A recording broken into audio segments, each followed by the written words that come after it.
Prologue. Believing sloth will save the world. So, Naofumi, you're planning on making a trip back to the world you're responsible for, huh? Kizuna asked me. That's right, I replied with a nod. After the warning from Sign's sister, it seems pretty prudent. We were currently in the council chamber in Lark's castle, holding an emergency meeting. The cause was simple.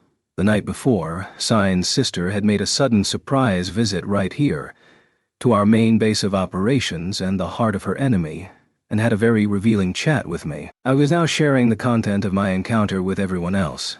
However, I had also learned that Sign believed in a peculiar jinx that she thought applied to her, and so she hadn't shared all of the pertinent details with us. Sign was a hero, and the holder of the sewing kit vassal weapon, hailing from a world that had already been destroyed by the waves. She always seemed intently focused on protecting me, and was a sworn enemy of her sister, who was currently fighting for the other side. The same sister who had been causing so much trouble for us recently. We are pushing back pretty nicely at the moment, so there is perhaps leeway for you to leave for a while. Glass pondered. But I would also like to just push through and end this. I could see where she was going, wanting to bring the whole world together, take down the stubborn enemy nations who continue to deny the truth, and then all work together to end the waves. She was right. Those villains who sought to seize the opportunity provided by this chaos to try and take over the world using the holy and vassal weapons did need to be eradicated. When put another way, of course, we were trying to take over the world ourselves, but we weren't plotting to invade other worlds, and the holy and vassal weapons were lending us their power of their own volition. So we were objectively better than the guys forcing the weapons to comply. Those guys were also the ones who started using them for warfare in the first place. Kizuna, Glass, and Lark never would have used them to fight other people. Our allies were working to protect this world. They certainly weren't going around invading left and right. It would be nice if Sign's sister is just making all this up. But the only way to confirm that is to go see for ourselves, I concluded. She is a tricky one, muttered Lino. Lino was a resident of the world to which I'd been summoned, and was a member of a special forces unit that had been operating under orders from the Queen of Melromark. Her unit was comprised of like-minded people, possessed of a deep hatred for Bitch. Lino had been acting as a spy, pursuing Bitch's actions. Yesterday, when the one holding the harpoon vassal weapon and one of the vanguards of the waves, or as I was now calling them, the Resurrected, launched an assault on the Demon Dragon's castle, Lino had appeared alongside Bitch. Then Lino seized the perfect opportunity to fatally injure Bitch while also taking back the Whip 7-star weapon in the process. This certainly made her the MVP among my allies at the moment. Even more so, because Bitch had been provided with an enhanced accessory that was intended to prevent her vassal weapon from being stolen. But prior to the battle, Lino had switched it out, allowing the whip to be taken. This was a woman who got shit done. We both also shared a common goal: to cause as much pain to Bitch as possible prior to killing her. I took a moment to consider if any of my allies had ever been quite on the same wavelength as me before. Raphtalia was willing to help out, but she certainly wasn't as into the whole revenge thing as hard as I was. Raphtalia had told me that she saw Lino as roughed to sec. I wasn't sure what that meant. For a moment, it had looked like that goal had been achieved. But Bitch was under a protection from our enemies that allowed her to be revived so long as her soul remained intact. So actually, she still managed to get away with her life even after the physical death of her body. Based on the pattern so far, I was pretty sure she would show up again at some point. What can you tell us about Sign's sister? I asked Lino.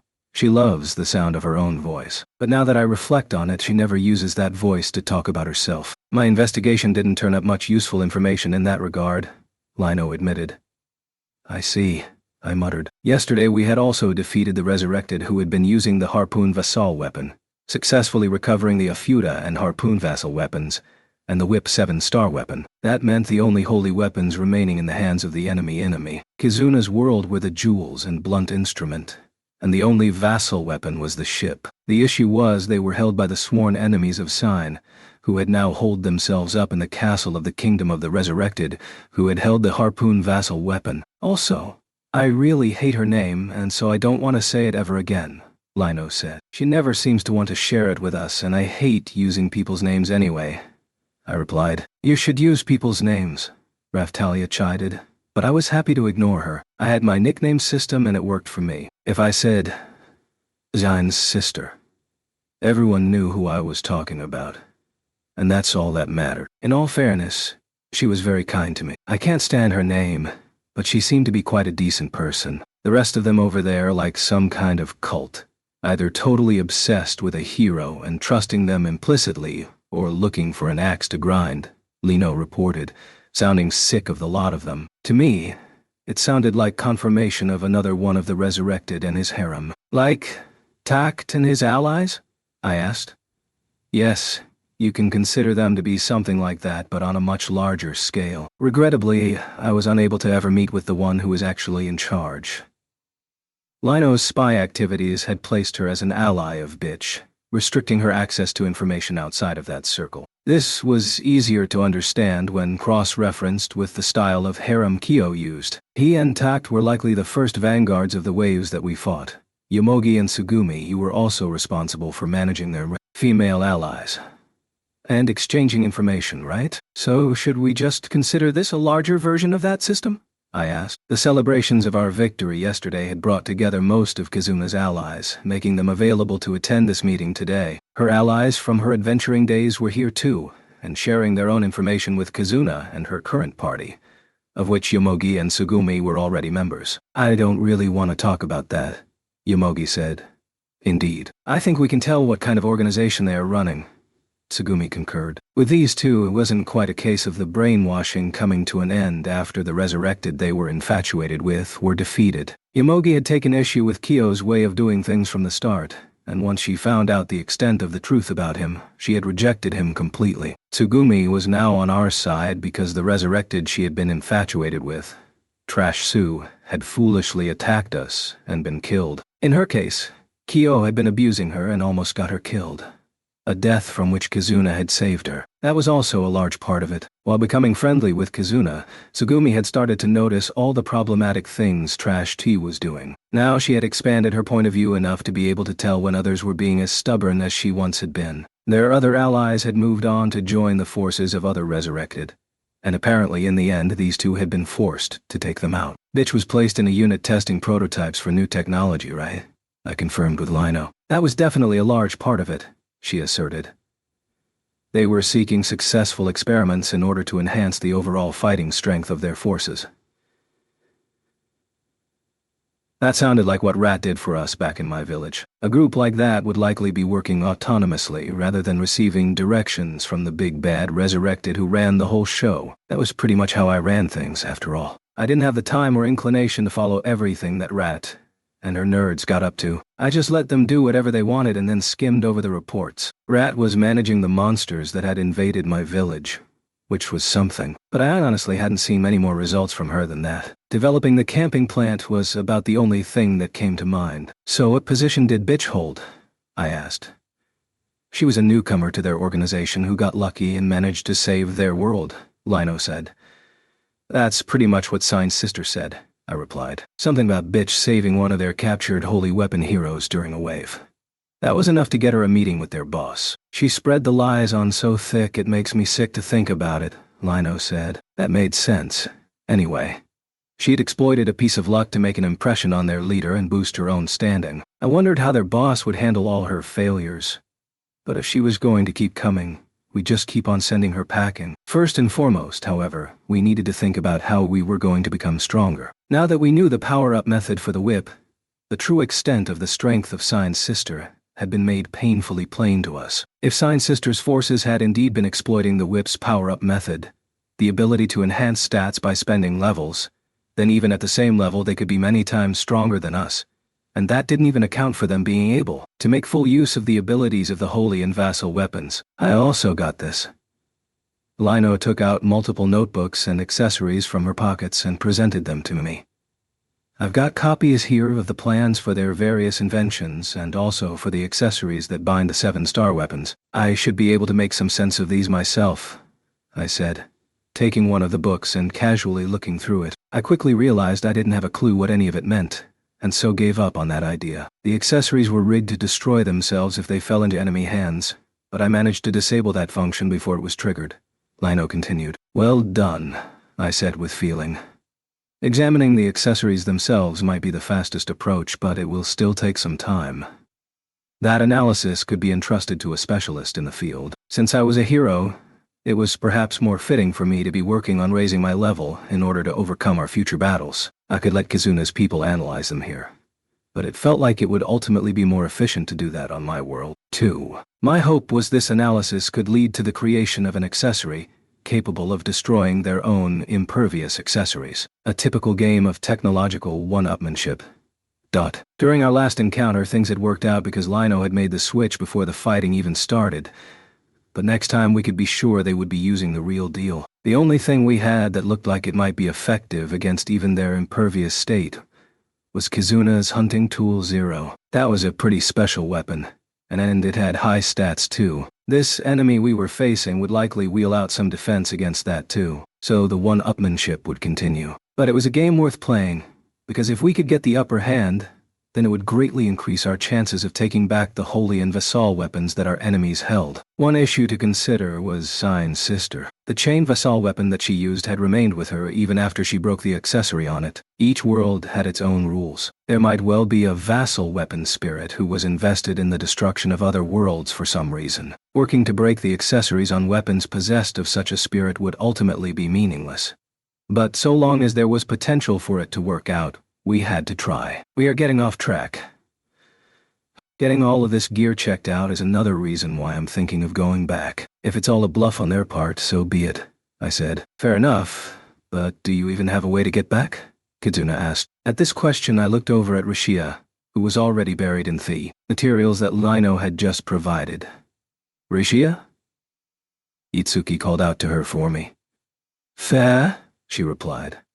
I still can't use my shield, nor Itsuki his bow. Rishia, can you use the 7-star weapon teleportation function to move us back in accordance with a wave summons?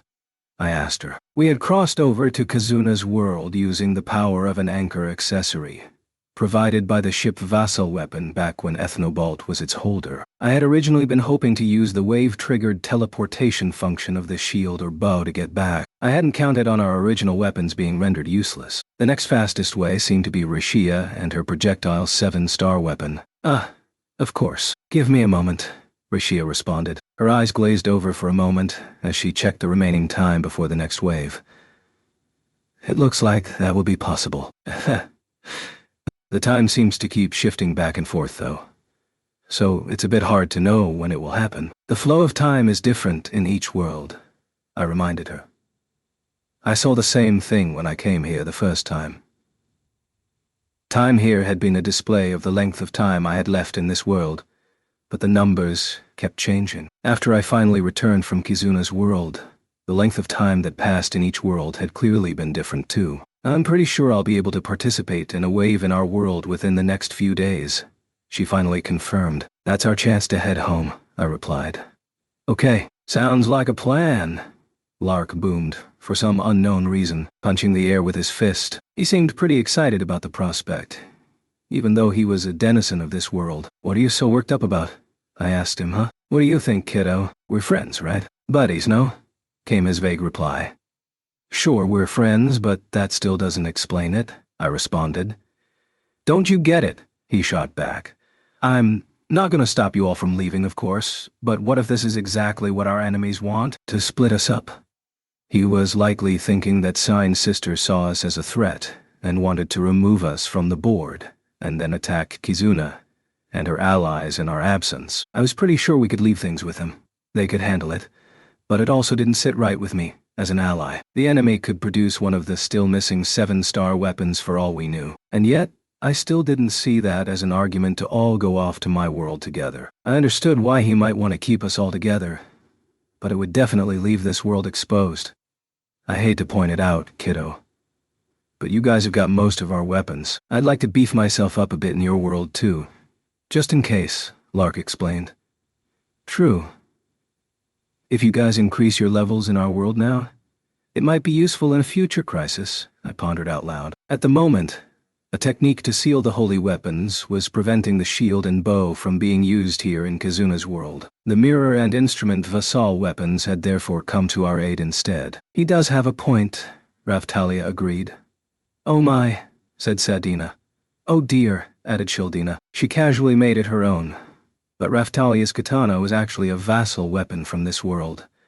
And now Sadina had also obtained her harpoon vassal weapon by taking it during the battle yesterday. Sadina had used her expert harpoon skills to free the weapon from its bonds to the resurrected who had been wielding it. This had led to her being appointed as the harpoon hero. Even crazier than that, though, Shildina had gone one rank above vassal weapons. She had been summoned to this world after all. Having saved the corrupted Ovuda holy weapon, she had become one of the 4 heroes of this world, now an equal to Kizuna. Combine those 3 weapons with my mirror and Itsuki's instrument, and it totaled 5 weapons that we'd be taking home with us.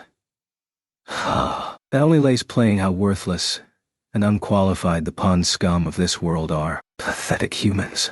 The demon dragon spat boldly, choosing this moment to mock Kizuna and her allies. She really was one offensive reptile. What was that? Kizuna and the demon dragon started to stare each other down, but I just ignored them. Raftalia and Sadina being vassal weapon holders is one thing, but the main issue here is Shildina, I mused. Oh dear, Shildina exclaimed. I'm the problem. Have you forgotten the conversation we had prior to our departure? A holy weapon hero has a much harder time leaving the world they are assigned to, I reminded her. Oh my, does this mean little Shildina is stuck here until she completes her duty as a hero? Good luck with that. Sadina laughed. Oh dear. Shildina's eyebrows furrowed together at these comments from Sadina and me. Then she started shaking around the Ofuda box in her hands as though she was trying to throw it away. The box did not cooperate, sticking to her hand like glue. It was a pretty cute sight to watch, though. Almost like Philo having a cute little child's tantrum. She looked a lot like Philo did when someone grabbed her cowlick. It won't go away. It won't go. I don't want this. If that worked, I doubt any of us would be here, I said wistfully. When I was starting out, I'd wished to be rid of the shield countless times, unable to see a way to survive with a weapon that couldn't even attack. Of course, after Tact had taken the shield, I'd been able to fight for a while. The staff had proven pretty useful too, and that had been followed by a mirror. I did wonder why the staff had been treated as a weapon exception, but the mirror was handled as though my shield had just been transformed into it. Oh dear, I don't want this. I'm going back, Shildina continued. Sorry, but Shildina seems pretty panicked. What can we do? Raftalia asked with a concerned expression on her face. Talk to the holy weapon, I advised her. I'm going home, Shildina proceeded to shout as loudly as she could at the Ofuda weapon, which proceeded to give off a flash of light. Oh dear, an exception.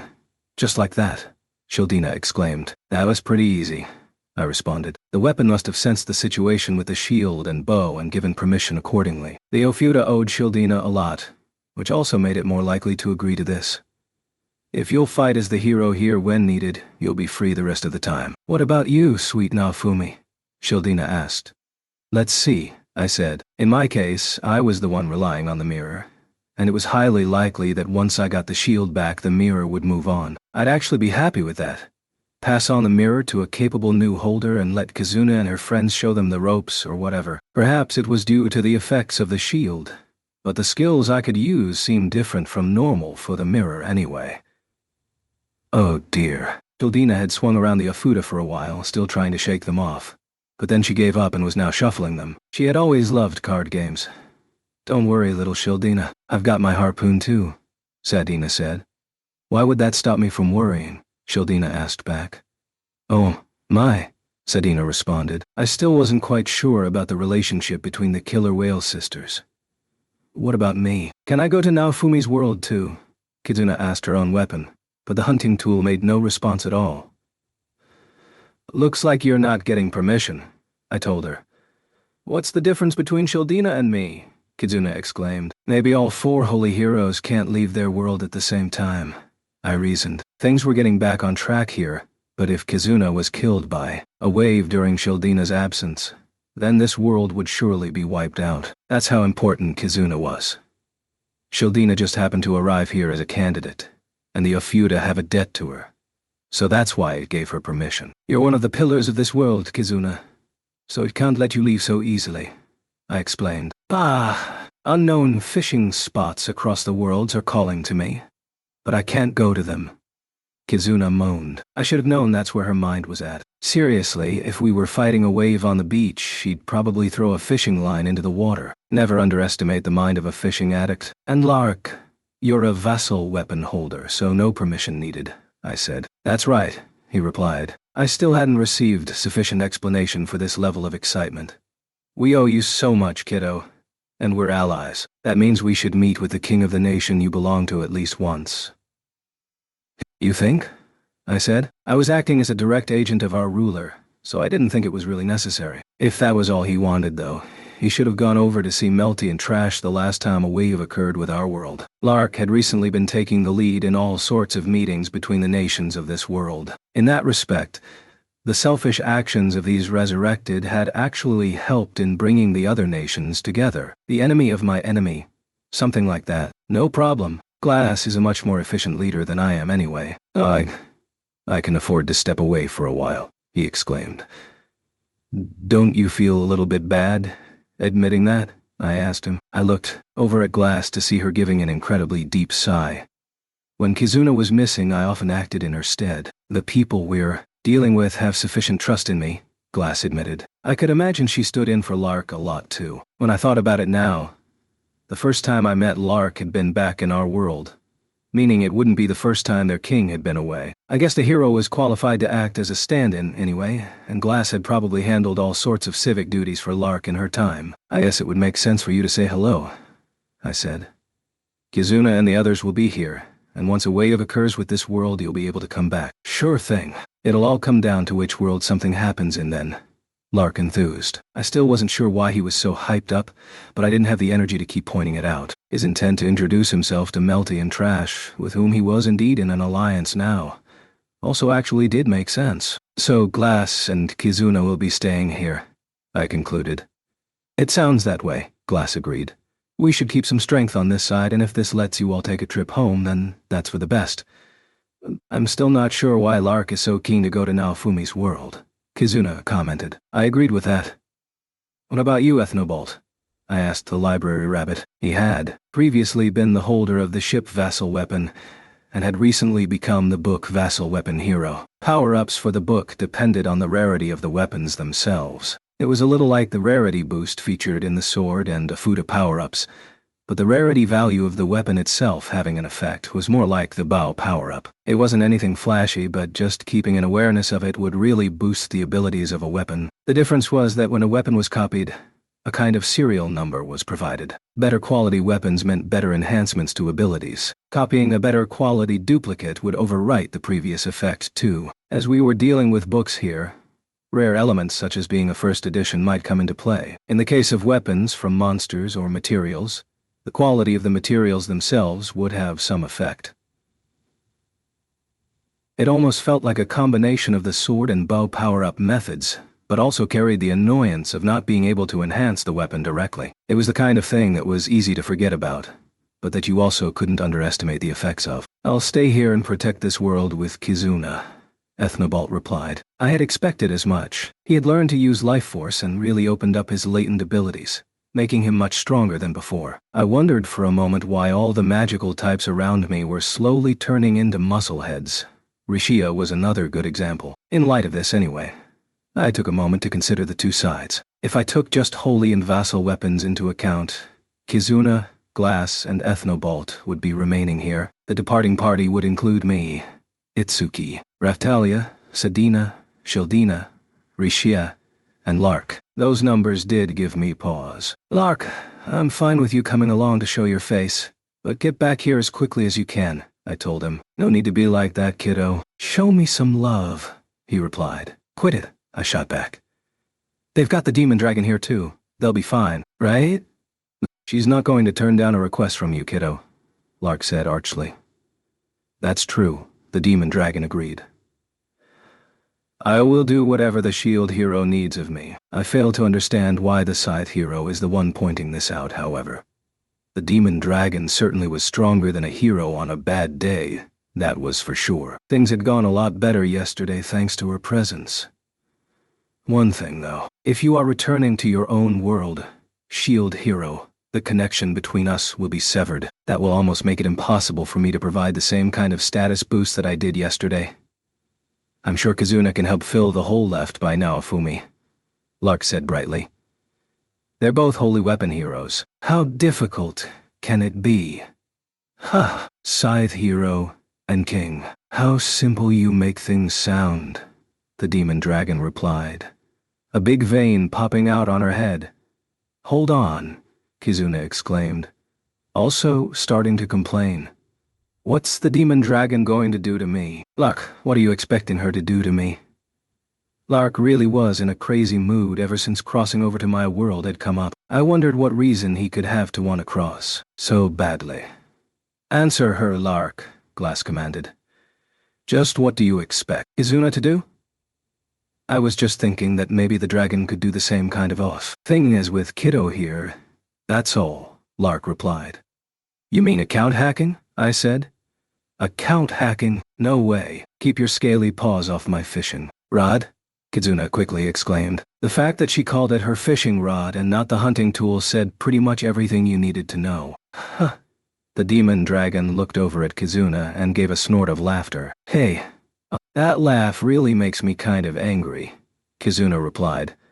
If that's the best rage you can manage, Kizuna, that's not going to work. How about giving Sloth a try then? Think you can become the ultimate dragon emperor by feeding on Kizuna's sloth? I asked. When Kizuna had been under the sloth curse, she had shown no will to do anything at all.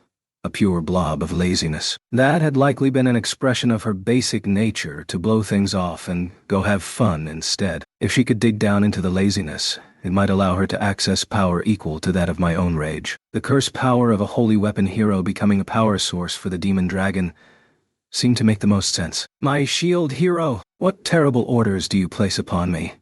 The demon dragon exclaimed. I am not lazy, Kizuna added.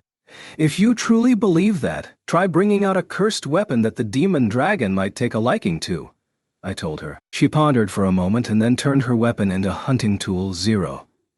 No, not that one. I cannot handle the power of that particular weapon, the demon dragon said, uncharacteristically backing down. It does work most effectively on corrupt power, I commented. That is one aspect of it, but the source of its power is… I can't actually remember. In any case, it's a weapon very effective against dragons. I can have no part of it, the demon dragon explained. Is that even a cursed weapon? I asked. No, not really, Kizuna conceded. Not that I have much else to choose from. That one forbidden weapon, maybe. Kizuna did have one weapon she could use to hurt people. The cost for using it was paid in experience, in levels. If possible, she didn't want to use it, which made it a lot like my own wrath. That also isn't suited to being used as a power source for me, the demon dragon said. If I were to attempt it during battle, I fear both I myself and the hunting tool hero would become so weak we would be unable to keep fighting. I guessed it was a cursed weapon, the only effect of which was to allow Kizuna to fight people. The demon dragon crossed her paws, giving Kizuna a bit of a perplexed look. Her eyes narrowed. She went on. That seems to leave us with no other choice. Dragons have the capacity to feed on idleness. I will attempt to draw all the sloth power from the hunting tool hero that I can. You will need to be as lazy as possible. Wow. It's actually really annoying being told to do it, Kizuna replied. You may consider this punishment for the way you normally handle yourself, Glass chided her. The whole incident that brought us here might have been prevented if Kizuna had taken action more swiftly, after all. She really was lazy at heart. Or at least, she only did the things she wanted to. Hey, I've been trying pretty hard recently. I can cook almost as well as Naofumi now, Kizuna fought back. Mainly with fish, I added. Due to her love of fishing, Kizuna had been drawn to fish-based dishes. It was true. She'd been great at gutting fish already, and had some skills with cooking as a whole. So, with a bit of instruction, she had scrubbed up quite nicely. Just keep on having her practice ways to get over her laziness, I suggested. If it looks like it might swallow her completely, send her out in a boat and have her fish the water of the 4 heavenly kings. That should sort her out. Some good ideas. The demon dragon enthused. Well done, shield hero. You really do know everything, even about the laziness of the hunting tool hero. Am I really that simple? Kizuna shouted. I refrained from replying, but that was pretty much the exact method we used to overcome her sloth. Curse the first time. It's in her true nature to be lazy. However sad it makes me to admit. That, Glass said. And she did sound very sad. Fear not, shield hero. If she becomes so far gone, her mind cannot be salvaged. I will absorb the hunting tool hero and draw from her energy that way, the dragon explained, completely matter-of-factly. That was the trick she tried to pull on me when we first met. You'll be able to laze around as much as you like inside me, right up until you die. Well, until I die. And seeing as I'm practically immortal, that should be a long time. Living inside the demon dragon for almost an eternity. Hell. A living hell. That sounds pretty frightening to me, Glass exclaimed. I will master my sloth. You'll see, Kizuna shouted, her determination firm, for now. If she let it overtake her, the demon dragon would swallow her. It sounded like some kind of sick horror movie. The sad thing was Kizuna couldn't attack people directly, so becoming one with the dragon might actually make her more useful in battle. Yeah, good luck, I said, pretty listlessly. All the best with that, the demon dragon added, clearly hoping it wouldn't work out. Was Kizuna's laziness going to become the power to save the world? I felt a headache coming on. That settled that rather unsettling matter anyway, forcing me to wonder again about Lark and his excitement to cross over. Whatever the reason, I said almost to myself, I've been wanting to enhance the abilities of these heroes. I gave a nod. Just as an experiment. Then, we'll take Lark with us. We have the Killer Whale Sisters who are experts at helping people level up. Bring it on. Lark enthused. A bit too energetically for me. Something about his attitude still bothered me, but I just had to consider this a proactive choice and move on. Your world is calling to me, kiddo. It really was bothering me. That decides what's happening with your people, Kizuna. But what about our side? I asked. Raphtalia would be coming back, of course. Shieldina clearly wanted to make the trip, and Sedina would go where Raphtalia went. Philo wasn't even in the room because of the demon dragon being here, and she definitely wouldn't want to be left behind. We need to obtain more information from our captive mold, Itsuki mentioned. I still need to work him over a little more, so we should take him back with us to make sure he doesn't escape. Feh. No. Itsuki, Rishia said, unsettled by his casual mention of torture. Itsuki was the bow hero, so he'd be coming back. And that meant Rishia too. Sinu is sure to go wherever I went. I think the Hengen Muzo teacher is going to stay behind, Raphtalia said. She is getting along very well with Glass's master. Okay, I guessed as much. She was pretty strong, making her a good candidate for experiments with our new enhancements. It would be interesting to see if she could come to match a hero in strength. Anyway, that meant that almost everyone would be making the trip back with us. This had proven to be quite a long visit, so I wasn't surprised. Everyone wanted to see home again. The situation here had moved back in our favor, so things should be okay for a while. Sounds like it's all decided, I said. Having made the decision to travel back as soon as possible, we set about passing the days until we got our chance. Chapter 1. Prisoner Transport. We mainly spent the days until our departure leveling up. As we gathered together just before setting out, Mauld was brought to join us. He was a former underling of Itsuki's, whom I called, simply, Armor.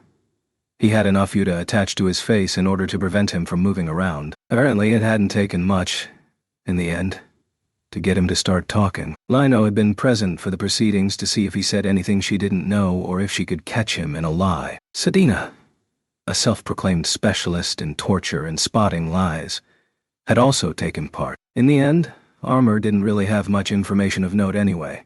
Maybe just that some former members of the Church of the Three Heroes had also teamed up with Bitch. He spilled his guts pretty quickly. Are you sure you don't want to just execute him here and be done with it?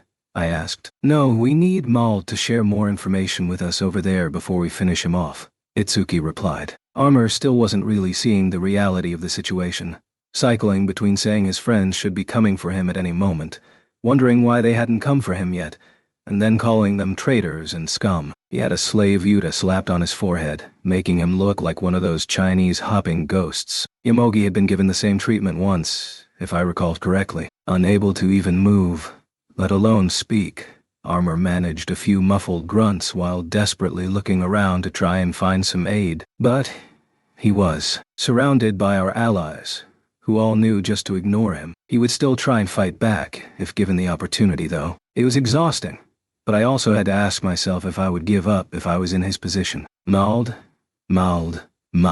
There's still no sign of your heroes, your so-called allies of justice, coming to save you.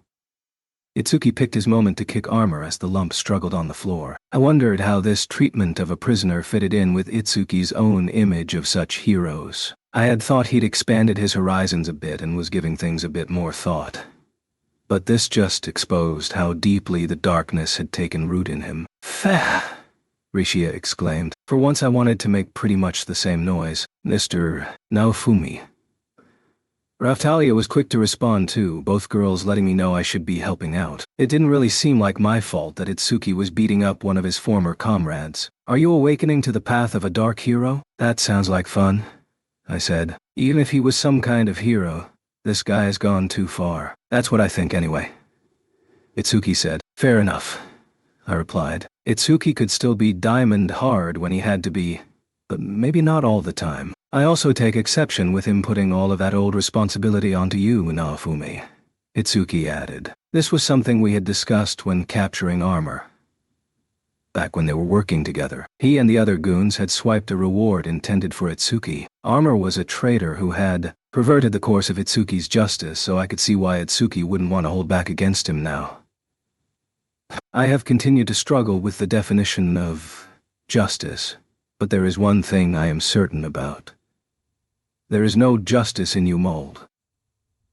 At Itsuki's declaration, Armor struggled to shake off his bonds and speak out, but the pain was stopping him from doing anything. Look at you, you can't even escape from those bonds. In the same position, Naofumi would have chewed through his own arms to tell me I was wrong. That's the difference between you two. Don't bring me into this, I said, although I took it as a compliment. This is your punishment for giving everything up so easily when tortured and then saying you want to come back and join us again. Your justice and ours are completely different. I cannot accept you, Itsuki said. Me neither, Sadina admitted. I'm amazed at some of the stuff he came out with. It makes me sick, Lino agreed, following up on Sadina's comment. He leeches onto the strong and powerful? I guess that might make him an ally of some kind of justice. It sounded like Armor had been saying some pretty crazy stuff then. A certain kind of justice indeed. The justice of the resurrected. For them, justice simply equaled strength. Joining up with the strongest people who came along could be considered an ally of that kind of justice. I don't care if you call me merciless, Itsuki said. Mercy is more suited to you, Naofumi. Like I said, don't bring me into this. I don't have any mercy either. I dated. Atla was the only one who had given me mercy, and that was all I had of it. Even Itsuki was starting to sound a lot like Ren now. Itsuki kicked Armor while turning to look at me. Do you really believe that? Do you believe that the one who accepted us other fallen heroes isn't capable of mercy? Itsuki asked. I talked you down because having you die would cause all sorts of problems. That's all, I said. I suppose that's another way of looking at it, Itsuki admitted. We can leave it at that for now. Sounds like you think we'll be coming back to this, I said. Not at all. I mean nothing by it. Everyone sees things. Thinks about things. Differently. That's all, Itsuki said. He was really saying stuff that pissed me off today. I even found myself wondering if he was somehow using his accuracy supernatural power on his mouth. I didn't feel like walking further into the swamp of picking a fight with him, so I decided to just let him say his piece. That's the way I saw it, is all, he finished. Sure thing, whatever. I brushed him off. I'm sorry, but... I'm sorry, but it's time. Rishia let us know, looking very worried about interrupting us. Okay then, I said. Well, that all got a bit weird just before you set out, but you've done so much to help Naofumi. Kizuna said with a frown as she looked at Itsuki in armor. We were dealing with a criminal coming over from our world after all. Okay, Kizuna, take care of things here. We'll see you soon.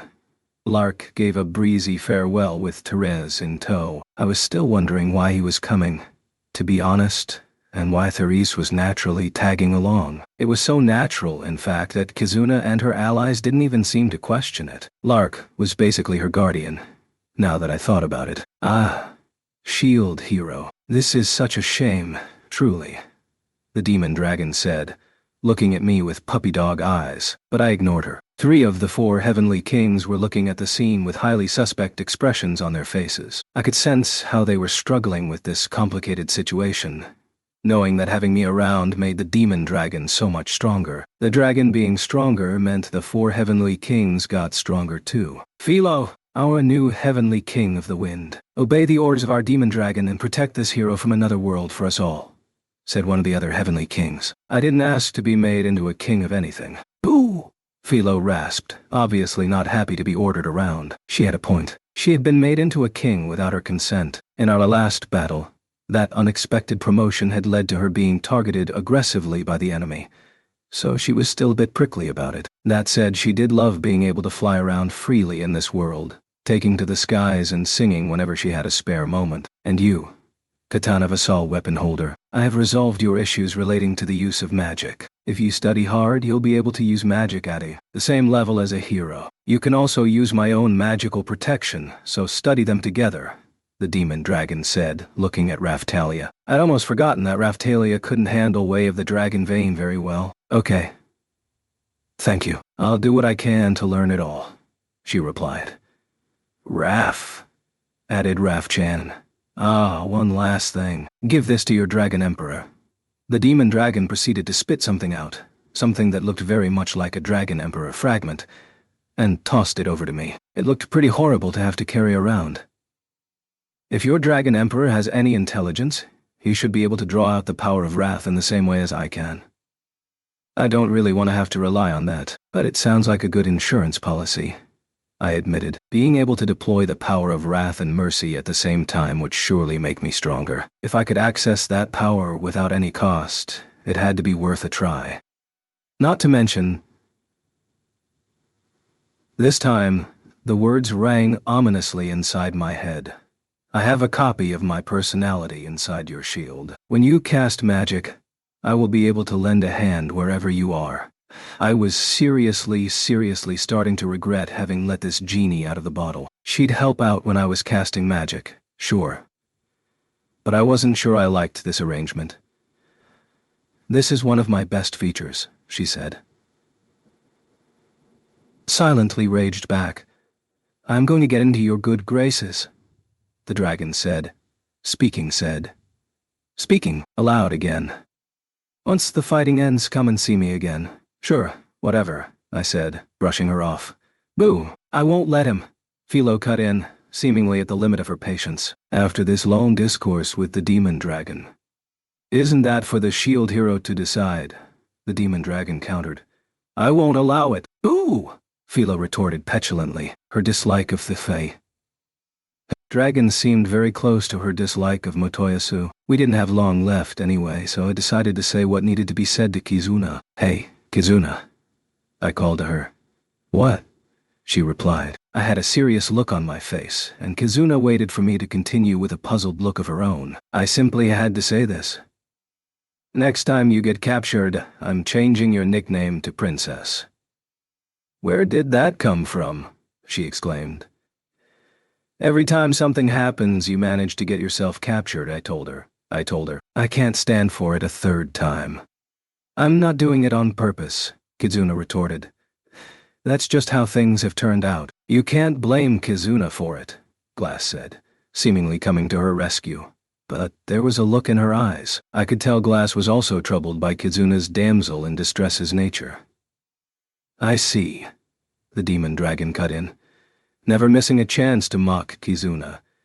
If she is the princess, then that makes things easier to process. I will update my awareness of her from hunting tool hero to helpless princess. Enough! I'm not going to let that happen, Kizuna shouted back. I hoped that would be enough to stop her from getting captured again while we were gone. I really hope so. They are always such a lively group, Ethnobalt said, waving goodbye to us with a smile on his face. He was accompanied by some of the other library rabbits and the old lady. Saint, you can leave this with me. I'll make sure to teach them all Hengen Muso style, the old lady shouted. Okay, good luck with that, I encouraged her half-heartedly.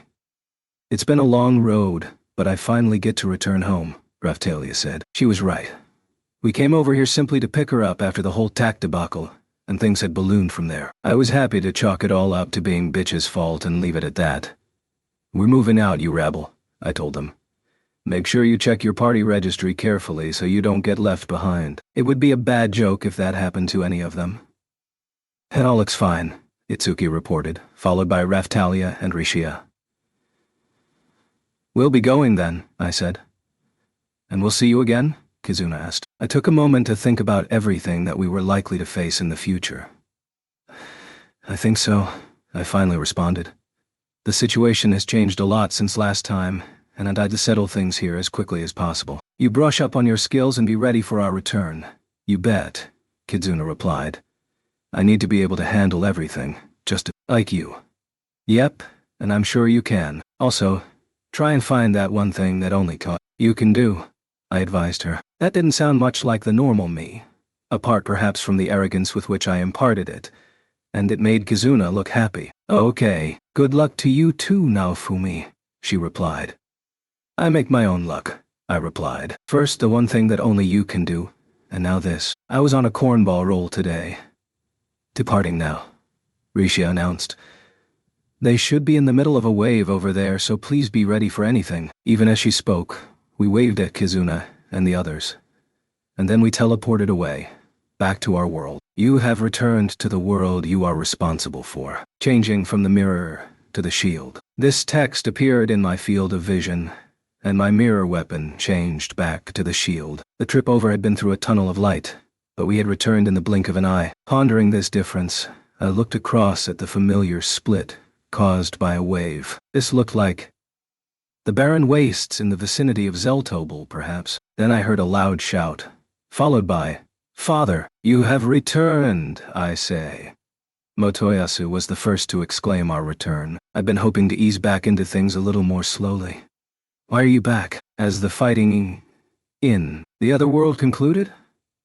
It's a little more complicated than that. There are still issues to resolve, but we thought a visit home was warranted, I explained.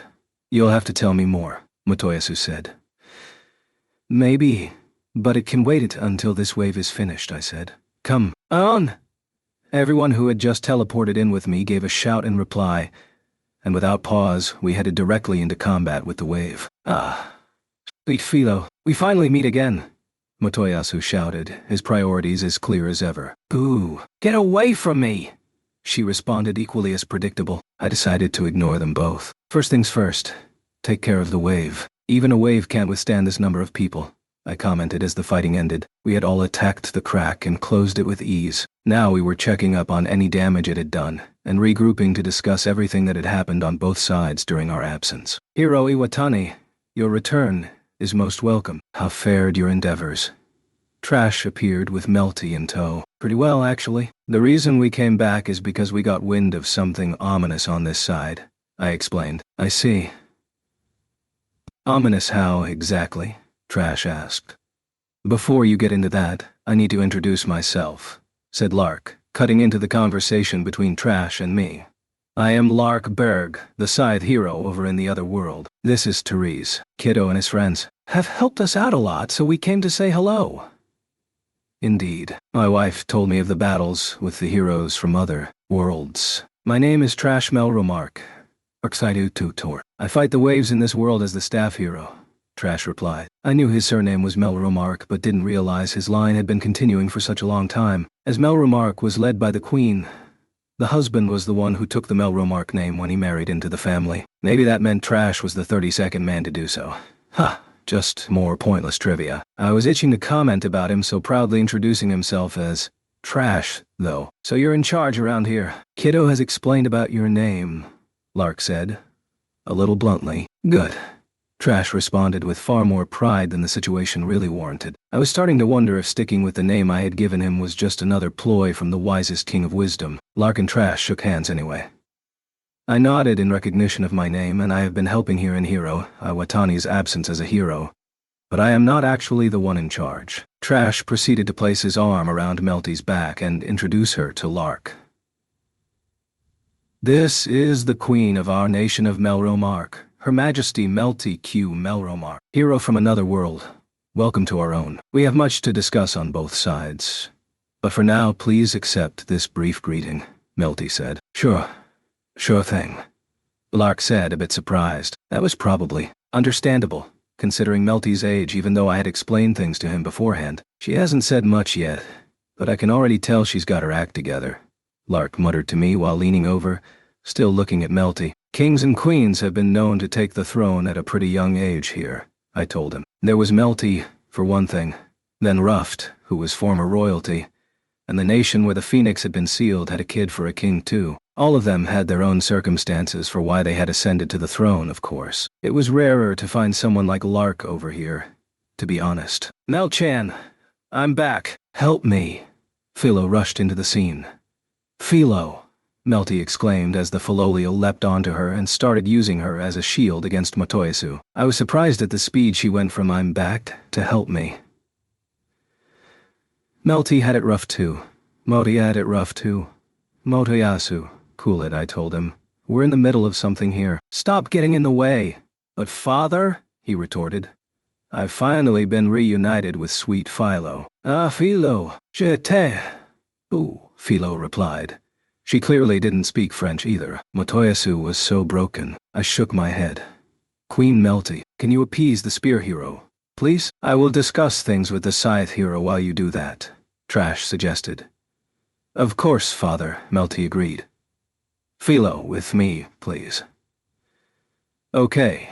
Philo immediately turned into her Philolial form. Melty climbed onto her back, and then the pair of them flew away. Wow. I can still fly, Philo exclaimed. This is amazing. Philo, Melty said back. For some reason, Philo could still fly here in this world. Maybe it was some side effect of the demon dragon having made Philo into the heavenly king of the wind. It was impressive. Nevertheless, a freaking flying Philolial. My God. Philo has flown off into the sunset, Motoyasu blabbered. I must catch her. I'm coming. Philo soared away with Melty on her back, and Motoyasu scurried off on foot after them. Behind him, his own 3 primal-colored Philolials gave chase. I almost felt nostalgic, seeing them all again. Hey, kiddo. That guy with the spear is the same rowdy fellow who joined me in sneaking a peek in the baths on the Kalmyra Islands, right? Lark checked with me, poking me in the ribs as he watched the pursuit unfold. That's right, I told him. So what happened? Something shake a screw loose? Lark asked. That's a pretty astute observation. It was all bitch. Bitch broke him too, I replied. Same thing as Itsuki, huh? I remember you saying he caused a fuss when you last exchanged information with this side. Now I see what you meant, Lark mused. He seemed to have accepted the situation a little easily, but it was the truth, so there wasn't much we could do about that. It was all bitch's fault. Our conversation has wandered off track. Now that we have introduced ourselves, Hero Iwatani, Scythe Hero, can you tell me exactly what brings you back? Trash asked. I glanced at Lark and he signaled for me to take this one. I proceeded to explain how we had managed to defeat most of the resurrected causing the problems in Kizuna's world. But after the ominous proclamation from Sign's sister, we had decided to come and check things out. I also explained what had happened to Bitch and how Lark had come to meet those in charge of the forces he was now allied with. Trash's face stiffened as he took all of this in. It must have been hard on him, hearing that his daughter, Bitch, was planning more trouble here in this world. He had to be worried that even the wisest king of wisdom might find himself unconsciously holding back when it came to handling his own flesh and blood. That makes sense. I can see why such a thing would bring you back, Trash concluded. Glad you agree. What about things here? Anything unsettling to report? I asked. Everything has been most peaceable indeed, Trash responded. One can only hope that we are not within the calm before the storm. You said it.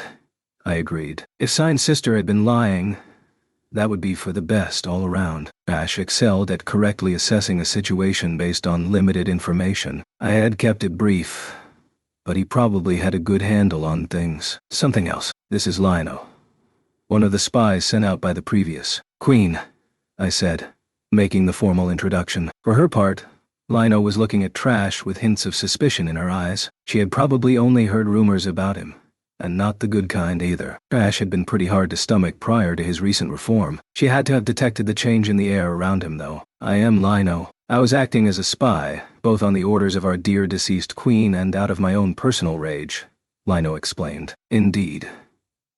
You have my thanks for saving Hiro Iwatani and his party from the clutches of my foolish daughter. Allow me to offer my own personal praise for the excellence of your actions. I wish to reward you, if there is anything you desire, Trash stated. If you will forgive my impudence, the only thing that I desire, all who belong to the same unit of spies desire, is to see our target punished. That is the intent of all in the unit created by our now deceased queen. Lino knew that Trash was Bitch's father and that he still held vast authority, and yet she did not flinch in the face of him. Very well. Your reward is the punishment of Bitch. I have heard you, loud and clear. I may find myself faltering when that moment comes. I give you more authority than I in this matter. Please continue your good work, Trash commanded. Yes, Your Majesty, Lino responded. From the look on Trash's face, I saw he understood exactly what was going on. In almost that same moment, the whip 7-star weapon that Lino had been temporarily holding onto turned into a ball of light, circled around us a few times, and then vanished. Don't go getting captured by the enemy again, I called after it. It appeared again and flickered as though to say it would be okay, then vanished a second time. It looked like it had chosen to hide itself, then, in the same way the mirror and book had done. That completes a simple exchange of information, at least, Trash concluded. This is not the kind of place we should talk for any length of time. Shall we get moving? Good idea, I agreed. We prepared to depart the scene and return to Melromark Castle. When I looked around and noticed that someone important was missing, I don't see Ren. Did a wave happen somewhere else and he's off fighting that? I inquired of Eclair, who was part of Trash's honor guard.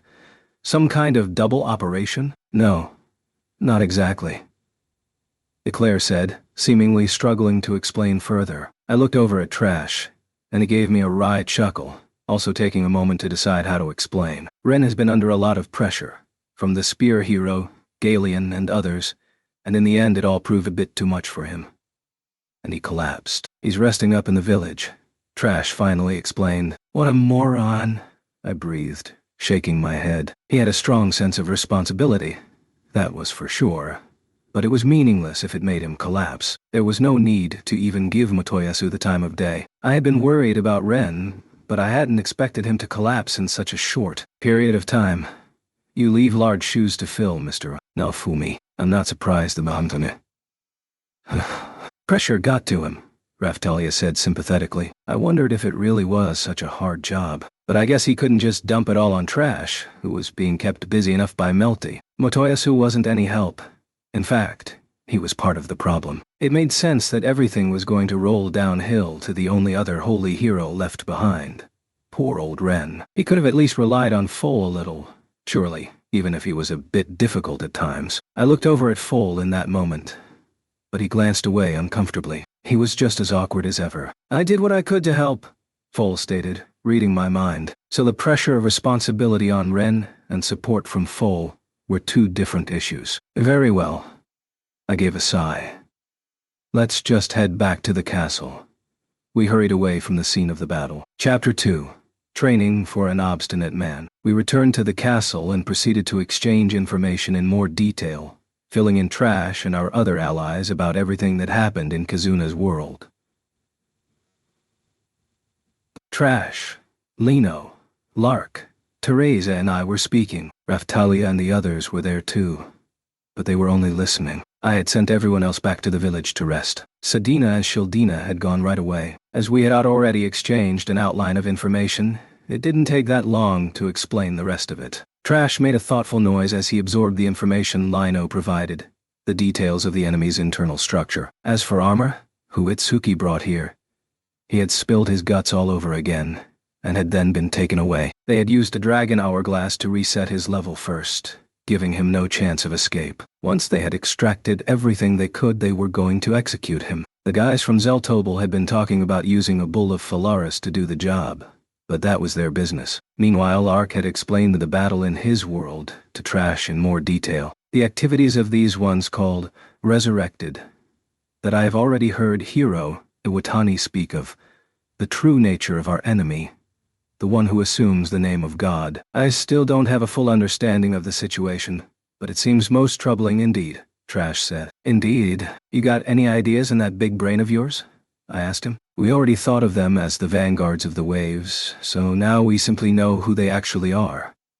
But hearing a little more about their internal structure may open up some new avenues, Trash pondered. I was thinking the same thing, I replied. We got all the information from Lino too. The issue being, it is still going to be difficult for us to pivot to the attack. Defense isn't everything. But looking at the weapon power-up method information we have now obtained, we are going to need to increase our strength considerably. If we can't do that, it won't matter what kind of plan we come up with. We won't be able to execute it, Trash analyzed. Sounds like we're on the same page there too, I agreed with him. I'm glad. So whether something happens here or not, you and your allies should work on enhancing yourselves.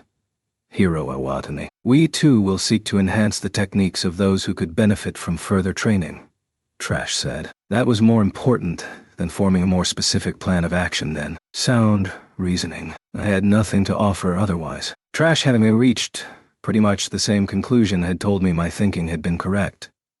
We should send the accessories that Lino and I obtained for analysis as quickly as possible, I suggested. I have already placed requests with research groups in each country for the purpose, including our own. That said, Trash was signaling me with his eyes, asking me to pass this on to someone with a deeper understanding of such technology. He isn't involved yet? I asked.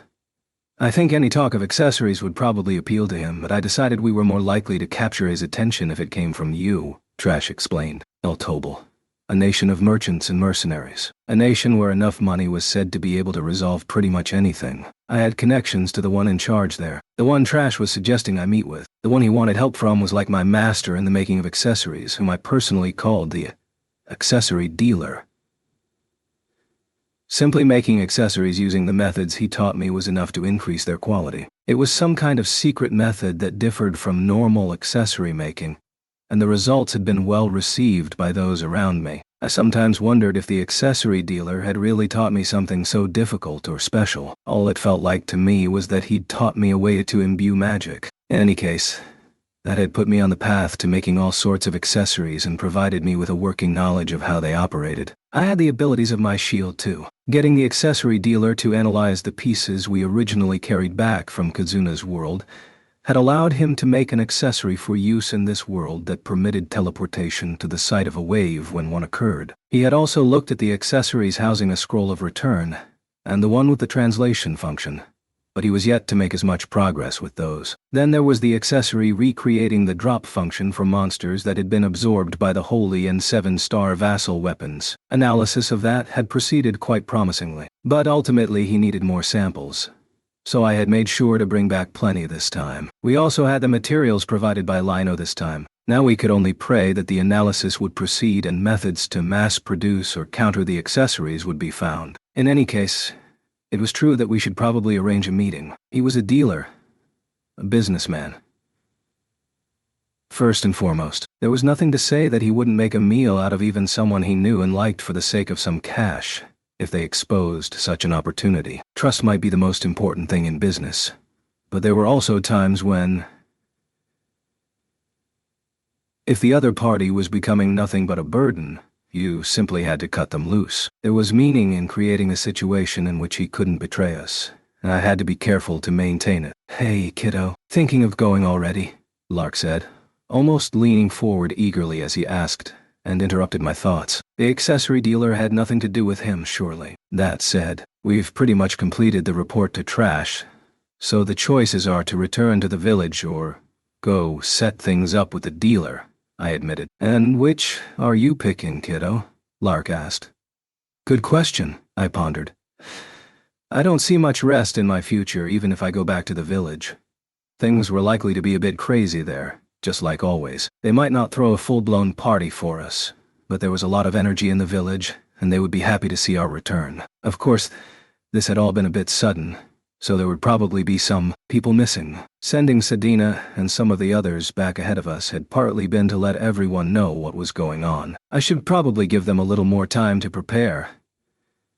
I guess I'll clear up these annoyances first. Okay, Lark enthused. I tilted my head, still not sure what his angle was. Everyone else present seemed to feel the same way about his reaction, and there was a strange atmosphere in the air. Very well, Hiro Iwatani. I will return to making investigations for our future plans, further training, and my public duties. Trash concluded. Okay, I replied. The meeting with Trash ended there and everyone started going their separate ways. I will take my leave too, said Lino. She was heading to report to her unit about her dealings with Bitch. It might not have been decisive, but there were plenty of people who would be happy to hear about Bitch being killed. Okay, I need to meet up with your people and have a chat sometime. I think we'll have a lot in common, I said with a grin. I will make the introductions soon. They will surely be bolstered to hear of your exploits, Shield Hero. Until then.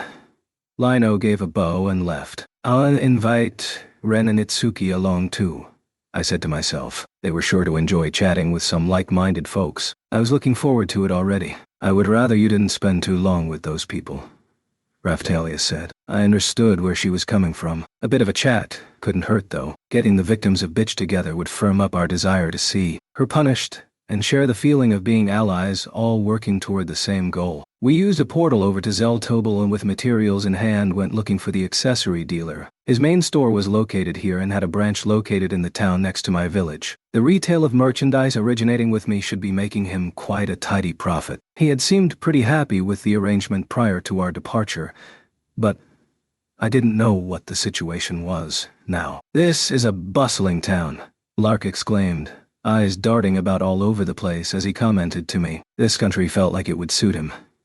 Lark the playboy, the easygoing jock. When I first met him, I'd thought he was either a merc or an adventurer. And this country was the mecca for folk of that ilk. So it wasn't surprising that he seemed to fit in. Bustling indeed. Zeltobel is the nation of merchants and mercenaries, I told him. A place that suited Sadina's personality too. It was also a great place to hide, with few people prying into the affairs of others. I had entered Kiel and some of the others into the Colosseum here and caused quite the ruckus as a result. So those parts of the country were more cautious around me now. Motoyasu had benefited from that experience when we held those Filolial races during the festival Melty held in the neighboring town to try and cheer me up. I've got business to discuss, so you and Therese can go find a tavern and have some fun, I told Lark. He had come to introduce himself to Trash, and that had already been taken care of. I would have been happy for him to go home completely now. He had only tagged along to let his crown slip a little further, and have some fun. I knew that much. No, I'm going with you, kiddo, he answered. I hadn't expected that, and it made me wonder again what he was up to. He was definitely sticking close to me. Whatever, let's just get this over with, I replied. We headed toward the department store run by the accessory dealer. If he wasn't here, we could ask one of the staff where to find him. However, that proved unnecessary. Oh my, if it isn't the mighty Shield Hero, a familiar voice called out, just like when I first met him. There he was, sitting behind the counter. I wondered this before, I asked him snidely. If you're the boss here, why are you working retail? You don't understand? He responded innocently. No, I get it, I told him. If you don't place yourself on the front lines, dealing with customers face to face, when you have a little time to do so, then it will blunt your edge. You could even let big business chances slip past you. You need to be there, boots on the ground, to catch these things. Very nicely put, oh mighty Shield Hero. I can see your edge isn't blunt, he said. Eyes twinkling in that way, I really didn't like. I wasn't sure where this mighty Shield Hero junk was coming from, but I wished he would quit that too. He had some kind of evil presence inside him, like the opposite of life force.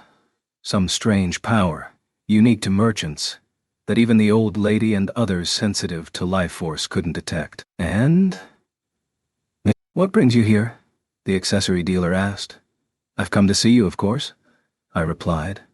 I see. About those accessories you asked me to analyze? Unfortunately, I can't do anything more without more materials. Any chance you can provide a little more capital? A little more support? He asked. What do you mean a little more? I asked, raising an eyebrow. Paying you anything would be a complete waste. If someone from my side is paying you, that stops now. Oh my, I've said too much. He chuckled. Seriously. This guy. I wondered if he had been receiving payments since the previous queen was in power. If that was the case, then I really needed to start seeing some results. Trash was great in a scrap, but there was a chance he couldn't keep up with the business side of things. If he spent the time to come and deal with this himself, he would probably get a handle on it quite quickly. But there was no need for the king to be doing that. Maybe knowing that was why he was leaving all of this to me. He never failed to impress. Mighty shield hero. It's been a while since we last met, but you are on your game like always, the accessory dealer said. Huh. Enough buttering me up. Take a look at these. I showed him the materials that Lino had recovered and some samples of the accessories we had obtained. Just taking a cursory glance over the materials was enough to change something in the accessory dealer's eyes. Oh my. I don't understand the language these are written in, but I can already tell I'm very interested in what they say. The accessory dealer said, These materials all come from another world. They detail technology belonging to our enemies. I'm planning on having our own researchers take a look at them, but what do you say? Going to ask for more money now? I teased him. Please. That was just my little joke. Of course. I very much want to be involved in whatever this is. Oh, indeed, he said with a chuckle. We will need some research capital from you, of course, I said, seeking some funds from him. It sounded like he had already received payments from us, while really, he should be the one paying for the privilege. After all, this could end up making a lot of money for him. What if I were to say I'd rather not pay anything? He asked. You're a businessman. You know the answer, I told him. I didn't need his cooperation.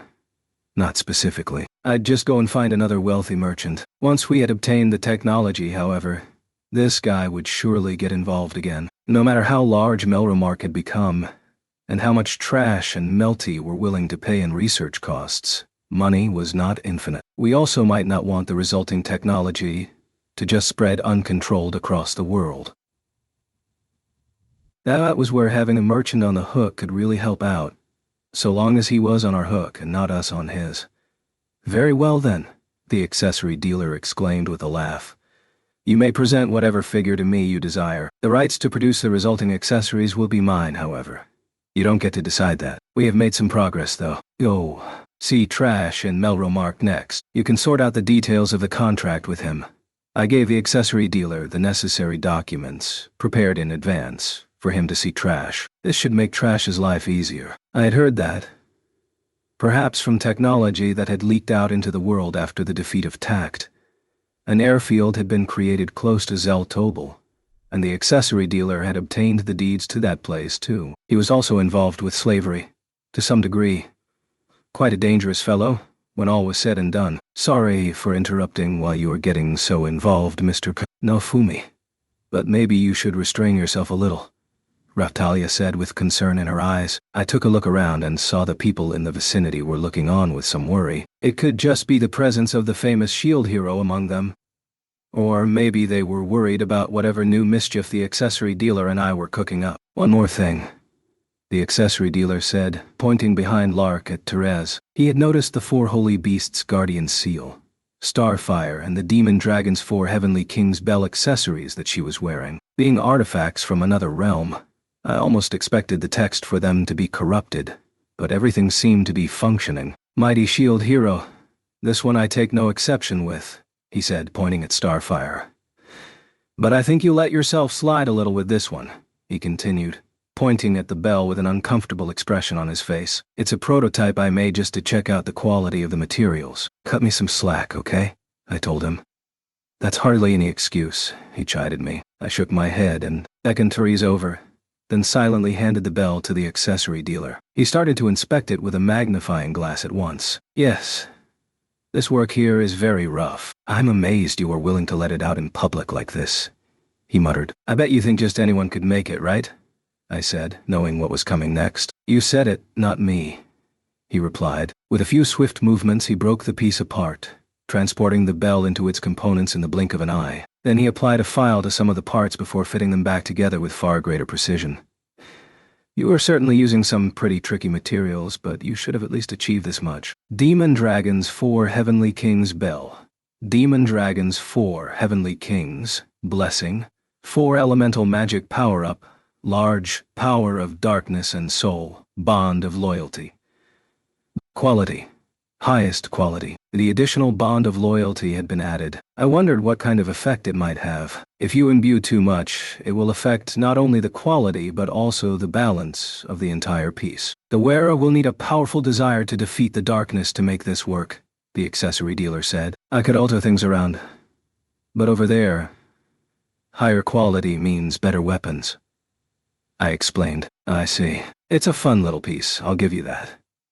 The accessory dealer touched each of the places that had moments ago been a separate part. It seems close to that mystery material with the corrupted text, but the magic contained in this is being forcibly changed into something else, he pondered. I'm impressed by your eye, as always, I told him. This was indeed created with materials from a powerful monster originating in another world.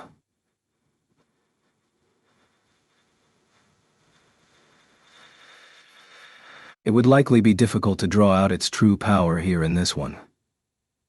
I'd now provided him with a reasonable volume of information. A merchant of his standing wasn't going to expect much more for free. Okay, how about we call it a day there, Shield Hero? If you can put together a report for me on the unknown materials you encountered in this other world, I will be happy to pay additional money, he offered. I'm happy to give it a try, but I'll be interested to see what you can make based on just that limited information, I told him. The dealer just gave a chuckle. We were about to wrap things up when Lark suddenly got involved in the conversation. You're the one who taught Kiddo how to make accessories, correct? He asked. Maybe this was the reason he seemed so keen to tag along. I'm Lark Berg. Everyone calls me Lark, so feel free to do the same. Okay. Sure thing. The accessory dealer looked away from the incoming Lark and over at me. He wasn't sure what to make of this sudden interruption either. We were all looking at Lark with suspicion in our eyes, but he just carried on like normal. At least that was probably his intention. But there were hints of what looked like panic on his face as he sought a handshake from the accessory dealer. You are an ally of the mighty Shield Hero, I take it? What do you want from me? From my store? The accessory dealer asked. This place you've got here is so sparkly. Don't you agree, Therese? Amazing. He sounded really cheesy, like some kind of pickup artist. I know. All of those stones are sparkling so brilliantly. Proof that he is skilled at his job, Therese agreed as she looked around. I can also tell.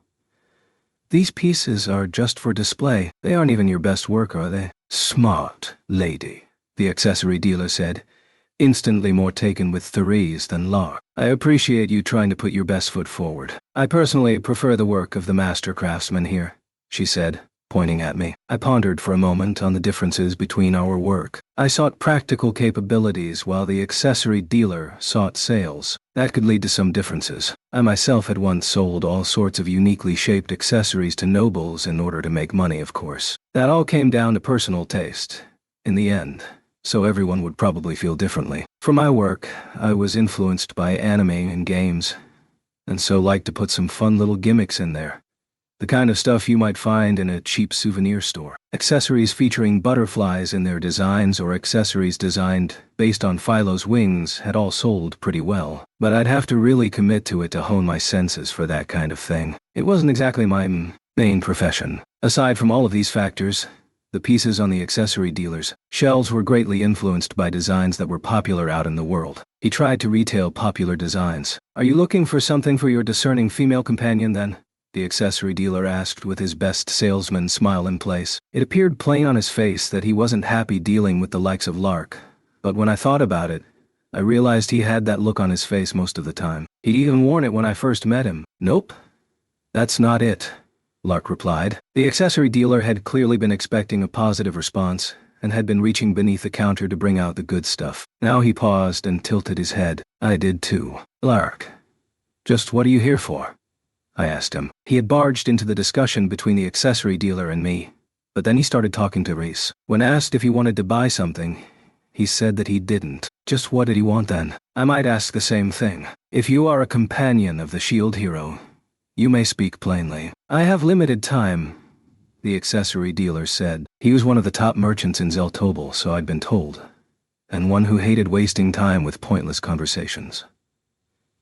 Time is money was his philosophy, and he apparently stuck to it pretty strictly with almost anyone other than me. I was hoping to chat a little more before we reached this point, but here goes. Lark took a deep breath and placed both hands together to beg the accessory dealer. Can you please teach me your secrets of accessory making? I made a surprised noise. I'd already done that, far above and beyond the call of duty, while we were in the other world. Yet here he was, asking the accessory dealer, did he have some kind of issue with my skills? The dealer looked Lark up and down, then looked away, making it pretty clear he wasn't interested. I'm sorry, I have nothing to teach you. You're not suited to the work of a craftsman, he reported. Just that glance had been enough to tell Lark sucked with his hands. In all fairness, anyone could make the same assessment with a similar glance. In his own world, he was the king of an entire nation, leading negotiations with other kings, but that suited him, like some feudal period warlord. Having a guy who looked like he might proclaim unification of the world suddenly talk about becoming king of accessory making was totally out of left field. If it was already his hobby, maybe it would add some flavor to his character in an unexpected way, but that wasn't what this was either. Please, I'm begging you, Lark said, standing firm in the face of rejection. He bowed his head low, uncaring of the fuss he was causing out here in public. I think walking up with a pile of cash and picking something out for your discerning female friend there is more your speed, the accessory dealer said again, his eyes cold, as he finished bringing out his pieces from beneath the counter and showing them to Therese. He kept on calling her discerning, didn't he? Wow, these are amazing. They maximize appeal with the minimum possible polishing. You certainly have the skills to call yourself the master of the master craftsman. But you didn't actually make these either, did you? Teresa said. I knew you were discerning, the accessory dealer said. He seemed taken with her eye, but also perhaps a little annoyed by how good it was. This kind of customer had to be a pain for a salesman, I could see that. Perhaps finally realizing that he couldn't get anything past Therese, the accessory dealer reached into his clothing and produced what I presumed was a secret piece. Some kind of ultimate work. I see, Therese said, finally satisfied. You are indeed more skilled than the master craftsman. However, she returned the necklace to the accessory dealer. As I already said, this isn't quite to my taste. I'm sure many others will feel differently. You should get a pretty penny for it. The accessory dealer seemed to understand what Therese was trying to say, and nodded. Therese continued, there is another way to increase the appeal of the stones and appeal to the person who will wear it. That is a fact, too. I understand that, the accessory dealer replied. But what do you mean by it? This is suited to me, is it not? Oh, most definitely, Therese replied. I'm not saying it is a waste. There are some people who can only allure with such heightened emotions. She had clearly seen through to the very merchant soul of the accessory dealer. That making these accessories was, for him, just a way to make money. Therese had understood the true reason he made accessories, but pointing that out to him wasn't going to make him change his ways.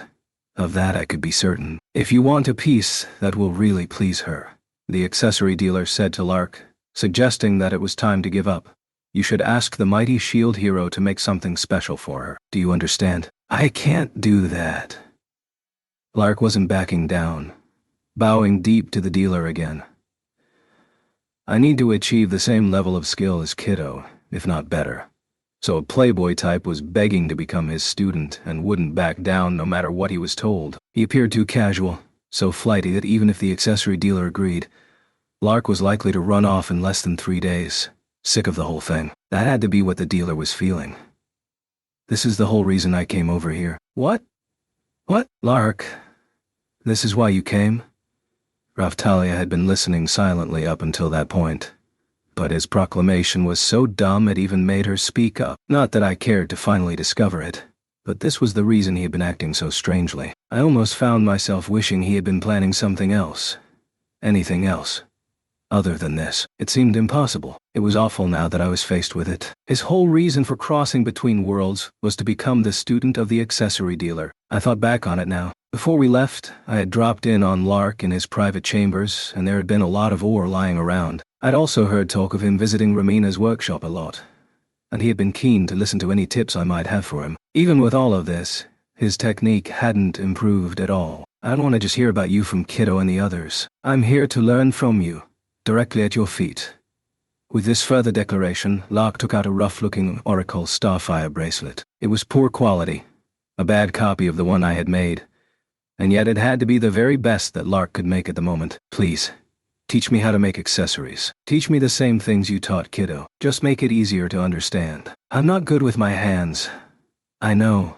So I need some serious help, Lark pleaded. The rest of us were starting to feel quite sorry for the guy. I wondered what it was that was driving him so hard.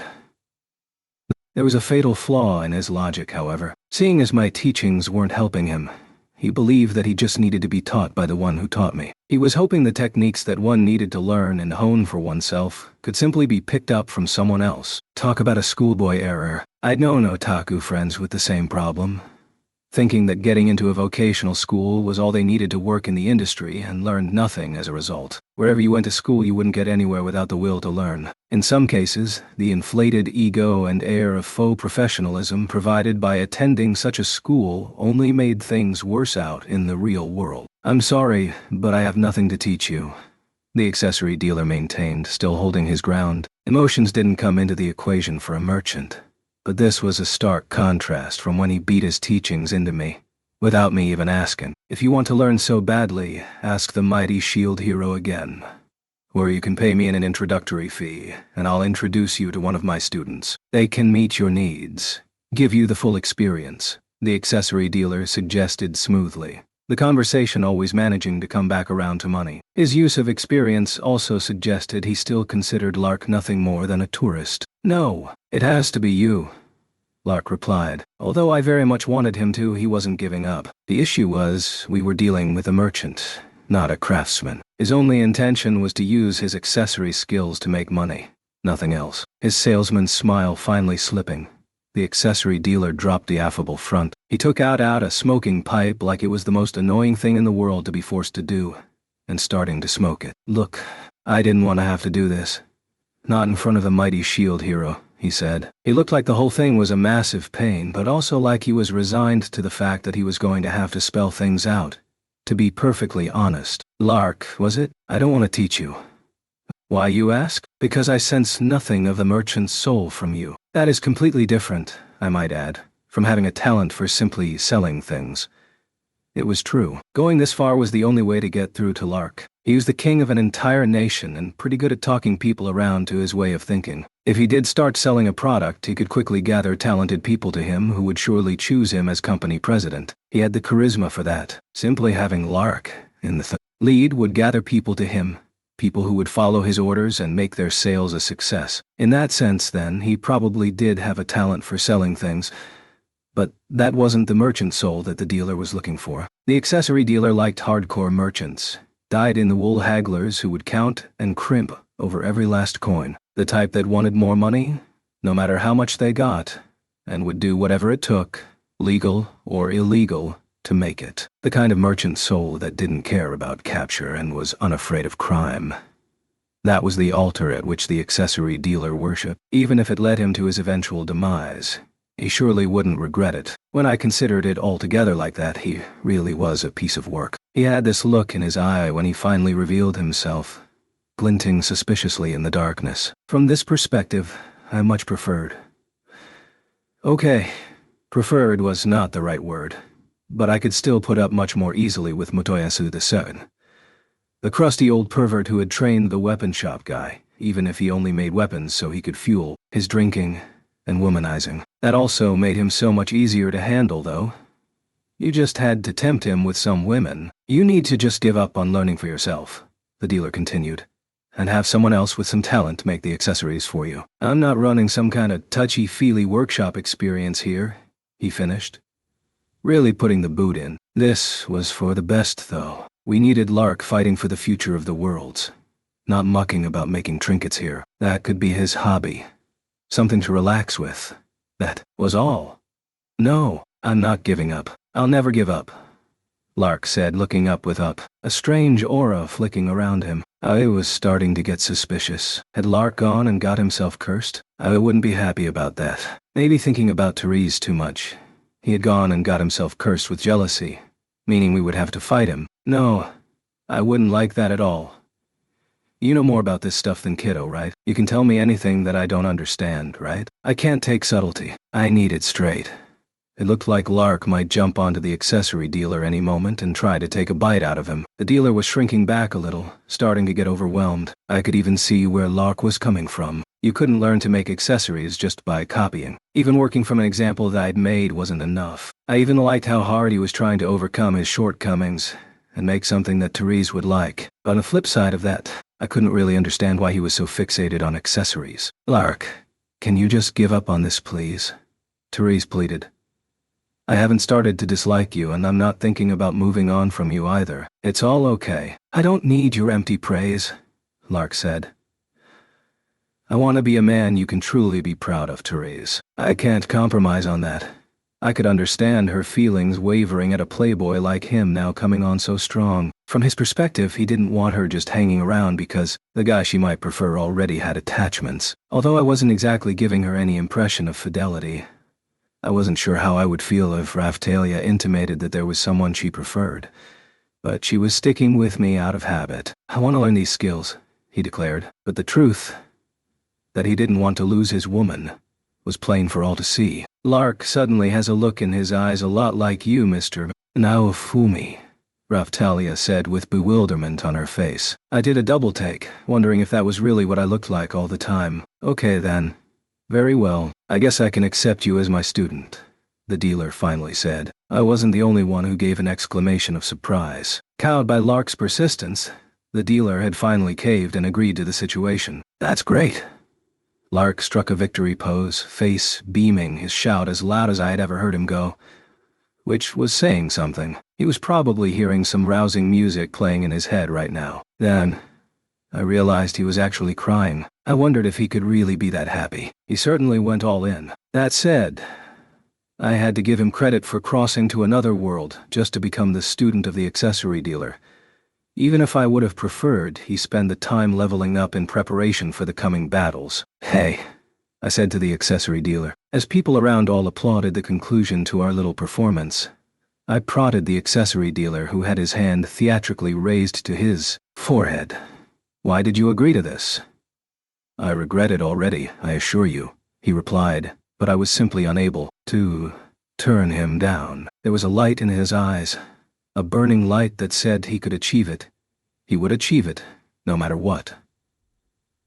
Lark's eyes, that had made even the miserly accessory dealer change his tune. They had apparently looked a lot like mine. Maybe that was what had broken down his stubborn heart then. Something feels wrong about all this, Raphtalia commented.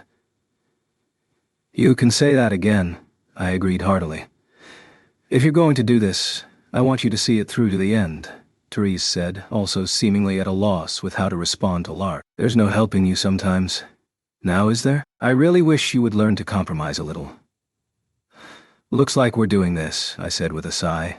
You can work out the fee for his lessons during your contract negotiations, I told the dealer. I'm partly to blame here, so I will keep it as cheap as I can, the dealer replied. With that, the opening of negotiations between the dealer and me came to a close. The lesson I learned from it all was never to bring someone like Lark along to such a meeting ever again. Chapter 3. The Sword Hero's sense of responsibility. It took longer than expected, but we finally rolled back into the village. Lark and his allies had remained behind. Just as I had expected, everyone from the village had gathered to welcome us home. However, they managed to stop themselves from throwing a full-blown festival. Abba, welcome back. I can't wait for dinner tonight, shouted Keel, the one voice I could pick out. Others shouted, welcome home, or I can't wait for dinner, or feed me. Everyone was hungry. That was the impression I got. The preparations had already been made, and no sooner was I home than I was forced to start cooking. I guess this was to be my lot in life, no matter my destination. Hey, Mia, I said. Your accessory was a big help over there. Ah, well, Thank you, she replied. We'll be receiving a visit fairly soon from someone who was really impressed by your work, so I hope you'll have a chat with her, I continued. Of course, Emiya said. I carried on, chatting with everyone in the village in a similar fashion. Brother, sister, you have returned to the village, Foal said, coming in as I continued to prepare the meal. We had seen each other briefly when fighting the wave, but I had prioritized talking to Trash, so we hadn't really caught up yet. That's right. I'm not sure exactly when we will go back over, but for the time being we are going to be keeping an eye on things here, I told him. Understood, he said. How have things been with you? I asked him. Bubba Foal has been hanging around the village like a bad smell. He doesn't like talking to staff hero Trash, not one bit, Keel said gleefully. Keel, Foal was quick to chastise her, looking most uncomfortable. Trash was Foal's uncle, meaning he had familial feelings toward Foal that were along the same lines as those that he had for Melty. I could understand Foal not quite knowing how to handle them. Atla did tell you to look after the village, I reminded him, giving him an out.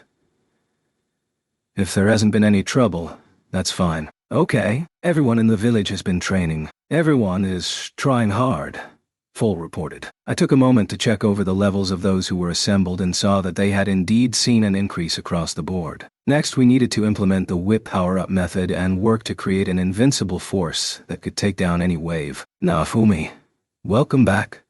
Ren appeared in the refectory looking pretty worse for wear. He greeted me unsteadily. I'd been thinking of giving him an earful, but his condition actually looked pretty bad. I couldn't get angry with him over this. His sense of responsibility was even stronger than I had expected. I'm sorry. I know you left me in charge, he said, sounding truly exhausted. I didn't mean for you to take responsibility for absolutely everything, I told him. The medical analysis had determined he was suffering from a gastric ulcer and intense mental exhaustion. He also faced a lack of sleep due to stress, with some people reporting he had been training instead of sleeping. Perhaps the pressure of fighting to protect the world had just proven too much for him. It all seemed a bit silly to me. He took everything too seriously, which only accelerated the troubles he faced. I knew that I had been helping to reduce that burden on him, but I didn't realize it would get this bad this quickly without me around. It could be a result of Matoyasu and the others running so wild, or just Ren having such a strong sense of responsibility for everything. Kwa! One of those moments that had been causing such a hassle for Ren came, quite literally, flying in. It was Galeon. Hold on, Galeon, I shouted. All he did was squawk, so I was forced to take action and defend myself, just in case. Shooting Star Shield. With a thunk, the incoming dragon crashed into my barrier. Kwa! Kwa! He squawked, clearly complaining about the wall keeping him away. The taunts of the demon dragon really got him riled up, or so I heard, I commented. Kwa? Galeon responded. That's true. He went on quite the rampage and caused a lot of trouble for the sword hero. I'm so embarrassed, Windia explained. The demon dragon is also to blame, taunting him like that, I said. I didn't know exactly what she had said to him, of course, but I was concerned. Enough about what the additional fragment she had given me might contain that I wasn't sure if I should hand it over or not. Even so, you're the king of the dragons, aren't you? Shouldn't you be acting a little more regal? I pointed out. I wish the old Galeon would suppress him a bit, but the personality of the young one was too dominant. Qua? Galeon squawked. It seems Galeon wants to know if you had relations with the Dragon Emperor in the other world, Windia asked. He really thinks that's something I would do? I asked with some venom. I wondered if I was really considered so unprincipled. The way the demon dragon came on strong reminded me of Atla, which I didn't hate, but taking it any further than that would be going too far. Really? As if you would do such a thing, Raftalia agreed. Raf, added Rafchan. I wondered how he could even think such a thing was possible. Maybe he thought she had turned into a beautiful girl to tempt me. Galeon's face brightened at my response, seemingly forgetting that he was going to have to be punished for his misdeeds while I was away. After all the trouble you've been causing for Windia and Ren, I'm not going to be talking to you much for a while. I don't know what kind of taunting message it contains for you, but I have a gift here for you from the demon dragon. So just take that, and let's see what happens, I told him, tossing him the fragment I received from the demon dragon. Qua, Galen said pitifully at my words, moving over to have Windia console him. So now you finally calmed down. I told you. There's no way the shield hero was going to fall for that Madam Dragon, Windia said, unable to resist, and I told you so. I can't say I like her on a personal level, but she's definitely more capable than you in battle, I told him. He squawked in surprise. If you don't like it, you'd better start training harder. Qua. The dragon grabbed onto Windia, crying. I had no sympathy for a selfish reptile who couldn't even keep things together while I was away. Hopefully, the regret he was feeling now would propel him forward. Old Galen was choosing to keep quiet, the situation being what it was. There. Let's go back to the monster stable before you upset the shield hero any further, Windia said, carrying Galen away. As they left, Sedina and Shildina came in, bringing Ruft, with Rafchan II in his arms, along with them. Shield hero, welcome back, said Ruft. He was in his demi-human form and was also starting to look a little taller than everyone else. If I compared them all directly, I could see a definite change in him. Just like Raftalia, he seemed to be developing faster than the others around him. Seeing him with Sedina and Shildina like this also helped to reinforce a similarity to that of Raftalia. I guessed that it meant even after everything that happened, he was indeed the king of Q10 Loa. Seeing Melty and Trash in action up close had probably been having an effect on him too. Raftalia seemed to be having similar thoughts about the demi-human Ruft, because she had a complicated expression on her face. She had lost her parents, and probably saw some of her departed father in Ruft's face. Raf, said Rafchan. Dafu, said Rafchan II. I basked in their cute greetings for a moment, and then I turned to Ruft. Hey, Ruft, how are things? I asked him. With a poof, Ruft turned into his therianthrope form, a happy expression on his face. I felt conflicted about the fact that when he was a therianthrope he looked his actual age, but I wasn't going to let it bother me. After all, he also looked like a giant Raf, Chan. Queen Melty and the others know more about the political situation. Rat has been conducting research into my own transformation, he explained. I see. How is that looking? Do you think we can perform the same thing on Raftalia? I asked. As soon as I said that, Raftalia grabbed my shoulder, turning a fixed smile in my direction and giving off an aura so strong it was like she might have been cursed herself. I know I have been away for a while, but none of that, please, she told me. Are you sure? Ruft pleaded, looking up at her with a slightly frowny pose that even Rafchan never used. Oh my, said Sedina. Oh dear, said Shildina. Oh dear, said Shildina. Oh dear, said Shildina. You've gotten bolder than before, Ruft. I'm not going to allow it, no matter what kind of look you give me. It sounds like you and Mr. Nofumi have been cooking up all sorts of trouble while I was away. Ruft, don't you take issue with being experimented on? She asked him pointedly. Not at all, he replied. He had asked for the class-up experiment himself, and that had led to the birth of this incredibly sweet Raf-type therianthrope. It looked so cute, but it was also starting to feel a bit dangerous. I had also learned that both raccoon therianthropes and the race called war raccoons looked different from what Ruft had become. When I'm like this, I get along so well with the other Raf species. I can understand what they are saying, and the text for cooperative magic just appears in my head, making it so easy to cast. It also makes the Melremark language easier to understand too. That almost sounded like some kind of translation function. I would have to ask Rat what was going on there. Raftalia, you know I always tell the village slaves that they get to choose for themselves when they take a class up?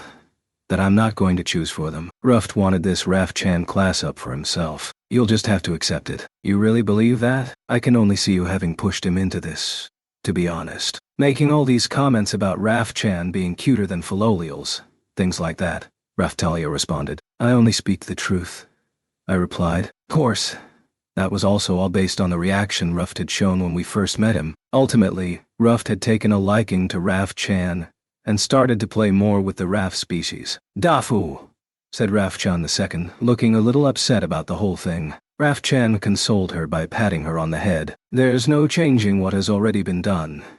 But we are not finished discussing this issue, Mr. Naofumi, Raftalia said. She could be stubborn too when she wanted to be. Brother, sister, I'm glad nothing has changed with you. Foal said, nodding to himself in acceptance. I wondered if this situation was really something to be accepted so easily. Now, things should be easier on me. Ren breathed. You need to learn to relax a little, Ren. That's for sure. Foal, he needs more backup from you, I directed. I did what I could. The sword hero collapsed anyway. Foal protested. He had always done a good job of looking after Atla, giving him the flexibility to handle a certain degree of problems that the village might throw at him. The issue was really Ren's fragile mental attitude and lack of means to blow off that stress. I'll be watching over things for a while, anyway. You just concentrate on getting better, Ren, I told him. He managed to mumble his agreement. Little Naofumi, are we expecting a meal anytime soon? Sadina called. It's like every day is a party recently. What fun, said Shildina, both of them clearly very hungry. It's almost ready, I told them. Master, I'm back. Save me. Philo came flying in and immediately rushed into the kitchen and hid herself. I wondered where Melty was. Maybe Philo had dropped her off somewhere, with or without her. Anyway, I knew. What was coming next? Motoyasu. Everyone with their hands free. Stop Motoyasu and his Philolials from getting through. They can eat later, I commanded. There were shouts of agreement. Naofumi, should you really be giving orders like that? Ren asked. It's fine. Everyone here has such energy, as I'm sure you've noticed. This is how you handle the villagers, Ren. Watch and learn, I told him. I ignored the chaos my orders triggered and went back to cooking. Dinner time was always crazy. This was one of the big differences between here and Kizuna's world. There were so many mouths to feed that I could cook, and I'd still need to cook some more. I got sick of it in the end. I told anyone else who was still hungry to eat some bioplant veggies. Then I settled down to my own dinner. Everyone stuffed themselves and then went their separate ways for the night. Hey, Philo, I called out to her. I had chased out Motoyasu and his Philolials after feeding them, and Philo was now eating some bioplant nuts in the refectory. Can you get in touch with Vittoria, huh? She replied, stuffing her mouth. I couldn't believe how much she could eat. Then her cowlick started twitching. Yes, I hear her, and she can hear you. She wants to know what you want, Philo reported. You know at least something about what we are fighting against, right? I asked, speaking to Vittoria directly. About Tact and the others called the Vanguards of the Waves. Via Philo, I proceeded to explain the truth about the Vanguards of the Waves and those who appeared to be behind them. But you already knew all of this, didn't you? She had been around for a long time, so it seemed unlikely to me that she didn't have some inkling about this stuff. She says it was all so long ago. Her memories are unclear, but she knew about enemies being sent here by the Waves. Philo relayed. You can't do any better than that? I asked. It's all blurry, she says. And the Waves try so many different things. She doesn't know, Philo reported. She was still just a Philolial at the end of the day. They were a pretty easygoing race. No matter. We learned a lot over in that other world. The second other world for me. But I take it you already know about Ethnobalt through Philo, correct? I asked her. I waited for Philo's cowlick communication to be completed, and then continued. He's a monster that occupies the same position that Philolials do here, basically. It seems that there was once a legendary library rabbit, much like you, but they were killed at some point in the past. The one who assumed the name of God had shown a tendency to wipe out anyone who could act as a threat to the Waves. In that case, it wouldn't be surprising if they decided to come for Vittoria. I went on to explain to Vittoria what had happened in Ethnobalt's home, the ancient labyrinth library. It seems that the ones we have been fighting are active in this world too. They might be targeting you, so please be careful, I warned her. We had no idea what might happen after all. Sin's sister's forces might even try to capture Vittoria alive and do all sorts of things to her. She says that she understands.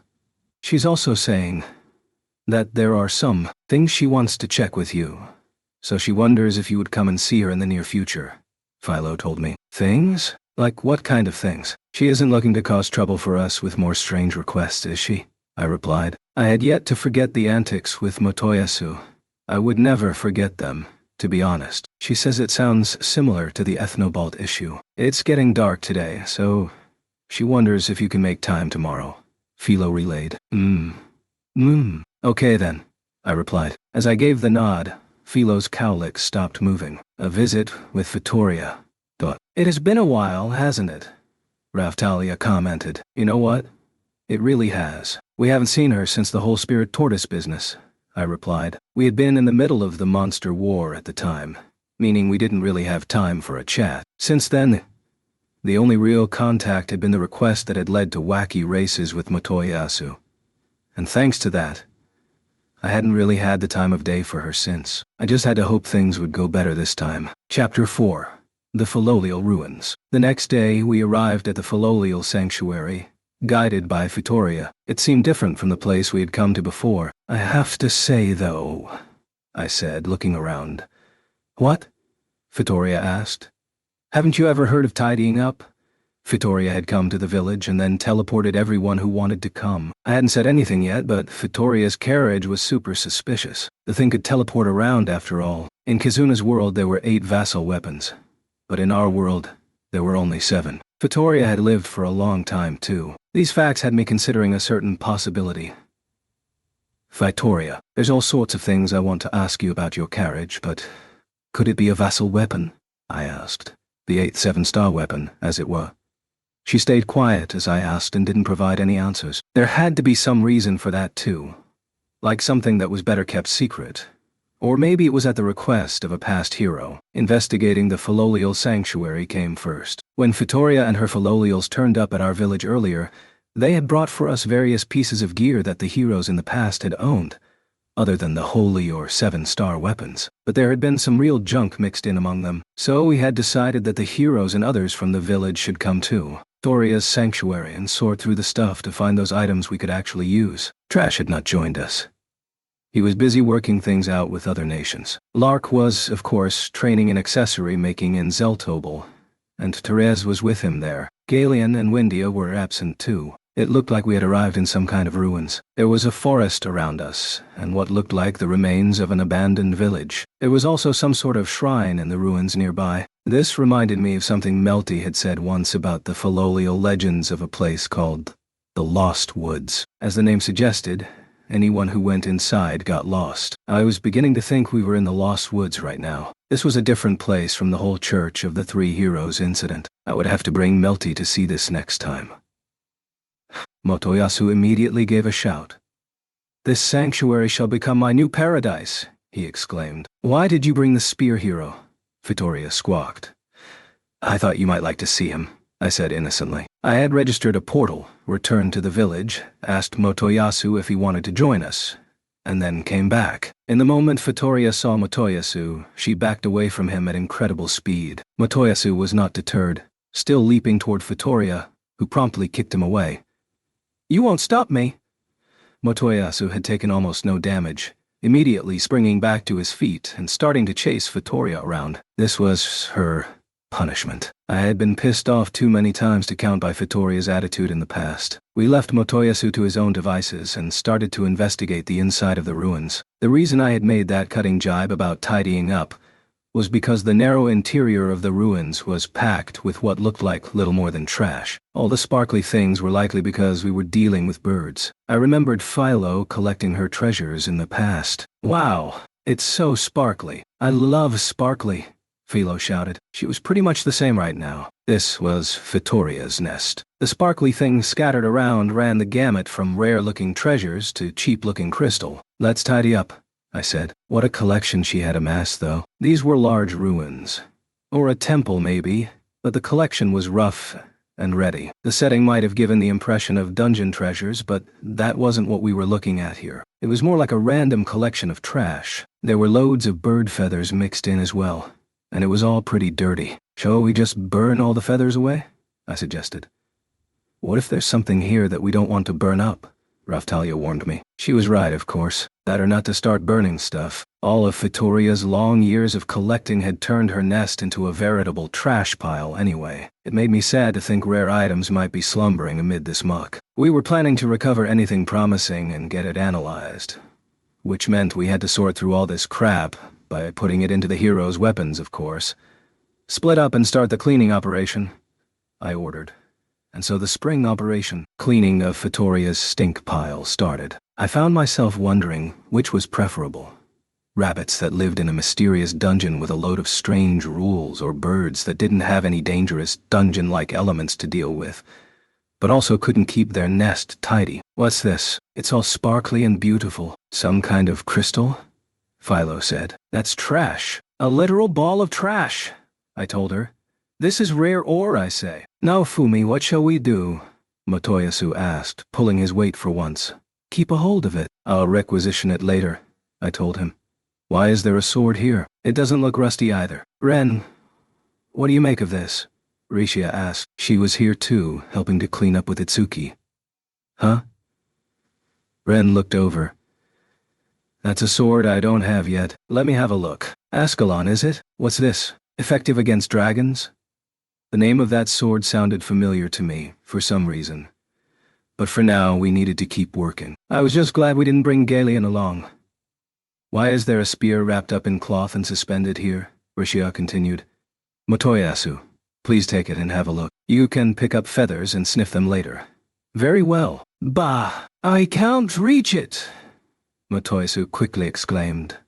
Afu, said Rafchan II. She was up on the spear-like item suspended in the air. It looked like something a hero must have made. Like a yokai. Fighting spear bound in red cloth from that one famous manga. Why don't you just copy it? Rishia suggested. Good idea. Beast spear?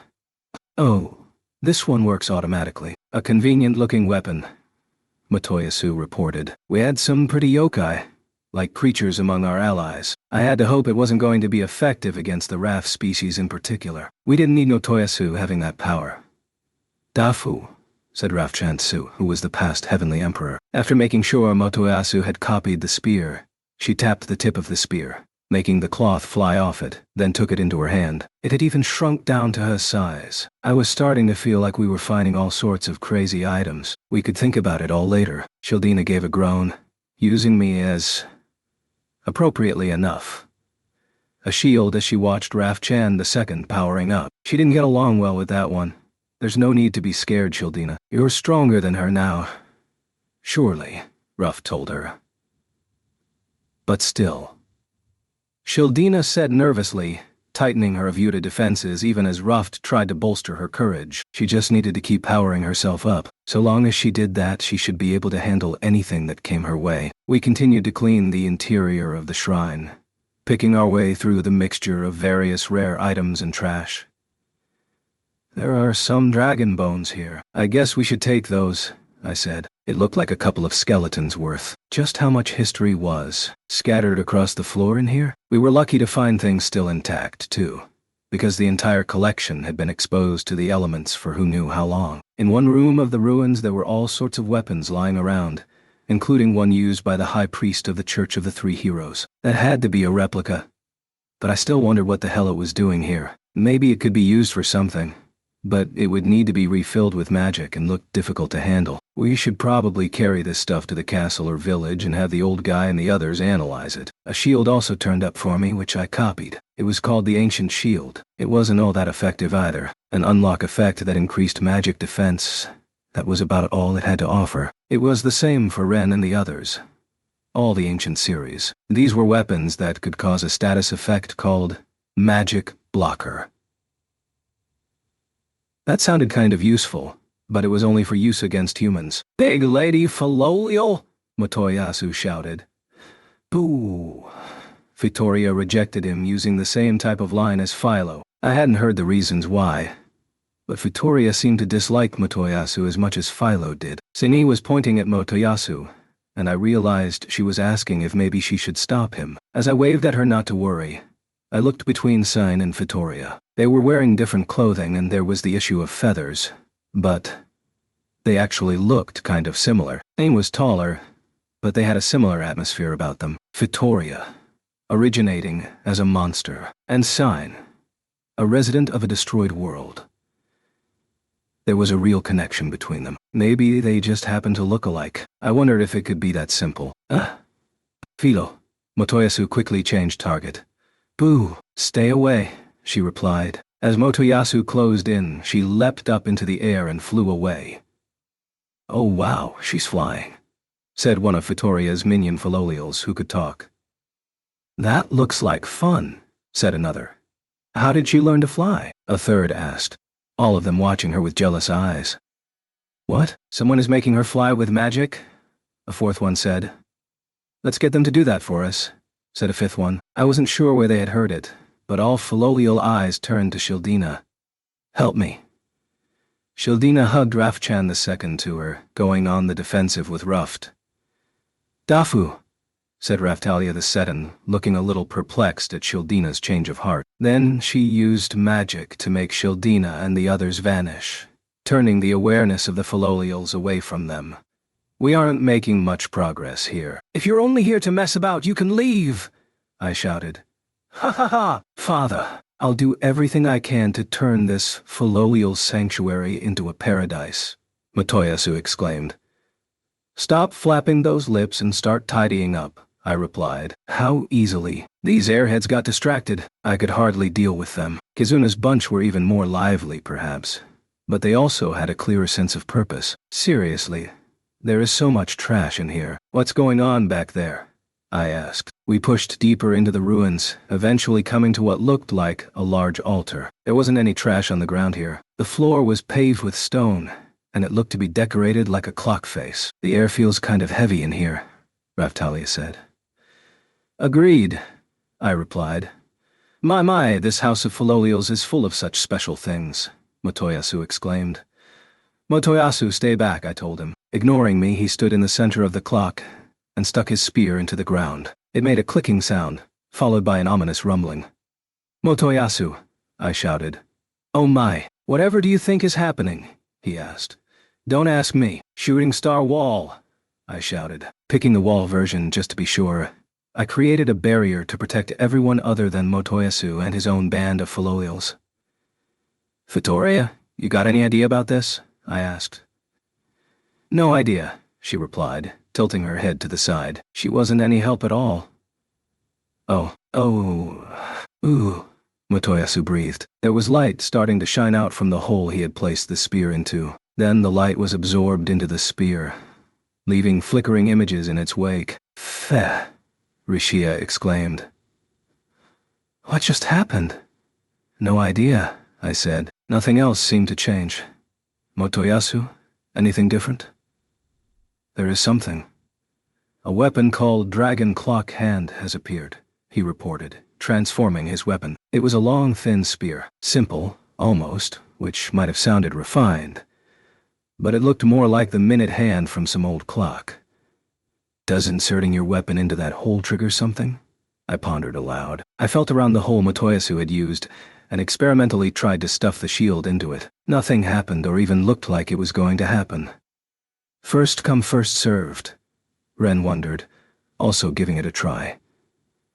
Motoyasu, I shouted. I have no idea, I say, he replied. One would not normally just stick their weapon into any hole that presented itself. I would like to believe, but I couldn't be sure, it being Motoyasu. I gave a sigh. Just more unexplained shit. Come on, let's keep moving, I said. It didn't look like we had any monsters to contend with anyway. This was Filolial territory, so with their boss Vittoria along, it wouldn't matter even if we did bump into some monsters. Traps were a different matter. All the classics sprang off around us, from rolling boulders to spikes on the ceiling, but they meant nothing in the face of a party of heroes. My shooting star wall blocked them all.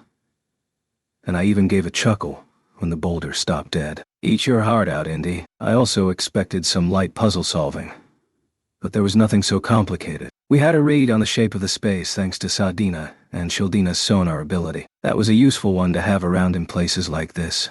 Places filled with secret doorways and passages. At the heart of the ruins, we came to a stone room that appeared to be floating in the air via magic. Floating stone. It was known as Glowik, I recalled. We climbed the steps carved from it and reached the room at the top, then looked around. There was a seriously heavy atmosphere in the room. It felt like this was the origin of the magic. Mr. Naofumi, we've seen a place like this before, Raftalia said. Indeed we have, I recalled. It was exactly like the stone chamber assigned to the curator in the ancient labyrinth library, Ethnobalt's home. After hearing your description of that place, I thought I had better bring you here, Vittoria explained. So there's one on this world too, I said. Here, In the depths of the ruins of Fitoria's home, a small vial was floating in the air. Behind it there was the same mural on the wall as we had seen in Ethnobalt's place, depicting some kind of winged, cat-like creature. There were images of the holy weapons, and the vassal weapons too when I looked more closely. Some of the images were glowing. To start with, I thought it was the exact same image as before, but it was actually different in multiple places. The cat part was different too. There were two whale-looking creatures hanging around in the background. Seeing where I was looking, Raisha started to investigate the wall herself. It looks very similar to the one we saw with Ethnobalt, but there appears to be text written on this one, she reported. There is, I asked. Rashia pointed to a section of the wall. At a glance, it had appeared to just be another kind of pattern, but now I saw it was covered with text. It was almost like a piece of art, forming an image from a distance but turning into text when you got close. I appreciated the effort. Almost, but kind of wished they had just written it out in more legible lettering. I'll leave the analysis to you, I told her. Time for our true main character and the greatest intellect present to step up to the plate. I'm sure I'll make all sorts of interpretation and translation mistakes, she replied, unsure of herself. You've got incredible analytical skills, I'll vouch for that. You can I told her. He's right, Rashia. I believe in you too, Raftalia offered. Came her predictable response, but she seemed ready to give it a try. I turned my attention to the vial of red liquid that we had also seen with Ethnobalt. I picked it up. No problems. There was also a lot more left in the vial here than there had been over there. I wondered if that meant something. It might be related to how long Fitoria seemed to have lived. Over there they had been forced to use it more frequently. Maybe that was the reason. That is the medicine that guardians from other worlds should drink, correct? Fitoria asked, pointing at the vial. What is it? What is its purpose? I asked her. It's a poison, but I don't really understand it. I drank it before, Fitoria said. Okay, what about people? Can they drink it too? I asked. I think I remember hearing that they'd better not, she replied. So it sounded like it was only for monsters, but had the effect of extending their life span, like some kind of elixir of eternal life. What I do remember is 1 drop means eternal pain, 2 drops means eternal loneliness, and 3 drops means something truly terrible. That was the exact same thing that Ethnobalt had said. The thing is, using the weapon produced by this to attack a wave crack greatly increased the time before the next wave. There's more of it here than there was in Kizuna's world. Enough for all of our heroes, most likely, I explained. A mysterious liquid left by a hero in the past. We were going to have to make good use of it. But I was still wondering what this wall meant, with all the same images as the one in a totally different world. That was not an issue that could be resolved by simply thinking about it, however. I dripped a drop of potion onto my shield. Conditions for Shield 0. Unlocked. Shield 0. Awakened. 0/0. Abilities. Locked. Equip. Bonus. Skill. Shield 0. Special effect. Judge of Reason. World Protector. It turned out to be a shield even lower on the ladder than the small shield, with everything at 0. Kizuna had obtained the same thing for her weapon, but I wondered again just what this was. I changed to it to see what would happen. It looked the same as the small shield. Shield 0, I said, using the one skill it had. Light flashed out and the shield started to shine. It looked pretty cool. I'd have to experiment more with it later. The potion hadn't produced any strange side effects, and so it seemed safe to use. The shield itself was far too weak to use, but it might offer some excellent effects. Games often had weapons and armor of the same type. All of the heroes should have this in order to overcome the trials ahead, Fitoria said. You heard the crazy bird lady. Let's have everyone put some of this into their weapons, I said. Each hero present proceeded to place 1 drop into their own weapon, releasing the same 0 series for each of them, with the same effects for each. Do you want to try some? I asked Philo. You're asking me again? Boo! She said. I had indeed asked her the same thing when Ethnobalt underwent the drinking ceremony. She hadn't wanted to drink it then either, but in the end, I thought, one day, she was probably going to have to. She was Fitoria's successor, after all. You are the next Queen, Philo, so one day you will have to drink it, Fitoria said, confirming my own thoughts. Boo, she replied again. I wondered about this past hero who had made Fitoria drink it, even though he probably knew it was poison. I couldn't see Fitoria accepting it easily. But here I was, trying to get Philo to drink it. I looked at the wall with its cat creature and wondered when that little mystery was ever going to be solved. With our track record, maybe never. Always seen close to materials covering the waves. It didn't really feel like the one behind the waves, but maybe it was. I wondered if this was the one who assumed the name of God. If so, there should be images in the ancient texts that Rasha had been reading. Fitoria? I asked. She looked over at me. Have you met this thing here? I said, pointing at the creature on the wall. I think I probably have, she replied. You normally sound more confident about things than that, I commented. I can remember what it looked like moving around. I don't think it is a bad creature, she said, trailing off. Is it the one who assumes the name of God? I asked. If so, we needed to be ready to dispatch immediately, if we ever encountered it. No, that doesn't sound right, but I remember it talking with the heroes, she replied. That sounded like the one who made this wall was trying to impart something about this creature, but also that the cat wasn't an enemy. No answers there. Moru, Fitoria said softly, almost inaudibly, placing her hand on the wall. Whatever is going on here, the one behind the waves has been trying to kill those just like you, Fitoria. All across history, so you need to be careful, I told her. I understand that. Now maybe you see why I rarely show myself, she replied. That was true. Ethnobalt worked in the library, but there was no telling where Fitoria might show up next. Her nest was in the Lost Woods. Even the resurrected would have trouble finding her. She might be like the demon dragon, living so long that she had come to look down on humans and distanced herself from them. I've met those trying to kill me many times. They have to be ones under the influence of whoever is behind the waves. They had led the people and betrayed my trust over and over, she continued. It sounded like she'd experienced her fair share of trouble, eventually leading her to only deal with humans through her underlings. Here, I can read this part, Risha said, still looking at the text on the wall. This weapon is highly effective against those who possess eternity, for defense against those who would take the name of a god. That suggests the Zero Series weapon cluster would be effective against the one behind the waves, the one who assumes the name of God, I pondered aloud. In Kizuna's world, attacking a wave crack with a Zero weapon had extended the time until the next wave was going to arrive. That also seemed to suggest these were special weapons that would be effective against the one who assumed the name of God. It was mainly an assumption for now, but we were starting to see some proof of it. The heroes are intended as stopgaps until help can arrive. And that's all I can read, Risha finished. That's more than enough. It overlaps with what we heard in Kizuna's world, I told her. It seemed that the heroes fighting the waves presupposed the eventual arrival of help from somewhere. Otherwise, text like this wouldn't keep saying it. I didn't know who or what we were meant to be counting on, but the expectation to do so made me feel pretty uneasy. I wondered if we could really rely on whoever it was who was meant to be coming.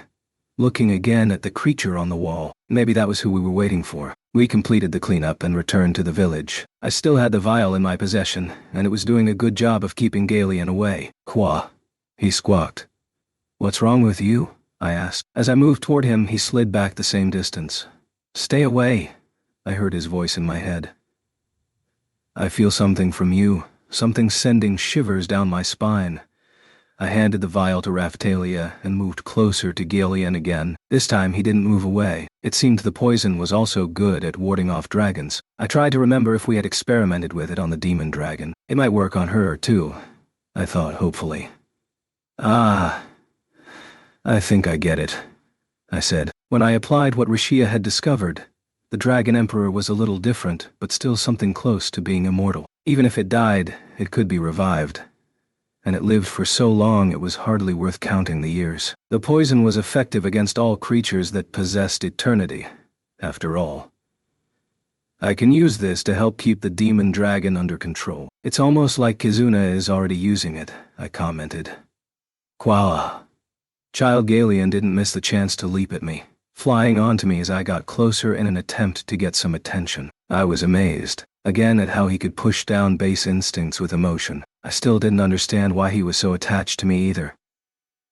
I hadn't done anything in particular for him. Okay, enough of that. The experiment ends here, I told him. Vittoria had asked that I return the vial to her once we had unlocked the weapons for all the heroes. So I proceeded to do that, including Lark, and then returned it to her. There hadn't been much left in Kizuna's world, but we still had quite a lot here. I turned my attention to the skill called Shield Zero. Indeed, the entire series. After unlocking the skill, I tried activating it, and then having a monster attack me, but as I had expected, nothing happened. I couldn't even resist the attack. The skill simply shattered in an instant. It was the same with the others. The skill looked super flashy when triggered, but it was unable to cause a single scratch. It wasn't about holding back or anything like that. It really was just a zero damage skill. It had zero cooldown time and consumed zero SPD. With that, anyway, the cleaning of Vittoria's nest and our excavation of ancient gear that had been slumbering for who knew how long came to an end. We had acquired some pretty fine new gear, and so I was quite pleased with the final result. Chapter 5. Village Abnormality. It was the day after we returned from the Filolial Sanctuary. We had gone to report our progress to the old guy and others at his workshop, and then returned to our own house. No, Fumi. Welcome back. We were greeted there by Melty, sounding for all the world like this was her place too, and reclining on the sofa in the middle of the house where Raphtalia, Philo, and I lived. She was dangling her legs, looking totally relaxed. Melty, just who do you think you are? I asked her.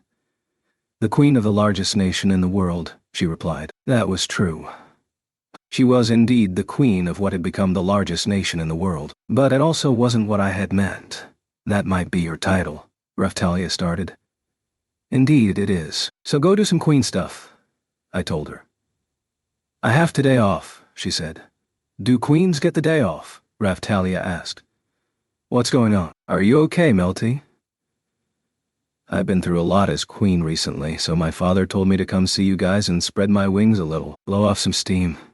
This is about the only place I can do that, she admitted. While I was away, Melty had been dealing with meetings and reports from all across the world. She was trying to hold together so many threads of disparate information I could actually understand where she was coming from. That didn't excuse her acting like this in my house, of course. He also wants me to report back on how things look here. What with the large collection of heroes you have now amassed. Melty admitted. That sounds more like trash, I replied. So Melty got a break from her punishing duties while being pushed almost forcibly onto me. It also displayed to the other nations how close the Melromark royals were with the shield hero, all under the pretense of her duties as queen. Quite the cunning plan. Trash had proven himself one to watch out for since he came back to himself. Still, this could trigger advances on me from the Siltvelt side as well. Marriage advances. So I wished they would back off a bit. Maybe he was handling that side of things via Foal. Okay. I understand why you are here now, but where's Philo? I asked. Melty was here, but Philo was nowhere to be seen. It wasn't like she spent long here, even if this was her home, but it seemed far too quiet for her to be in another room. Baba Foal, eat this food I made, came a voice from outside. Why are you bothering me? Ask brother to do that, said a second voice. There's so much pressure in getting Bubba to eat it. I want to practice on you first. Why are you bothering me, though? Go ask Sedina. Sedina and Shildina aren't here. They are probably off drinking on the island until Bubba calls for them. I was pretty sure I could put faces to the voices that I heard through the window. The village sure was a lively place. I tried not to concern myself with whatever it was they were discussing. Philo wasn't out there anyway, so she really wasn't with Melty. That was rare. Philo was spotted by the spear hero and had to go on the run. I tried to stop him, but you know how he is. We said we would meet up again here, so that's what I'm waiting for, Melty explained. Okay. So that's why she isn't here, I said. Motoyasu simply never gave up. Stalkers were scary. I could sympathize, having the demon dragon and Atlas stalking me to some degree. I didn't mind that they liked me. That wasn't the issue. In Motoyasu's case, though, he was just sick. So I'm just waiting for Philo to get back and enjoying my free time. I've had so many meetings and other official business recently. I'm worn out, and I don't get any real freedom. With all the fear of assassination, Melty complained. Queen of the biggest nation in the world. That all comes with the territory, I said. We had the Raff species here in the village, so assassins couldn't get in. Just like Raphtalia. The Raff species could all use illusion-type magic. Any outsider trying to conceal themselves would be outed in an instant. That would make it very hard for assassins from other nations to get in here and kill Melty. Melty had also been going to train with Philo. That meant she could probably handle herself against anyone who wasn't a hero anyway. The only thing that could cause any trouble was an attack by Sign Sister's forces. My father has created a firm foundation, but we are still in a dangerous time, Melty said. Most everyone with connections to Tact had been executed, but some of them might have escaped or still be in hiding, which meant security was being kept tight. There were other groups who would profit from Melty's demise too, but surely a fate worse than death awaited anyone attempting to harm the beloved daughter of the wisest king of wisdom. His other daughter was now a wanted criminal across the world, of course, but he likely didn't consider her his daughter any longer. You have your own burdens, don't you, Melty? Raphtalia sympathized. You're one to talk, Raphtalia. I think you should pay a visit to Q10 Low before they forget what you look like, Melty said. You have a point, Raphtalia said unsteadily. But I'd rather leave that to Ruft if I can. Unfortunately for you, on paper Ruft is dead, executed, I reminded her. It's going to be a few more years before we can pretend he's a distant relative. That kid is something else, let me tell you, Melty said. He can speak the common Melromark language already, and knows far more of it than I taught him to. He's definitely related to you, Raphtalia.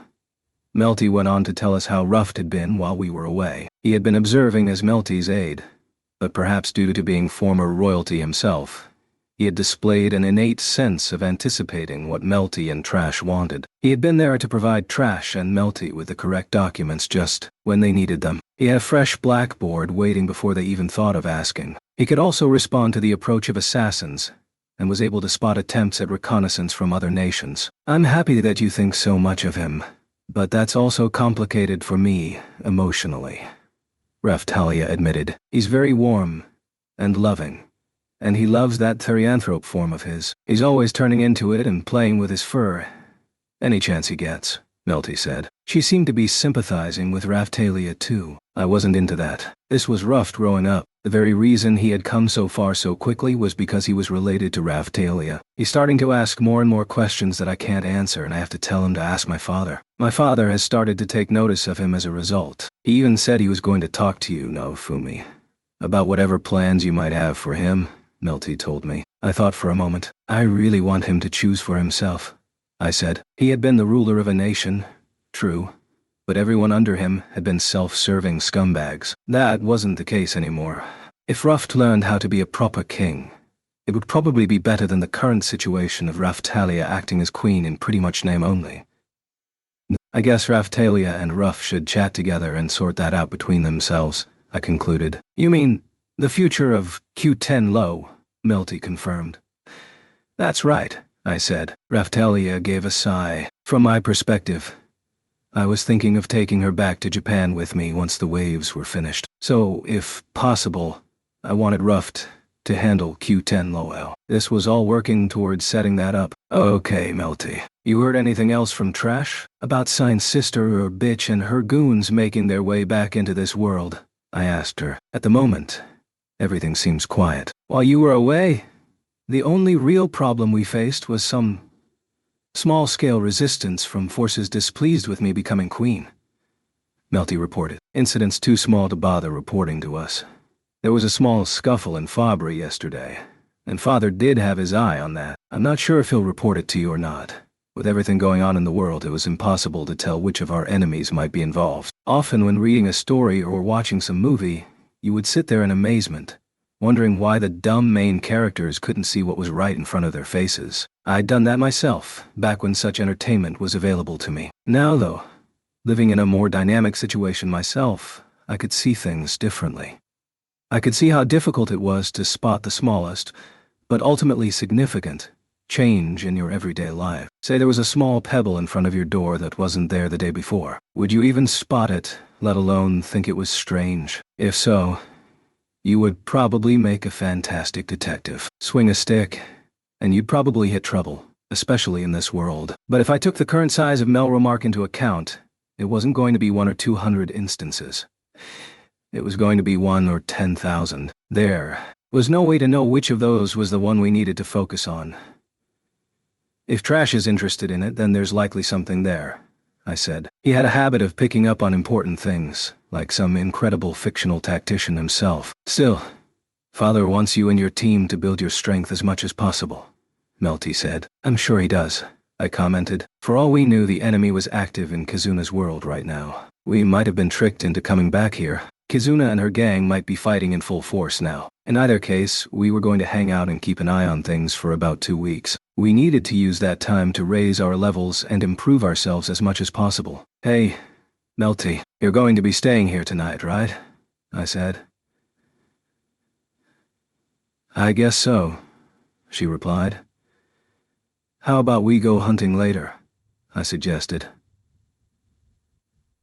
I guess just lounging around is a bit much. What about Philo? She asked. We'll invite her along if she can get away from Motoyasu, I said. That's mean, said Melty. Raph. As we were trying to plan our schedule for the day, Raph-chan started to look around, her fur standing up, suddenly on high alert. Raph. I tilted my head, wondering what was going on, but everyone assembled took it as a warning to get ready for action. Awatani, get out of there at once. It was Signed Sister's voice, suddenly coming out of nowhere. What? I exclaimed in surprise, but in the same moment a heavy feeling completely overtook my body. Mr. Naofumi? Whatever is the matter? Raphtalia asked. It seemed like none of the others had heard the warning. Then Sin, who had been waiting at the doorway, basically kicked in the door and burst inside. There were crackling shafts of lightning running along the ground outside, making it obvious that something big was happening. Like some kind of super-dense magical magnetic field. It was like a more powerful version of the magic that Galeon, the demon dragon, or Philo used to create a sanctuary, swelling to fill the entire vicinity. Panicked voices rang out from the villagers, who were wondering what was going on and shouting to get back inside. I, meanwhile, rushed outside, turning my shield into something ready for combat and preparing myself for anything. I didn't have a clue what was going on yet, but I was ready to defend Raphtalia and Melty as required. Melty, be ready to get out of here, I told her. I am, she replied, rushing out of the house alongside me. The next moment, lightning crashed down in the middle of the village. It was a blinding light covering everything in the vicinity. That was followed by an intense floating feeling. Sparks crackled off my shield as though it was protecting us from something. What's going on? I shouted. Sign's sewing kit and Raphtalia's katana weapons were giving off a similar response as my shield. I blinked a few times and then we all looked around. It didn't look like anything much had happened. The same village. Scenery spread out around us. What was that? Foal asked. It was so bright. I saw it, I replied. He was covering Keel and Emiya with his body to protect them, while the others in the village were looking around, blinking and shaking their heads. I checked again to see if anything had changed. Everything seemed the same. Inside the village, at least. Bubba. Hey. Was there a mountain like that outside the village before? Keel asked. I looked where she was pointing, and that immediately told me something was seriously wrong. What's going on here? I asked. The familiar scenery outside the village had now totally changed. There was a mountain I'd never seen before, and a whole forest that spread out from the village. I immediately checked my portal shield to find that every location other than the village had vanished from it. In that moment, I had no idea what had happened or what new trials lay ahead. Chapter 6. Encounter with Extinct Monsters. Brother, do you recognize that mountain at all? Foal asked me, tilting his head in puzzlement while pointing to the new mountain outside the village. Unfortunately for all of us, I couldn't say I'd ever seen it before. Nope, no idea. Does it look like a mountain we would recognize? I asked. I'm not sure, Foal replied. I do feel like I've seen it before somewhere, but only vaguely. That was no help. Whatever the situation was, we needed to gather information. I need some of you suited to recon. Philo, Galeon. I started to give orders. The monster's seal registration still in place, but then realized communications were cut off. The status of Galeon and the others was the same as it had been while I was in Kizuna's world. How about Sadina and Shildina? I muttered, but then realized that now that they were heroes, I couldn't track their slave seals anymore. With something big like this happening, I would expect them to hurry back immediately. But the fact that they weren't here meant we couldn't count on them showing up. Before we explore outside the village, I thought for a moment. Everyone, gather up. Take a proper roll call of whoever is here. So we were out of contact with Philo and Galen. Rafchan was here, but I thought about sending her out to scout a bit later. If we didn't get a handle on who was actually here, there was a risk of failing to respond effectively. Don't worry, just fall into line, Ruft said, helping to keep everyone calm. That's right, Keel said, helping out. Raftalia and Foal were helping to gather everyone together and take down their names. What's going on? Said one Filolial. I'm scared, said another. Raf, added one of the Raf species, all of them looking around, with concern on their faces. It looked like we didn't have that many Filolials with us. Maybe only half the Raf species too. Now Fumi, said Melty, sliding up to me, looking worried. She really looked her young age at times like this. Philo is okay, isn't she? It looks like we're the only ones caught up in this. I bet Philo is worrying about us just as much right now, I told her. Yes, you're right, she replied, finally coming back to herself. Melty slapped her own cheeks a couple of times and her expression returned to normal. If I look too worried here, I won't be able to call myself a queen, will I? I expected no less from Trash's daughter. She had been trained well in how to be royal. She dashed off toward Ruff to help identify everyone we had with us. Whatever is going on here? Ren appeared, still looking worse for wear. Hero, Iwatani, what is the meaning of this? I was just checking on Ren. And then, Eclair said, she was with Ren. She must have come as choice. Protection for Melty and then gone to check on the convalescing Ren. No idea. We were just counting up the villagers before starting to investigate further, I said. I was using my registered slave seals to check on which slaves were here, and which were missing. Ren was here anyway. That could turn out to be good or bad luck. Ren, have you seen Motoyasu or Itsuki? I asked. Sorry, no, I haven't, he replied. Okay then, I said. There was no way that self-centered Motoyasu wouldn't come bursting out amid a crisis like this. Itsuki and Risha had still been at the Filolial Sanctuary, attempting to read the information we found there. I really needed to work out why I couldn't portal to any of my registered locations. I could still come into the village, so I wasn't simply being blocked. I couldn't believe every location had been stopped somehow. Archduke, Rat ran up with Windia. Rat was an odd one, choosing not to call me Shield Hero, or by my name, but by my rank. What's going on? No idea, I replied. I had left her in charge of analyzing the technology we obtained from Kizuna's world. She had moaned about it not really being her specialty. Complaints or not, she still did a good job of it. Most of her recent research seemed to have been focused on the Raf species and the Filolials, but I didn't really know the details of what she was mucking about with. She was also responsible for the care of the village monsters, so she was far from useless, but some of the stuff she was doing with the Raf species seemed a bit icky. Windia, where's Galen? I asked her. Windia had been entrusted with Galen as a kind of surrogate parent. She shook her head, indicating she didn't know. After you got angry at him, Galen had semi-run away from home. Don't you know where he is, Shield Hero? She asked. Semi-run away, huh? I wasn't sure how to respond to that. I guess that means he's not in the village, I concluded. That wasn't just limited to Galen.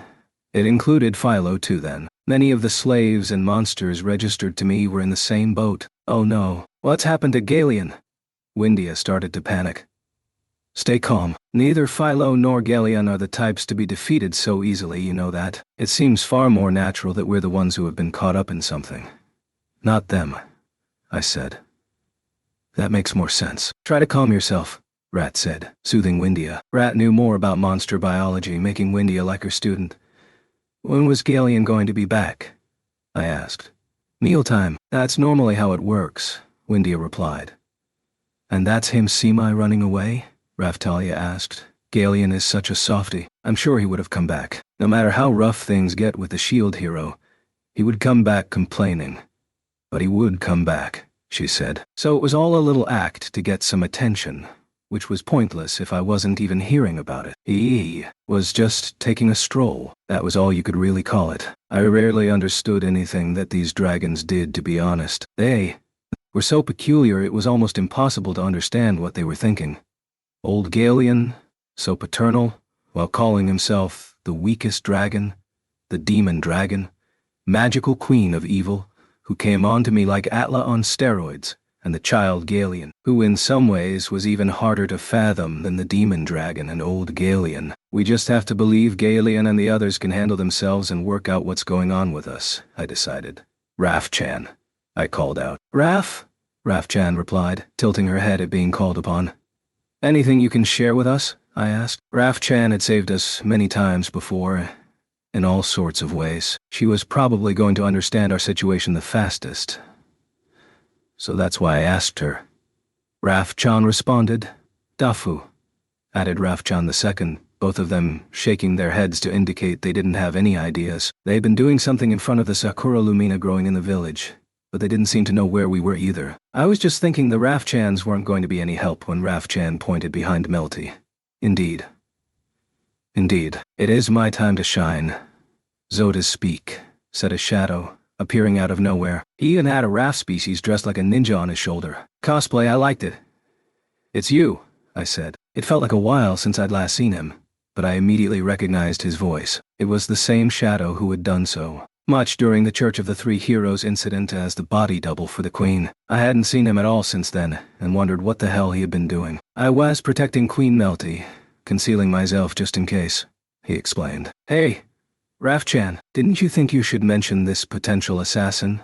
I asked her. Ah, don't blame your monsters, Shield Hero. Of course, they zensed me. I explained the situation to them, and they have been letting my presence slide, he explained. Raf, said the Raf species in the ninja getup. I was starting to feel that village security might not be as tight as I would have liked. I would have liked Raf-chan and the Raf species to react to shadows as well, if possible. At least let us know they were there. Shield Hero, are you okay? Ruft asked me, noticing I was a bit pissed off. Did you know about this too, Raftalia? Ruft? I asked them. Well, Eclair told me that he has been placed as protection for Melty. She hesitantly replied. You mean the spy guy? Sure. I thought you all knew about him too. He's right there, said Ruft. These two had concealment abilities. After all, it had to be nice to be able to see this guy wherever he was. I certainly couldn't. If the spear hero was using this to follow Philo around, I would point him out. But it's someone we know, so I didn't think I needed to, Ruft explained. Obviously Motoyasu would have to be stopped. He could confound even Philo's natural instincts in his attempts to snap unwanted images of her, so capturing him would be a given, but I couldn't help but wonder if they really should be letting a shadow slide so easily. I have been in contact with individuals from Q10 in a mutual exchange of information, and have honed my craft as a result. I am a shadow, and also a shinobi, making use of the arts of Q10. Your village, Shield Hero, is the one place where people gather who can still see through my enhanced arts, the shadow explained. Yet the hero himself can't see you at all. What a farce. I'm not sure you are worthy of the title of shinobi either, I told him. I might have to put Raf-chan on his head at all times to track him for me. We needed to deal with this emergency anyway. Okay, is that everyone from the village gathered together? Make sure we don't have anyone hiding away, I shouted. Bubba, I don't think anyone would be dumb enough to hide themselves at a time like this, Keel said. Sure, that was a good point. Everyone was gathered in the village square. I proceeded to look over the assembly. There was Raftalia, Melty, Raf-chan, and Sign. They had been with me since this all kicked off. Fol, Keel, and Emiya were there.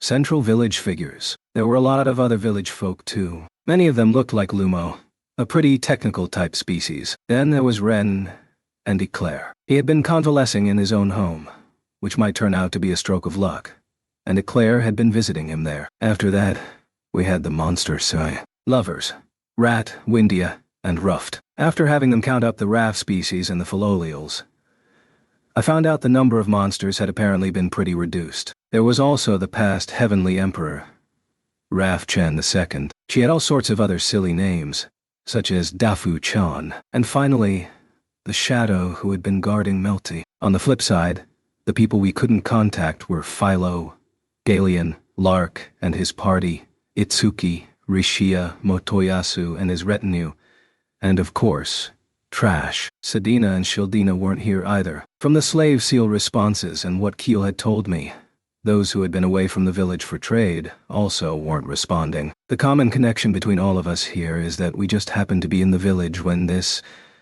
whatever it was, happened. I pondered aloud. Just what this was, though, I was still left guessing. Has some kind of technology moved the entire village? Raftalia wondered. The scenery outside our familiar boundaries was quite different. But there were still points that didn't line up. It's not impossible, but I can't understand why only the village can be selected when I tried a portal, I replied. This was a different phenomenon from when we had been on the Kalmyra Islands. Maybe some kind of barrier has been put up? Raftalia hazarded another guess. Okay, that sounds like a thread worth pulling on, I agreed. Perhaps a barrier had been put up to stop us from teleporting out, and then we had been teleported away somewhere. That seemed like one possibility, considering we didn't recognize this place. I had first wondered if we had been sent to some unfamiliar new world completely. But when I looked at our levels and other data, it didn't seem like that was the case. How long until the next wave? I wondered aloud and looked at the number. For some reason it was unstable. Raftalia, can you use Scroll of Return? No, I can't, she replied. Raftalia had tried using teleport skills herself a number of times, but was having no luck either. To be exact about the issue, we are outside the specified range of a dragon hourglass teleport, she reported. Outside the range. I wonder how something like that happened. Sign, what about you? I asked, but she was already shaking her head. She was suffering from the same issue. Looks like we have to leave the village and see what's out there, I concluded. Okay, let's do this. Foal seemed keen to get started. The Shadow would probably prove to be better at collecting information, but Foal was light on his feet. That would count for something. We needed to gather as much information as we could. And quickly. Hold on now, Fumi. We have no idea what is happening here. Should we all be rushing out there? Melty said. She had a point. Better than doing nothing. Our fastest, most flexible members should take the lead and search out the vicinity, I said. It definitely hurt that we didn't have any powerful flyers among our team. Philo and Galeon, basically. We don't know what might show up, so the heroes should go along too. Split up into teams and start getting the lay of the land, I told them. Leave it to me, the Shadow said. Yes, I'll be counting on you in particular, I told him. With that, we split up and got started. Raftalia, Melty, Rafchan, and Sign headed north with me. Foal put together a team of the more competent fighters from the village, led by Keel, and headed east, while Ren took Eclair and Windia and headed west. The Shadow planned to take the Raf species and strike out to the south. Ruft, Rat, and the remaining villagers would remain behind to protect the village. The range of the search was to be the ground covered in 30 minutes. If nothing was found, we would return to the village after that time, collate our information, then expand the range and strike out again. Seeing as we didn't even have a basic map, it didn't hurt to start out prudent. If anything did happen, the affected party would shoot some magic up into the air to let the others know. We decided to use the Philolials remaining in the village to get around. From among them, I was to ride the one known as Chick, Philo's immediate subordinate, and the one leading the village Philolials. Immediately prior to our departure, I was looking at the ground with Rat. It seems this is the boundary line, Rat stated, pointing to the ground just outside the village. A single, clean line extended all around the village from there. We had investigated, and it encircled the entire thing. If some kind of power or technology has transported us, it looks like it moved everything inside this circle. That would make sense, I agreed. It was a big chunk of real estate to move, however. The entire village, pretty much apart from the Philolial stable. One of the monster stables had remained, so it was hard to guess the reasoning behind the selected area, and impossible to guess how it had been achieved too. I couldn't help thinking that Sign's sister had tricked us after all. Well then, Archduke, I'll let you proceed with the survey, Rat said. Okay, you take care of the village, I told her. Then we crossed the line and started out on our investigation of whatever lay beyond.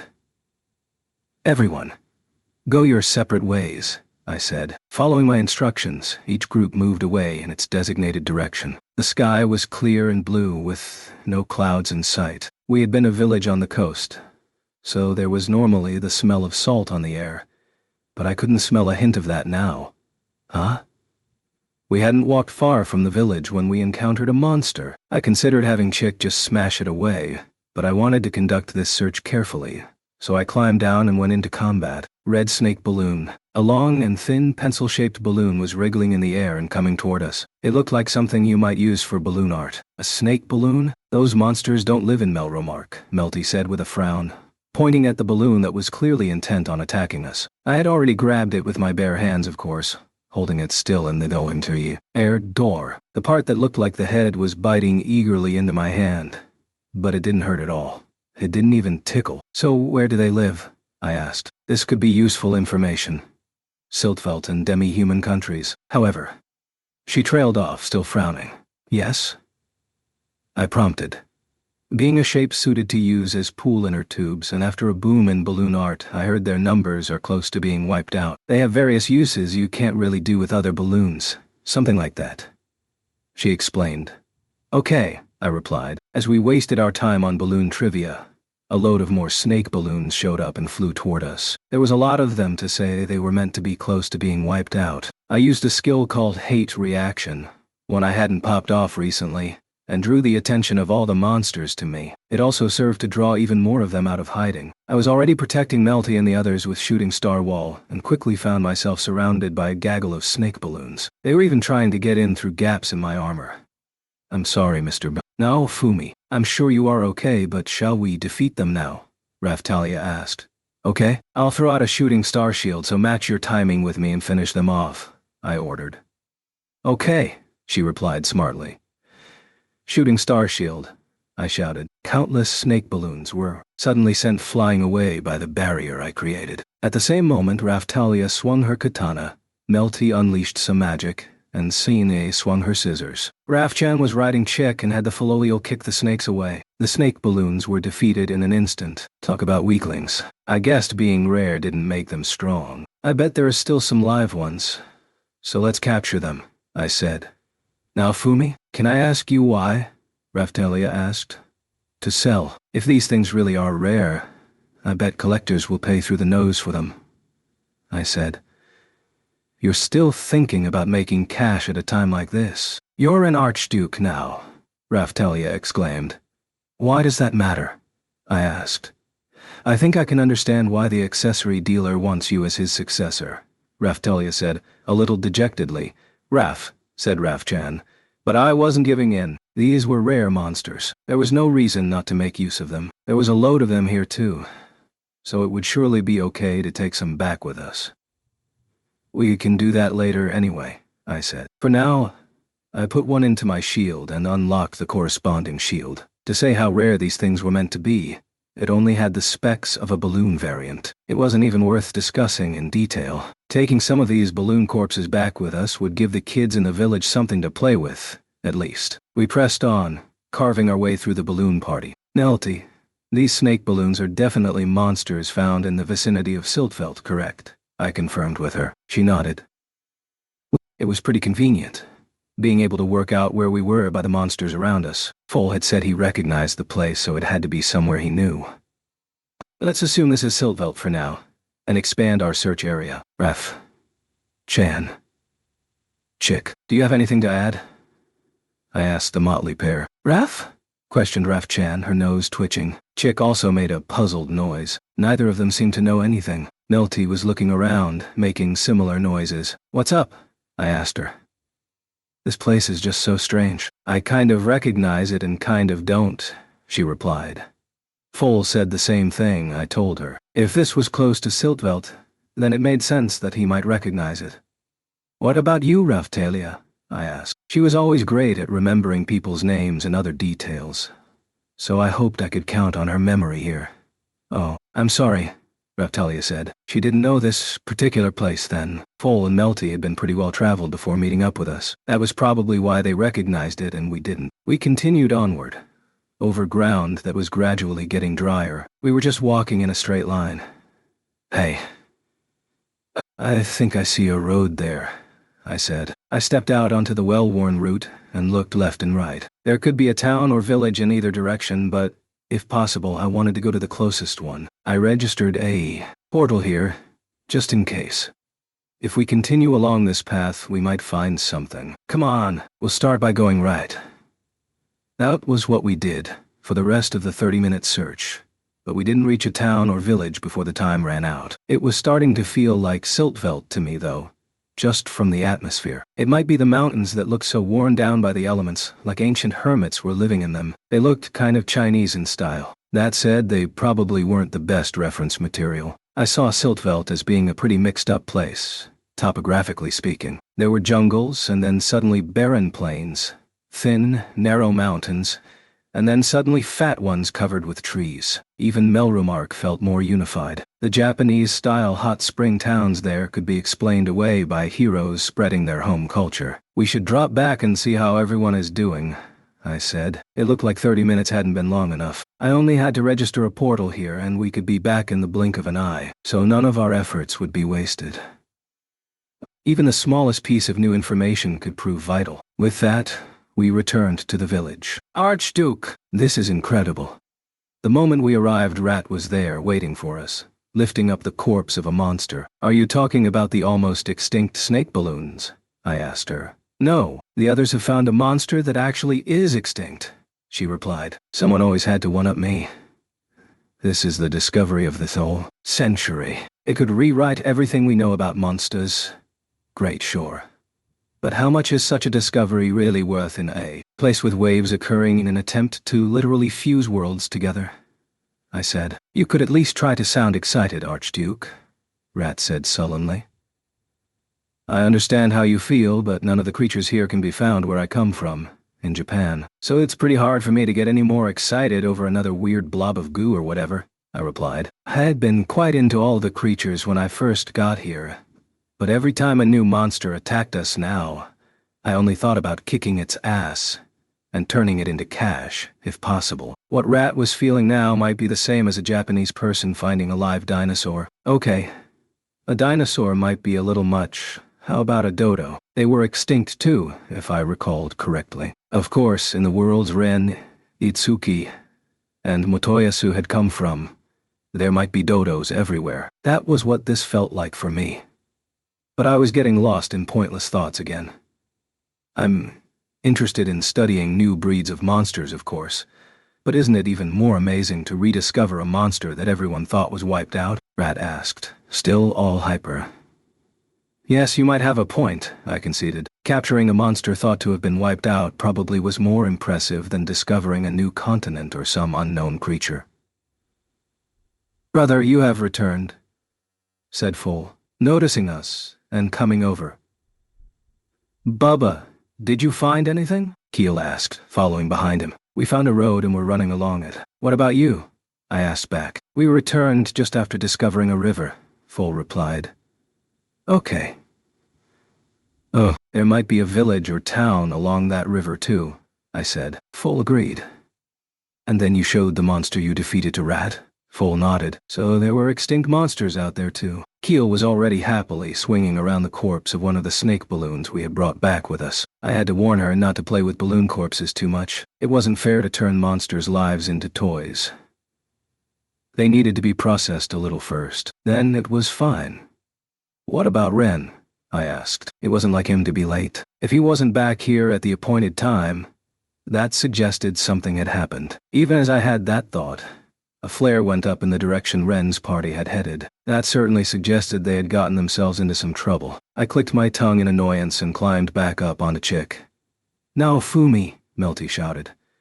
We'd better not risk your life, Your Majesty, I said, a little sardonically. Stay here. If anything happens, Foal, you protect Melty. Okay. Be careful yourself, brother, Foal replied with a nod, putting his fist in front of him. Hey, don't I get a say? Melty whined. We need to work out what is happening, but even more importantly, we need to ensure the village is well defended. Ruft, you help protect it with the Raft species, I said. Sure thing, Ruft replied.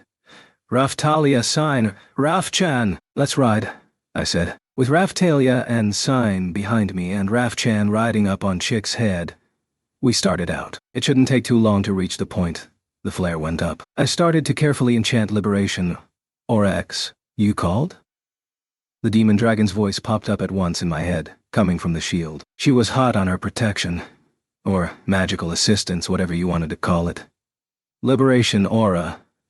My voice stifled as I tried to cast the spell. I tilted my head. Mr. Naofumi? Raphtalia asked. This is strange. I can't enhance the magic any further? I said. All I had managed to complete was a regular liberation aura. I wondered what was going on. I'd felt something similar when I cast Shooting Star Shield during our balloon battle. I had been rendered unable to use magic, and unable to use my shield recently, and while I'd done my best to adapt to each situation, it was confusing to have a mix of things I could and couldn't do. I was just trying to come back from that. We need to get to Ren as quickly as possible, I said. The normal liberation aura would have to do, and I applied it to Chick to boost her speed. She put her head down with a squawk and rushed forward, carrying us swiftly toward whatever trouble Ren and his party had bumped into. Chapter 7. Double the shield heroes. Wait, just listen, please. Ren was shouting as we arrived at the spot the flare had gone up. Listen to what? A holy weapon hero. Here to assault us, said his opponent, an unknown enemy. I can't believe how hard he is to fight. He seems so similar, but he moves so differently, Ren exclaimed. I noticed a village nearby, which I'd also never seen before. Eclair and Windia had been bound up in threads that almost looked like spiders' webs. It seemed possible to cut through them, but there was a vast volume of them spread across the area. Ren was fixated on protecting them both, meaning he was barely holding his own and defending the attacks from his enemies. Who are they? I wondered. There was a woman with an air about her a lot like Sign. She even carried some large scissors, and what I presumed to be a man in full-body armor and holding a shield was also there. They had to be pretty tough if they were giving Ren a hard time. Even as I took in the scene, Chick sensed what I needed and rushed toward all the threads. Stardust Blade! Raphtalia shouted. Mr. Naofumi, I've lost all my skill enhancements too, she promptly reported. So, the katana was on the fritz too. Her stardust blade still managed to cut through all the strings. We've still got to fight. Scene, I shouted. Okay, she replied, briefly but with confidence. Then she leapt down from Chick to defend Eclair and Windia. She released her own threads, binding them to the ones her opponent was freshly creating and opening a path for Chick. Naofumi? Ren said. Are you all okay? I asked. Yes, thanks for coming, he replied. Luckily, no one seemed to be hurt. I turned to these new attackers. I still had no idea who they were, but if they wanted a fight, then I'd pick up the tab. More of them? Said the scissors woman. Damn it, can't we catch a break? Said the shield guy, both of them facing us down as we prepared to join the fray. Behind them, a bunch of demi-humans were all facing off with us, holding a bunch of weapons. The situation looked pretty bad. It wasn't like all demi-humans were my allies after all. If we were in Shield Frieden right now, then there would be plenty of demi-humans filled with rage toward me. What's that strange monster? The armored guy with the shield muttered, looking at Chick. It doesn't matter. We still have to fight them. I was puzzled that he was hanging out with demi-humans but didn't know what a Filolial was, but for now I needed to confirm the situation with Ren. What's going on? I asked him. We found this village and so we stopped by. We were explaining who we are and asking some questions when the villagers ran off. Then these guys attacked us, Ren explained. I don't think we caused any problems. I started by explaining that we don't know where we are but that we're with the sword hero, Eclair responded. That all sounded fine. The job of being a hero had all sorts of side benefits, but trying to conduct yourself covertly was not one of them. Ren and Itsuki wouldn't go around hiding their past anymore, but to come seeking help in an emergency and instead get attacked. Something was going on here. Whatever is all this? Scissors woman asked. We need to capture them and find out. Good idea. Everyone, pile on, the shield guy shouted. His command was met with shouts of agreement from the band of allies behind him, and then they rushed us. These guys were spoiling for a scrap. That much was clear. Fighting our way out seemed to be the only option right now. Raphtalia, Ren, you unleash your skills the moment I pin him down. Sign, you interfere with the thread user. She's a lot like you. Everyone else, stop this other rabble, I ordered. Understood. Raphtalia leaned down, ready to unleash a skill as soon as it was required. Naofumi, Ren shouted. Watch out, this guy, Ren started to shout. The shield guy seemed to want to fight me. I also raised my shield and intoned some skills. Airstrike shield. Second shield. It took me a moment to realize that the other guy had shouted the exact same skill names as me, almost exactly as I said them. Familiar-looking shields appeared at my front and back and tried to hem me in. In that same moment, my own 2 shields tried to pin down the shield guy, but he grabbed my shoulder to restrict my movements. "Now!" he shouted. 2 more shields came in from the sides to try and prevent my escape, but I blocked those with 2 of my own float shields. The grating sound of shields clashing filled the air. In the next instant, the demi-humans fighting with the shield guy came to attack me with swords and spears. "Ha!" I shouted as I created a wall of life force, blocking their movements. "Ha ha! Instant blade." "Missed!" Raphtalia shouted, quickly circling around and unleashing her skill at the shield guy's neck, but it was cut short with a sound like it had crashed into a wall. "Mr. Naofumi. He fights just like you."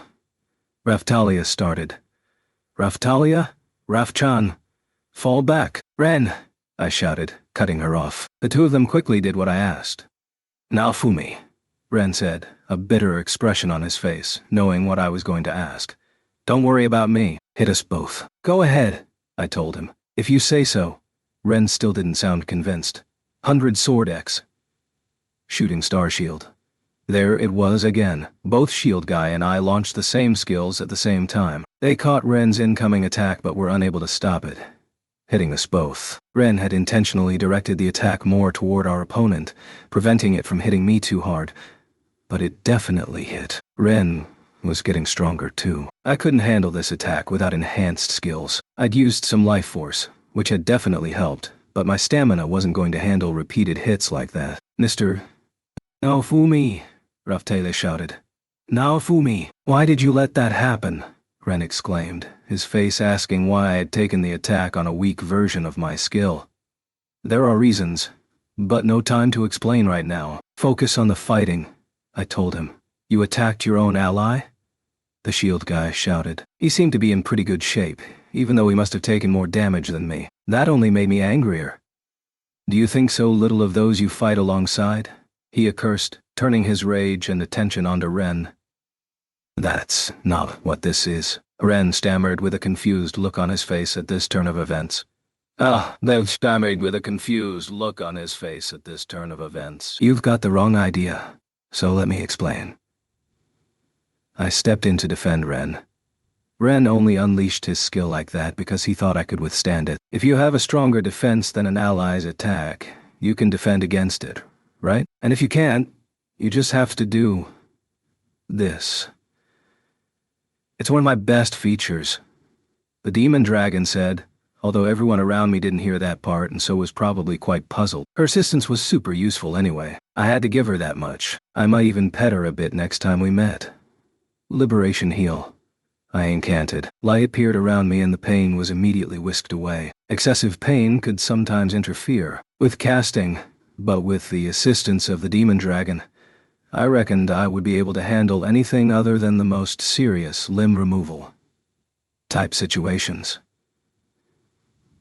"Now do you get it?" I asked. "You're still crazy. Getting him to attack you," the shield guy said. "Sure, I'd give him that." Crazy was not the worst thing I'd ever been called. If this was like most games, in which you couldn't damage those on your side, then we wouldn't be having this problem. Unfortunately, this was not one of those games. I didn't want to get hit by friendly fire, of course, but needs must be met and all that. "Ren, press your attack. He's pretty well pinned down now," I shouted. "That's not going to happen," shouted the Scissors Woman, whose sign had been doing a pretty good job of controlling until that point. That was before butterfly wings of light popped out of Scissors Woman's back, filling the air with countless more threads. "Sword wire. Spider's poison web," she shouted. "What?" Sign said in confusion, and then her cheek was cut, and blood splashed out. She had barely managed to block the attack, but was unable to neutralize it completely. "We've got some magic ready," Windia shouted, accompanied by a bird squawk from Chick. "Cooperative magic! Tornado!" The 2 of them combined their skills to launch off some magic. A vacuum of wind descended from the sky toward us. Don't expect to stop me with magic like that, Scissors Woman shouted. The magic and threads started to clash off each other. Brave blade, crossing mists. Raphtalia brought her sword down on the threads, but it only created a shower of sparks. They were tougher than they looked. With a shout, Ren took up swords in both hands and locked himself in combat with the Scissors Woman. She grunted, holding her own. The shield guy was bad enough, but she was a problem too. Phoenix Gale Blade X, Ren shouted, unleashing a fiery bird with what looked like deadly timing. But the Scissors Woman grabbed his shoulder and flipped over in the air to avoid it. Her lithe movements were already impressing me. She would probably give Sedina a run for her money. Shield bash, shouted my assailant in the full-body armor as he unleashed a skill toward me with a heavy thunk. This was a skill with a short, stunning effect. Against stronger opponents, it only caused mild dizziness. Really nothing to write home about. The impact, though, felt stronger than when I had used it in the past. There was also some life force mixed in, I noticed. So he could use life force too. But not very well. I guided the life force through my own body and then returned it to him. You've got some skills, he grunted, then gave a shout. Slamming his rear leg into the ground, he let the life force I tried to return to him seep away into the ground. The impact shook the earth beneath our feet. It looked like he was better with life force than I initially thought. I was going to have my hands full with just this guy. As Eclair taught me, multi-strike demolition. As I was dealing with my own issues, Ren unleashed one of Eclair's techniques. I noticed he was keen to credit her with it. Toward the Scissors Woman. Being a technique rather than a skill meant it didn't have any cooldown time to worry about. However, it was also easily avoided. Straight into liberation magic enchant. Ren seemed to have guessed it would be avoided and proceeded to unleash some magic right away. As he raised his sword to the sky, the cooperative magic that Windia and Chick had unleashed, which at this point was about to fade away, gathered around his blade. Tornado Edge, he shouted. Now, Fumi, you'd better get out of the way this time. Okay, Airstrike Shield. Second Shield, Dread Shield, Chain Shield. I deployed a series of shields all around me while attempting to bind up the shield guy using Chain Shield, but the moment I released him, he dropped back a distance and threw out 3 shields of his own. Airstrike Shield, Second Shield, Dread Shield! Then he bound them into a barrier that was different from my shooting star shield. Tree barrier? This completely stopped my chain shield. Vorpal Comet Sword X. Ren didn't miss a beat, launching a skill mixed with magic at both Scissors Woman and the shield guy as soon as he dropped away from me. Countless powerful stars turned into vacuum blades, becoming a whirling tornado heading directly for our foes and tearing up the ground in the vicinity as it did so. Dust and smoke were thrown up into the air. Naofumi, are you okay? Ren asked. I'm fine, I replied. I was also suspicious of whether this would be enough to end the fighting, and I kept my guard up. There was a high likelihood they would avoid the attack completely. Shield Boomerang! The shield guy's shield whistled out of the smoke, spinning like a flying saucer. I deflected it with my own shield, but maybe due to life force imbued in the shield again, I really felt the impact. That was pretty powerful, came the shield guy's voice. Don't give up now, said Scissors Woman. I groaned inside when I saw both of them still alive as the dust cleared. They were super tough. That was for sure, or super good at avoiding things. I'll hit them with the next one, the shield guy shouted. There is no need for that, said a new voice. Everyone looked in the direction it had come from to see the shadow with his knife at the throat of one of the demi-humans. There was noises of surprise from both sides. You might want to reconsider making any sudden moves, the shadow warned. This isn't a situation you can resolve by force. I wondered how he had even slipped in there. Gah. Cowards!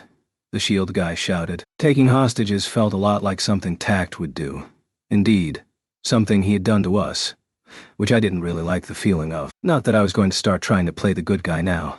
You're the Unez who attacked us. I will be happy to free this hostage if we can reach an understanding, the shadow replied.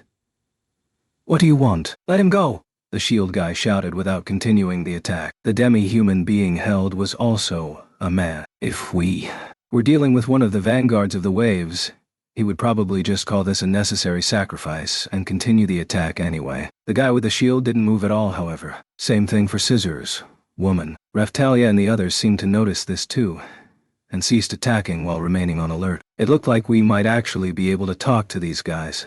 First, The shadow asked those immobilized by his hostage strategy. Can you tell Ooze why you attacked Ooze like this? Are you also one of the vanguards of the Waves? Certainly not. The shield guy answered without hesitation. Then what is the meaning of this battle? The shadow asked. What do you think? The sword holy weapon hero has launched an attack on our world, even bringing someone with a copy of the shield holy weapon, and is trying to kill us, the shield guy said.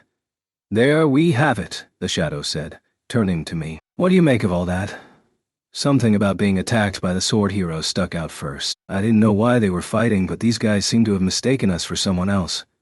I hate to break it to you, but this shield isn't a copy of anything. It's the real shield holy weapon. We also haven't launched an attack on anything. We've been caught up in some kind of incident and brought here, I explained. If only my shield was some kind of copy, then maybe I could get rid of it. And you expect us to believe that? Came the reply. I guess it could be a lot to swallow. You get to decide for yourselves if what we're saying is the truth or not. How does that sound? While you're doing that, start talking. Who are you? I asked the guy in full body armor who used the same skills as my shield. We at least needed to find out what we were dealing with here. From the way he reacted to the hostage being taken, he seemed to care for his allies. That was something. He had also said that my shield holy weapon was a copy. At my question, the shield guy and Scissors Woman looked at each other, and then Scissors Woman took a step forward and introduced herself. My name is Ryan. I am the hero from another world chosen by the Sewing Kit vassal weapon. I am cooperating with the others here for various reasons, she said. Sewing Kit? Sign said. I looked over to see her eyes wide in surprise. It was starting to look like there could be multiple versions of the same vassal weapon. We had waves causing worlds to literally crash together, so anything seemed possible. A strange coincidence. This is also the holder of a Sewing Kit vassal weapon. Unfortunately, the world she comes from was destroyed, I explained. As I did so, Sign held up her scissors to be seen, changing them into a form that was absolutely identical to the ones held by Scissors Woman, Rhine. Even their names were almost identical. I didn't need to see it written down to know Rhine A also had that dumb fantasy apostrophe. That said, she also had wings on her back, and the weapon itself seemed to be in good shape, so there were some differences too. A strange coincidence indeed, Rhine said.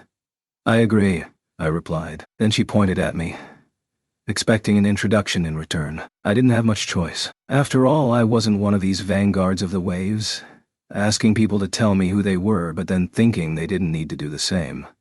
My name is Naofumi Iwatani. I was summoned here from Japan, and I'm one of the 4 holy heroes.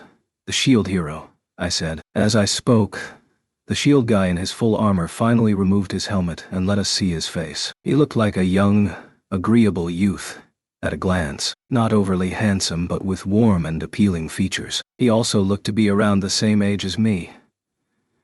My name is Mamoru Shirono. I was also summoned here from Japan, and I'm also the shield hero. I'm fighting in this world to overcome the waves. I don't know what world you wandered in from, but you'd better get back there right away, he suggested. Hearing these words, the shadow released his hostage and moved swiftly over to join us. They seemed relieved to have that threat lifted from their head. The shield hero. Huh, I said. From the skills he had used, it seemed to fit. I didn't know where we were, what place or what world this was, but it wouldn't surprise me to find the same holy weapons here. There weren't that many types of possible weapons anyway, so it wasn't unnatural for them to start overlapping. In fact, it was more miraculous that between our world and Kizuna's, which had a total of 23 types of weapons, all of them were different from each other. What this seemed to mean, anyway, was that this new shield hero was in conflict with a different sword hero. Someone other than Ren, who also came from a different world to this one. Just to be on the safe side, I checked whether I could use the Sakura Stone of Destiny shield on him. Weapons made from that special stone were very effective against heroes, and I was pleased to see that, yes, I could use it. If negotiations collapsed, then that's what I would turn to. Sounds like we're both heroes, he said. Yep. Shield hero, I replied, trying it out. That's right, shield hero, he said back, doing the same. It looked like the forces to which Sign's sister belonged had moved us to some other alternate world. Our levels hadn't reset because it was very similar to our own, perhaps. It was probably something like that. There were other things that also didn't quite fit together. But it sounded like we'd been drawn into the conflict between two opposing worlds. In that moment, the core parts of both my shield and the shield of the other shield hero both flashed. It was like they were telling us to trust each other. Almost. And that was the meeting of the two shield heroes. Hold on, did you say 4 holy heroes? Asked Mamoru Shirono. The 4 holy heroes, 1 for each of the 4 holy weapons, I told him. There are 4 holy weapons in your world, Mamoru said incredulously. In every world I had visited so far, there were 4 holy weapons and then their vassal weapons. This world seemed to be different. I wondered again what kind of place we had ended up in. But for now, all we could do was keep talking. Our investigations on the subject have led us to believe that, at some point in the past, 2 sets of waves caused a total of 4 worlds to be merged together, thus allowing for there to be 4 holy weapon heroes. Just to avoid confusion here, let me clarify that the first and second bouts of waves, that is, the merging of worlds, have been completed, and we are now experiencing the 3rd bout, I explained. I see, Mamoru pondered. Things sound pretty different from our world. Here we are known as the 2 holy heroes or the holy weapon heroes. From what you just said, it sounds like we are in the 2nd batch of waves, then? Okay, then. It really sounded right to say we were in a totally different world. This was all Sign's sister's doing. She'd sent us right into this trap. The otherworldly shield hero looked over at Ren. Ah, this guy with the sword is Ren Amaki, the sword hero. We're both heroes together, I explained. Ren relaxed his stance too, showing that he didn't want to fight any longer. Those we were talking to seemed to pick up on this, and while they didn't move any closer, they seemed willing to keep talking. I see. I'm sorry for attacking you without talking first, Mamoru said. Sometimes these situations required sudden action, so I did understand. But accepting an apology too easily could put us on unsteady footing in future dealings. We didn't have any intent to fight you, so you could have stopped and asked. Ren clearly wanted to talk with you, right? I pointed out. The other hero seemed to be feeling sufficiently guilty about it, averting his gaze apologetically while saying nothing. Mamoru, Raphtalia muttered, looking across at him. What's up? I asked her. No, it's nothing, she replied. Sorry, who is she? Mamoru asked, pointing at Raphtalia. This is Raphtalia, my right hand in combat. Her weapon is the katana vassal weapon, which we obtained in a different world to this one, and different from our own world too, actually, I said. I was starting to juggle a lot of worlds. You've got quite a collection of weapons, Mamoru commented. You too, from the look of it, I replied, looking across at Ryan. I guess so. Sorry, I was just surprised how much he looks like someone else I know, Mamoru said, still looking at Raphtalia. I wondered if that was just a line. I see. Even more strange coincidences, I commented. This person comes from far across the Eastern Sea, a place called Q10 Lowao. Do you think they originally were summoned from your world, perhaps? Mamoru inquired. Raphtalia and I both did a double take. Q10 Low. That was clearly what he said. Maybe someone like your parents, Raphtalia, cast out of their home nation, were summoned here, I theorized. Their bloodline had survived by being caught up in a summoning. That sounded possible. We knew from Shieldina that summoned heroes didn't only have to come from modern Japan. Or some version of Japan, anyway. Do you know of Q10 Low? Mamoru asked, puzzled at our exchange. It's the name of a country on our world, I replied. We have one here too, he responded. I shook my head. Something wasn't fitting together here. It felt like we were making some kind of fundamental error. Ah, Raphtalia suddenly exclaimed. She turned away from Mamoru and had a look of surprise on her face. Mamoru. No, it can't possibly be. Eclair had also seemed to be chewing something over since hearing that name. If Raphtalia and Eclair had both realized something, it was likely pretty good information. What is it? Do you know something? I asked. No.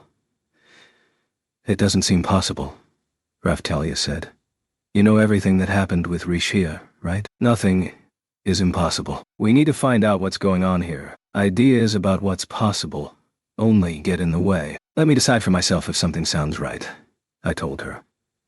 Okay. Very well. Raphtalia looked at Eclair for a moment and then gathered her breath and continued.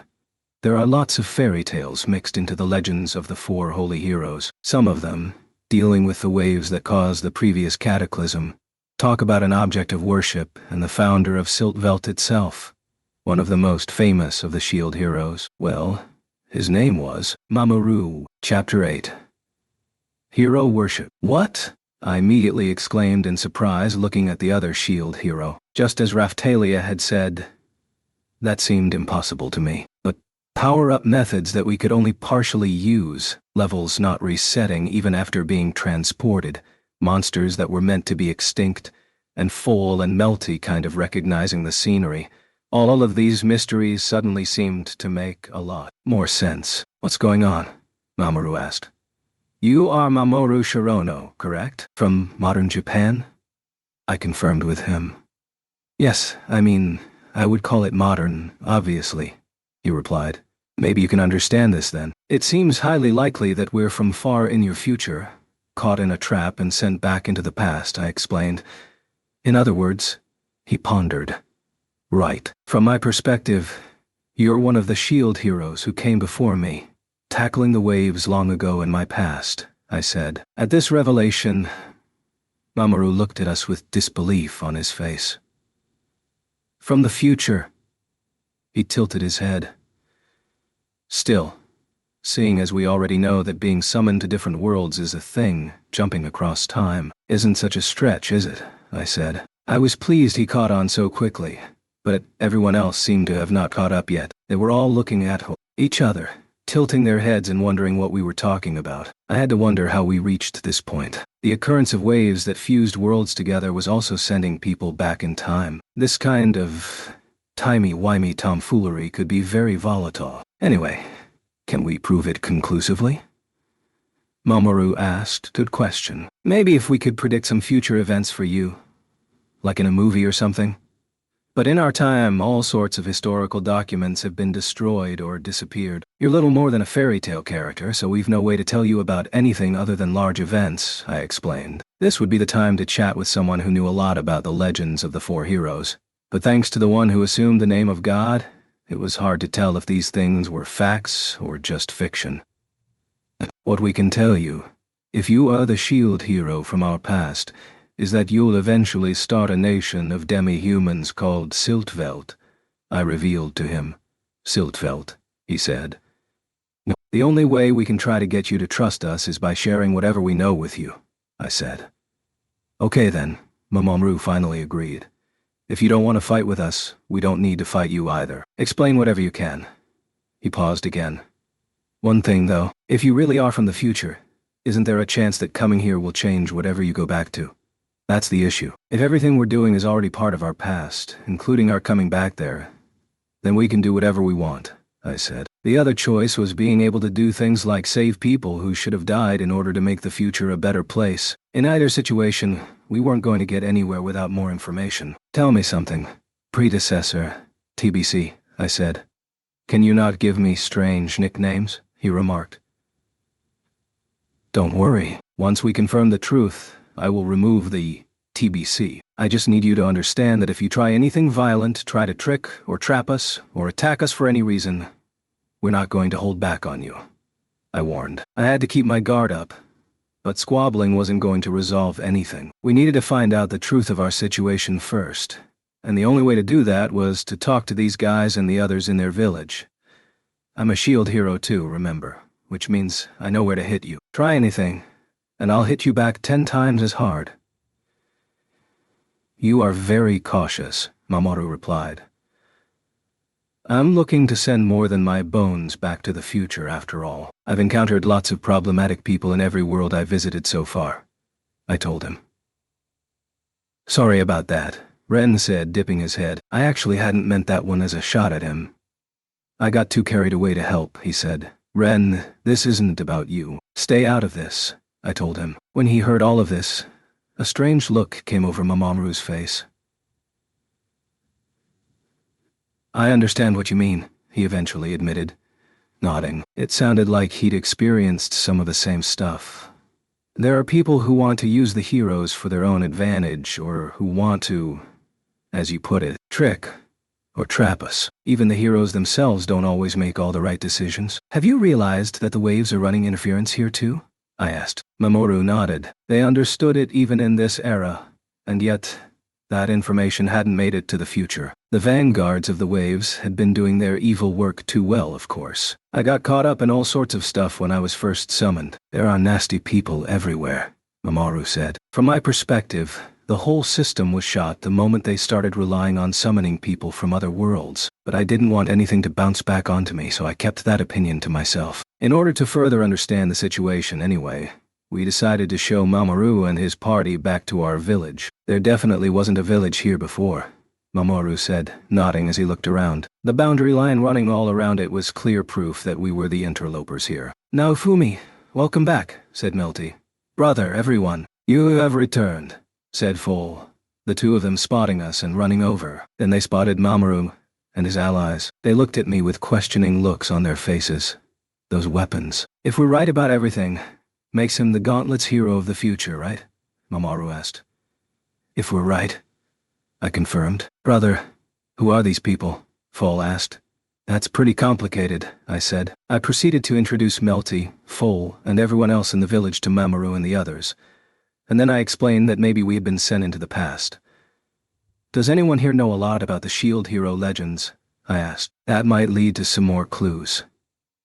There is a lot that's spoken of as fairy tales. However, Melty signaled to me that she wanted a more private discussion. Whispering among ourselves might make a bad impression on our new friends, but we couldn't worry about that. There sure are some strange monsters in the future, Mamoru said. Raf, said one of the Raf species. What was that? Asked Aphialeo as Mamoru and his allies looked over at them. He did hang out with a lot of demi-humans, so maybe he was an animal lover. This seemed like my chance to get a few words in with Melty anyway. What do you want? Something you can't say in front of them? I asked. I know something of the shield heroes summoned by the waves before you, Naofumi. My mother told me a lot. I'm sure she would have loved to see this if she was still alive, she said. This sounded promising. Her mother had been a history buff. Like queen, like princess. There are numerous heroic tales remaining with the motif of the hero most worshipped in the creation of Siltvelt. Like how he taught the demi-humans how to fight for themselves. If that's true, it means we've hooked up with a real celebrity here, I said. Nothing was confirmed yet. I wasn't even sure we'd be able to prove it. However, adding to what Raphtalia said, this guy seemed really well liked. There's something else you'd better know, Naofumi. Where there is light, there are also shadows. In Melromark, which is the enemy of Siltvelt, he was the most hated of the shield demons. The hero known as the Demon King. Melty continued. That was what the guys who hated me called me. Guys like the Church of the Three Heroes. Amr, the guy Itsuki had captured and brought back, had called me that too. The Shield Demon King, huh? I said. There wasn't much I could do about that now. It came down to the difference in the awareness of justice and evil, that hot topic that Itsuki and Rashia were always worrying about. Which side was right could depend on the values of the time, and the side you picked made the other side your enemy. These were the kinds of issues that always emerged once you got involved with authority. There's something else, my mother said. If you search through the heroic legends from our world in the countries prior to Melromark, the shield hero just suddenly appears at one point. That suggests he didn't exist until that time, Melty said. It must be the effects of the fusion of the worlds, meaning there had been no shield hero when the waves first occurred. Does that mean the place that is Melromark for us is the world the sword and spear heroes came from? I said. That sounds correct to me. There are more legends about those two than there are of the shield and of the bow. Tracing back my father's lineage leads to the spear hero too, Melty commented. That reminded me of something the Queen said at once about Trash's name before they got married. Something like Lansars or Lanzaroses or something like that. That probably explained where his preferential treatment of Motoyasu had come from. We need to find out if we have really come here from the future or not. Melty, can you share what you know with Mamoru and the others? I asked her. Sure thing, she replied. That finished our private chat. Then I saw Foal. Foal. I called him over. What is it, brother? he asked. With your bloodline, you might be able to share some info that these guys will be interested in. Can you talk to them about the shield hero along with Melty? I asked him. Foal was a member of the Hakuko, one of the representative races of Siltveld. They probably had some tribal stories or something passed down through the generations. I could manage that, he replied. Mamoru and his allies were still distracted by the village monsters, but then I introduced Melty and Foal to them. Thank you for coming to meet with us, Shield Hero. I am Melty Q. Melromark, the Queen of the Nation of Melromark. Melty gave them the full royal performance, including a regal bow. I had seen her like this before, but it was so different from how I normally knew her that it still seemed funny to me. Your Majesty. Melromark is not a name I have heard before, Mamoru replied. Most likely, a nation that does not yet exist in this time. Likely, it will be coming from a completely different world. Thanks to the waves, Melty said. Being the queen of a nation that doesn't exist yet means you've been demoted to ordinary girl.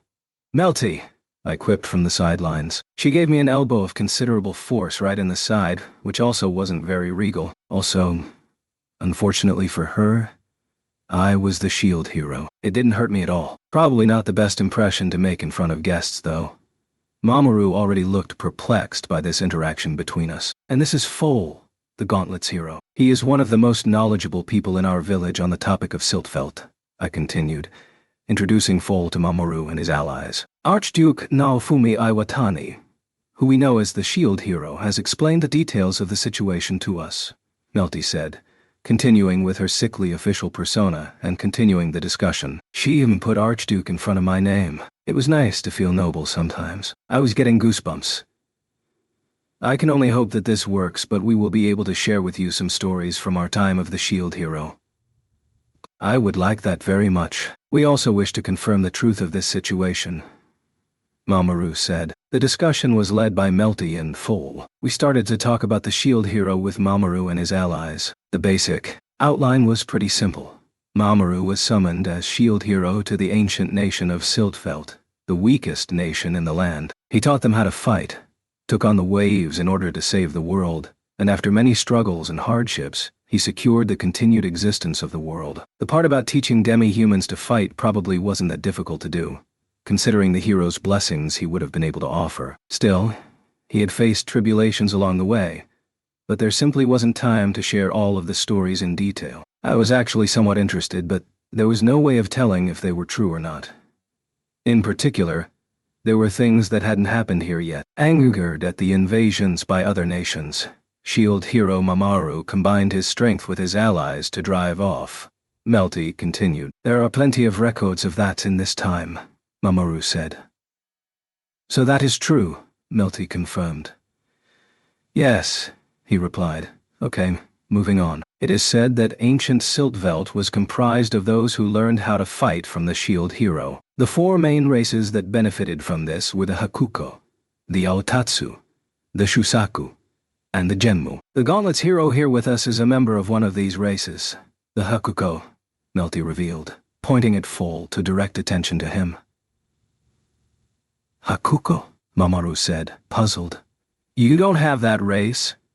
I asked. No, I don't think we do, Mamoru replied. I wondered what that might mean. If this was the past, the Hakuko race should be here too. Perhaps they were a race that emerged after this, but before our time. That does sound like the kind of name you would give something, Ryan said to Mamoru, looking intently at Foal with a smile on her face. That's rude, Mamoru said. I really think it sounds like one of your names. That's all, she teased. Ryan, he exclaimed. You have trouble thinking up names, do you? I asked. So this was the hero who had given the races all those dumb names. They're a little better than strings of random letters. I bet you give things really simple nicknames too, don't you? Like Doggy for a dog-type monster? I couldn't possibly comment, Mamoru said, turning his eyes away. Bingo, said Ryan, pointing at me like I'd won the jackpot. Just as I expected. You're not one to talk, Mr. Naofumi. You just add D on everything, Raftalia chided me. Friendly fire. At a time like this. Friendly fire that was hard to avoid, too, because it was aimed so accurately. This isn't about me. None of those names will be going down in history either, I said. I just made up nicknames for people who wouldn't share their names with us. Mainly our enemies. Oh, really? You deny calling Windy a Valley girl and almost calling Ruft simply cousin because of his relationship with me? If we do succeed in bringing peace to our world, can you be sure that your nickname for Windia isn't the one that will go down in history? Raphtalia said pointedly. Wow, Raphtalia, you've really upped your game, I said. We've known each other for a long time, after all. We've had this discussion before, too, she said. We both almost looked off with glazed eyes into the distance. We'd come a pretty long way. Too long, to be honest. We met those people in the Demon Dragon's castle who didn't tell us their names, didn't we? What nicknames did you give them? Raphtalia wasn't giving up. It sounded like this habit of mine actually really bothered her. She was so good at remembering names herself. That's probably where this was coming from. Cool and affected people get labeled Ren the Second. People with a strong sense of justice. Itsuki too, I said, deciding I had nothing to hide anymore. Hey, are you talking about the stuff that happened in the other world? Stuff that you told me about yesterday? You were calling the enemies by my name? Ren said, suddenly getting involved. I had to call them something. They weren't forthcoming with their names, and there was one of them who was exactly like you used to be, I replied. Now Ren was much more of a team player and gave due consideration to his allies. He was a totally different person, really. I know I was like that, and I regret it, but how long am I expected to drag it around? Next time someone else like me shows up, you're going to call them Ren the Third, aren't you? He accused me. Of course, I shot back. I'm up to 3 with Motoyasu and Trash already. Trash 2 got sliced in half, and Trash 3 is currently locked up after getting all muscular, I said. I know who you are talking about. 3 is a woman. Raphtalia had her hand pressed to her forehead. Motoyasu the Third, by the way, was Therese. Then Raphtalia suddenly looked over at me again, having seemingly realized something else. Hold on. I've had this thought before, actually. Don't you actually know the name of Trash 2, Mr. Nofumi? I wasn't about to answer that question. I needed to deflect before Raphtalia became sure of it. Quite honestly, who gave a shit about the vanguard of the waves that Tsugumi had once had the hots for? Tsugumi herself was now completely fixated on Kizuna anyway. For a moment, I thought I saw both Kizuna and Tsugumi shaking their heads in the back of my mind. But no, that couldn't be a thing. The two of them were basically scissoring every time I saw them. Then add Glass into the mix and you had a right romantic comedy going along. Eclair pondered. In the case of Hiro Iwatani, knowing the model for the nickname could be an effective way to understand the kind of impression these others give off. It might be a good way to remember people. She continued. I hoped she was just making a joke, but that seemed unlikely from her. Claire? Said Ren in surprise. This isn't something you should be copying. Where did Valley Girl come from? Mamoru asked unexpectedly. Windia looked sullenly interested in the answer too. You'd like to know? I asked. Just a passing interest, he replied. Okay. Even though you say you're from Japan, we already know from among ourselves that you might not be coming from the same Japan as me, so I'm not sure if you'll get this. But here we go. I gestured to the raft species from the village that had originally been a caterpillar and directed it to move around behind Windia. Now, turn into your bug form, I told it. The caterpillar popped back into its previous form. Before I won everyone in the village over, Windia and the others living there were raising these monsters and keeping them hidden from me. Even when I finally found out, she did everything she could to hide the monster by standing in front of it like that, telling me there was no monster at all. Mamoru was clearly picturing the scene, and his eyes narrowed. It looked like he was thinking back, remembering something. From that reaction, I think we have the same thing in both of our worlds, I said. There had been plenty of examples of geeky guys being selected as heroes already, so it made sense. And in this case, we were talking about an internationally famous anime. It had been a long time since I saw any anime, I thought wistfully. Just another thing I missed. Okay, I see it. Alley of the... Mamoru started. Yeah, he got it. I don't like these explanations that only you heroes understand. Windia cut in petulantly. Ask Ren and he'll explain it to you, I said. I wouldn't like that either, she said curtly. Windia really disliked Ren. Maybe one of the other heroes has already brought this story over. That might help you to understand, I said. You know what? I think I may have seen something like this, Melty muttered. She was a royal. After all, she might have seen it in a play or something. Hey, if you keep this up, then Windia's name really will go down in history as Valley Girl. Is that what you are aiming for here? Raftalia asked. She made a good point. Spreading the origin of the name might indeed turn her into Valley Girl forever. Please, don't allow that, Windia said emphatically. Okay. I replied. If you are allied with Mr. No, Fumi. Please make sure to tell him your name. Multiple times, if necessary. Otherwise, who knows what will happen, Raftalia stated. It sounded like she was okay with me giving names to our enemies then. Most of them probably wouldn't share that information even if we asked. Or just come out with a made-up name. Even that might be better. But then, I'd end up calling them Mr. Fake name or something if it ever came out. We are getting pretty off track here, I said. You don't have Hakuko, correct? I asked for confirmation. Mamoru stayed silent. This might be something we really shouldn't be telling you, I continued. The Hakuko might be a new race that you are yet to discover, like a powerful race that chooses to hide itself away from the habitats of others.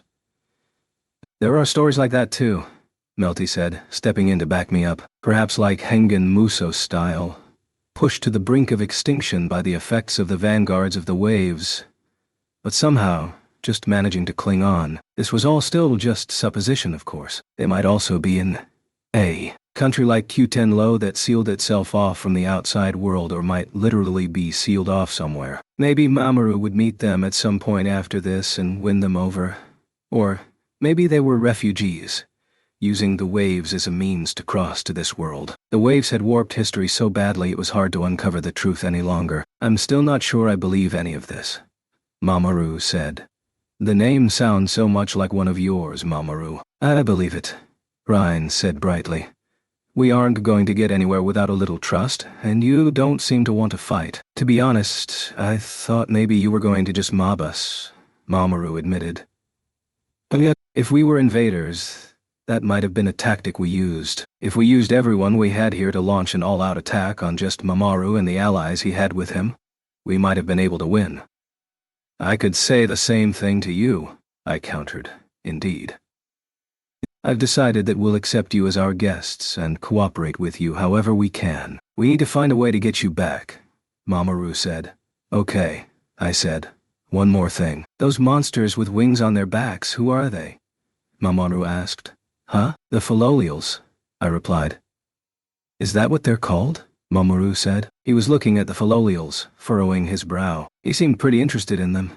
From your reaction, it looks like you don't have them in this time either, right? They're pretty odd monsters who like to pull carts around. In the future, wild Philolials can be found pretty much everywhere, I said. They were versatile beasts, used for everything, like transport to food. Unfortunately, Philo was the only one who could fly. Philolials, huh? Muttered Ryan, also looking at the birds. I was starting to get suspicious again, but I wasn't sure what could be causing it. The Philolials had noticed the attention, and a few of them asked what was going on. Nothing to worry about, Ryan said. Can I ask you something? You've been transported somehow to this strange new place, potentially the past. Aren't you scared? The Philolials thought for a moment. No, we're fine. Iwatani and the others will sort this out. If they can't do it, I'm sure Kitamura will come to save us, one of them said. Yeah, that's right, another agreed. They were as airheaded as ever, pretty much giving up on thinking about anything altogether. Mass-produced Phylos at their finest. Unfortunately for them, Motoyasu was not going to come to the past, or at least, I very much didn't want him to. The scary thing was, he might find a way to do it. I think that covers everything. We are going to go along with your conjecture for now, Mamoru said after listening to everything we had to say. I do have a lot I want to ask you, but really, we just want to get back to our time as quickly as possible, I said. In the past, before I was framed, and if I could fight, if I had nothing holding me back, basically, then I probably would have quite enjoyed ending up in the past like this. Now I wanted to make getting home my first priority. We'd been hit by an attack that moved us Through time. Back where we came from? I was betting that sign's sister. And bitch and her goons too. Probably. We're going to town in our absence. I had to do something about that situation. I needed to get back as quickly as possible and wipe them all out. You've kindly explained the situation to us now, Fumi. I want you to see my base of operations too, Mamoru said. I understand where you are coming from, I said, trailing off. I looked at Melty and the others from the village. The most pressing question was still how the hell we were going to get back to our time. Maybe we could negotiate with the shield or request a transfer from Raftalia's katana. When I checked on those possibilities immediately after arriving here, however, neither had looked very promising. As I pondered these issues, I saw Rat looking pretty pleased with herself. She probably wanted to make a start on investigating these extinct monsters. She could do that later. I looked away from her and back at Mamoru and his allies. Hold it, Archduke, Rat said, following up after I ignored her. You aren't going to ask for my help? Quite honestly, when actual achievements such as reading ancient texts are considered, the only ones among my allies I consider truly intellectual are Rishia and Trash, both of whom aren't here, I told her flatly. Rat was a researcher, so she said, but working under me, she had been more of a monster doctor veterinarian, and there wasn't a great deal I relied upon her for. For another thing, she'd been taking her sweet time deciphering the technology we'd collected from other worlds. She had originally been conducting her research in Fabre, but Tact had shut that down, and so she'd drifted into Melromark. I did know that after we defeated Tact, she had expanded her research facilities. You are pretty full of yourself, even though you don't achieve much, Windia said, coming in with an unexpected boot from the sidelines. Rat winced and gave her a nasty glare. I knew she had her talents, but Windia also wasn't wrong. I just don't like research that doesn't look far enough forward. That gives no consideration to its subjects. The proof of that is all the medical checks I've been giving the Raff species, some of the Archduke's favorite monsters. I'm working as hard as I can to reduce the complications of an interspecies class-up, Rat said indignantly. Hold on. There have been complications? I asked. Of course. If your entire body was suddenly transformed into a new shape overnight, Archduke, I'm sure you would have trouble moving parts of it or keeping it all working. I'm helping the Raff species adapt to their new circumstances, Rat explained. She was claiming to be working hard beneath the surface, then. But it was still hard to evaluate her based on these kinds of results. That said, what she was doing was worthy of praise, so I had to be careful with my reply. She went on.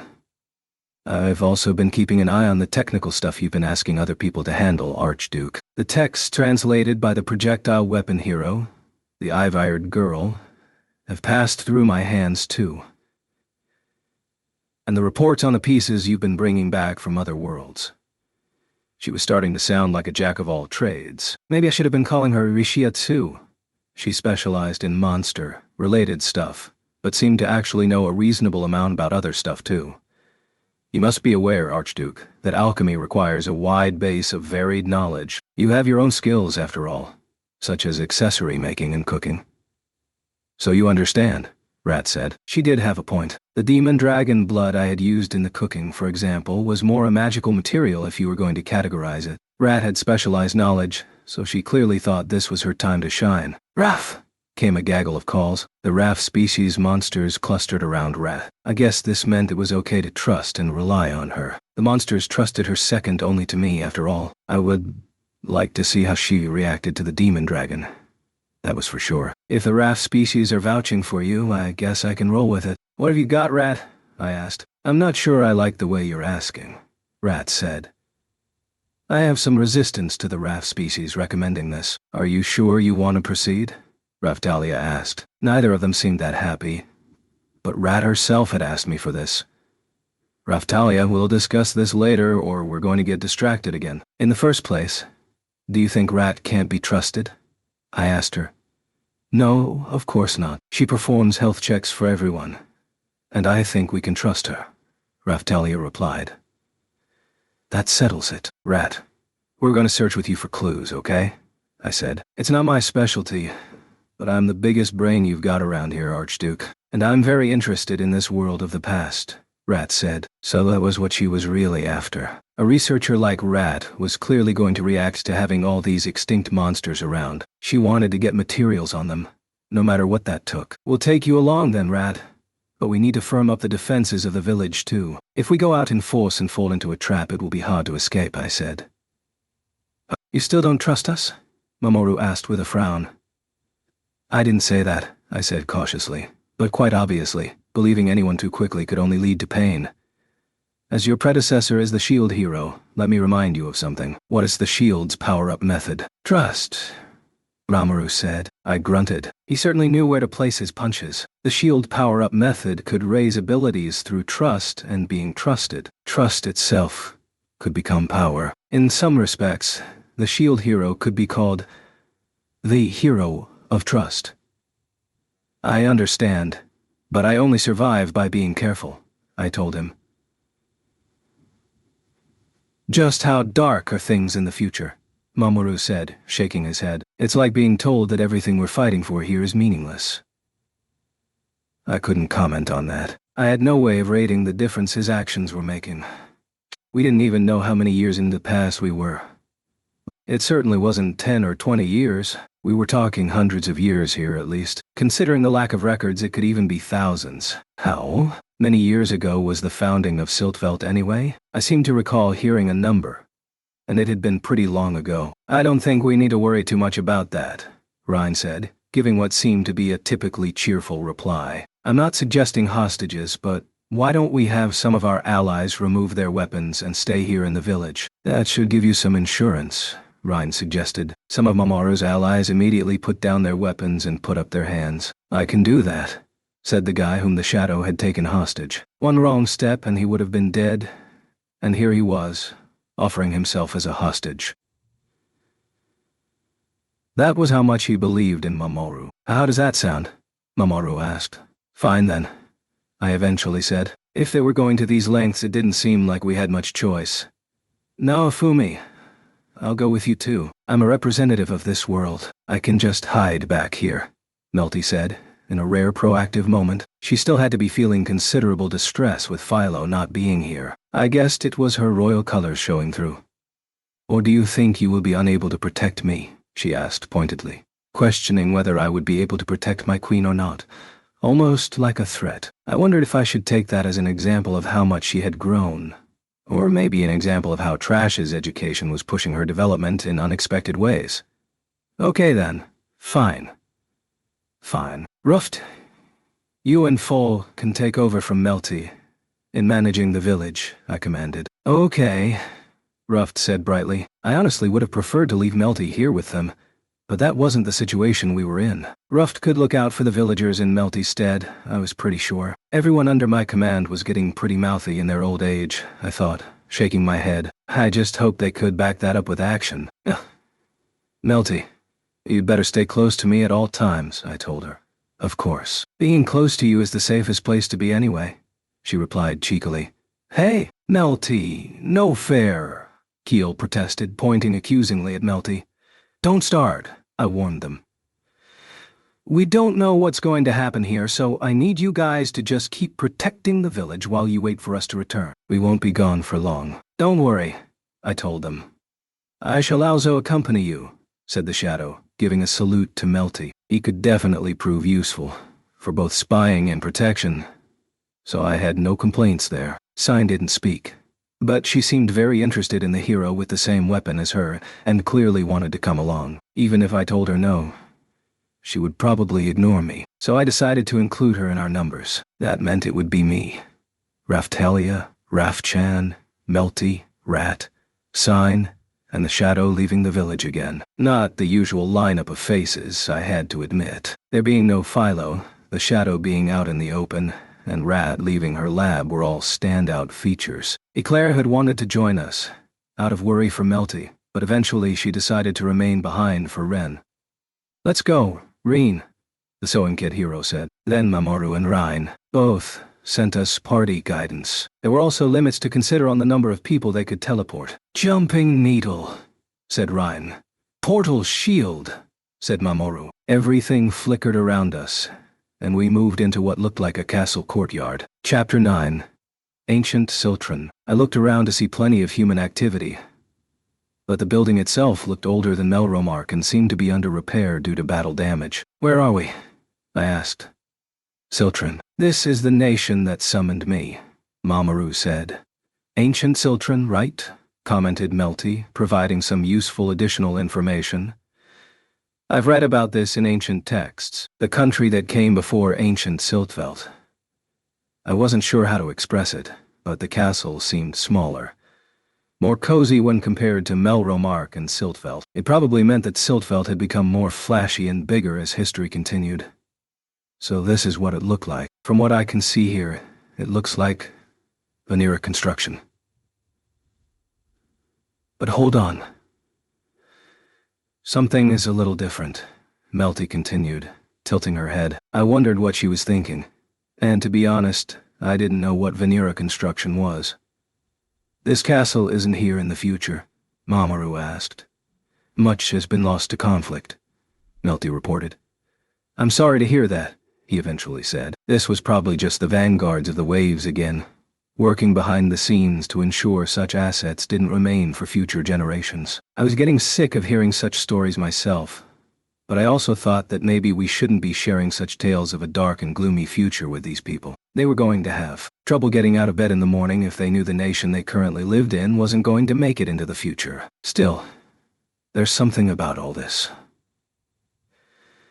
Even I wanted to pick my words carefully, which was a rare occurrence. It was just that the castle looked so bleak and, for all the people, the town did too. There was a lot of rubble and destruction, likely from the waves. It all felt like something out of the Middle Ages, old and dated, but it was almost taking it too far. It felt old in a way that was different to Lark's nation over in Kizuna's world. I had been to Siltveld, and I also wasn't seeing the same mix of Western and Chinese styles that I had experienced there. The town here was comprised of simple houses that mixed rough stone and wood. Do you have a dragon hourglass?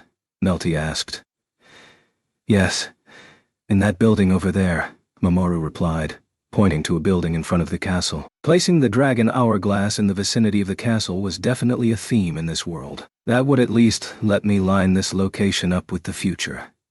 Now, Fumi, I think I know what you're thinking, so let me tell you something. Just like how a river can change its course over a long period of time, a dragon hourglass can shift positions too. I don't think its location will be much help as a reference point, Melty explained. It was the first I was hearing of this. Another arbitrary annoyance. Okay then. Let's see what else we've got, I said and looked around, but I didn't see anything that suggested further links with the future. The scenery in the distance did look a bit like what I had seen in Siltveld, but if I had to say that this place would definitively become Siltveld in the future, that was a tough call. There was a jungle close to the castle town in Siltveld, but here I was only seeing what looked like barren plains. I mean, this was just from a quick glance around. Please start by coming to the castle, Mamoru said. I want to keep everything legit. Oh, okay, I agreed. Mamoru led us into the castle of the nation of Siltran. Just like the exterior suggested, it was a pretty cramped place. Melty walked on as though it was the most natural thing in the world, however, and so I just followed her lead. I wondered if this really was the nation that would later become Siltveld again. The demi-humans I could see walking around didn't look all that strong. When I had been in Siltveld, I'd been exposed to a melting pot of savage-looking individuals, but everyone I was seeing here looked far more kind and gentle. The Therianthropes were also smaller races such as kobolds. I wasn't seeing any of the big guys. I saw some sheep Therianthrope and a lizardman type too, like a muscular crocodile. Not something I had encountered in Siltveld. They looked pretty strong, but there wasn't a large number of them. In any case, the races here seemed closer to those in Q10 Loa. Taking the shape of the demi-human ears and tails into account, I noticed there were lots of mice and weasel types. Then I noticed Raftalia looking over at a demi-human with weasel features. Something up? I asked her. No, it's nothing, she stammered. Raf, said Raf-chan, leaping up onto Raftalia's shoulder and making more noises. She seemed to be saying that it was rude to stare. We continued on and were allowed into the Siltran audience chamber. Welcome back, Hero Mamoru.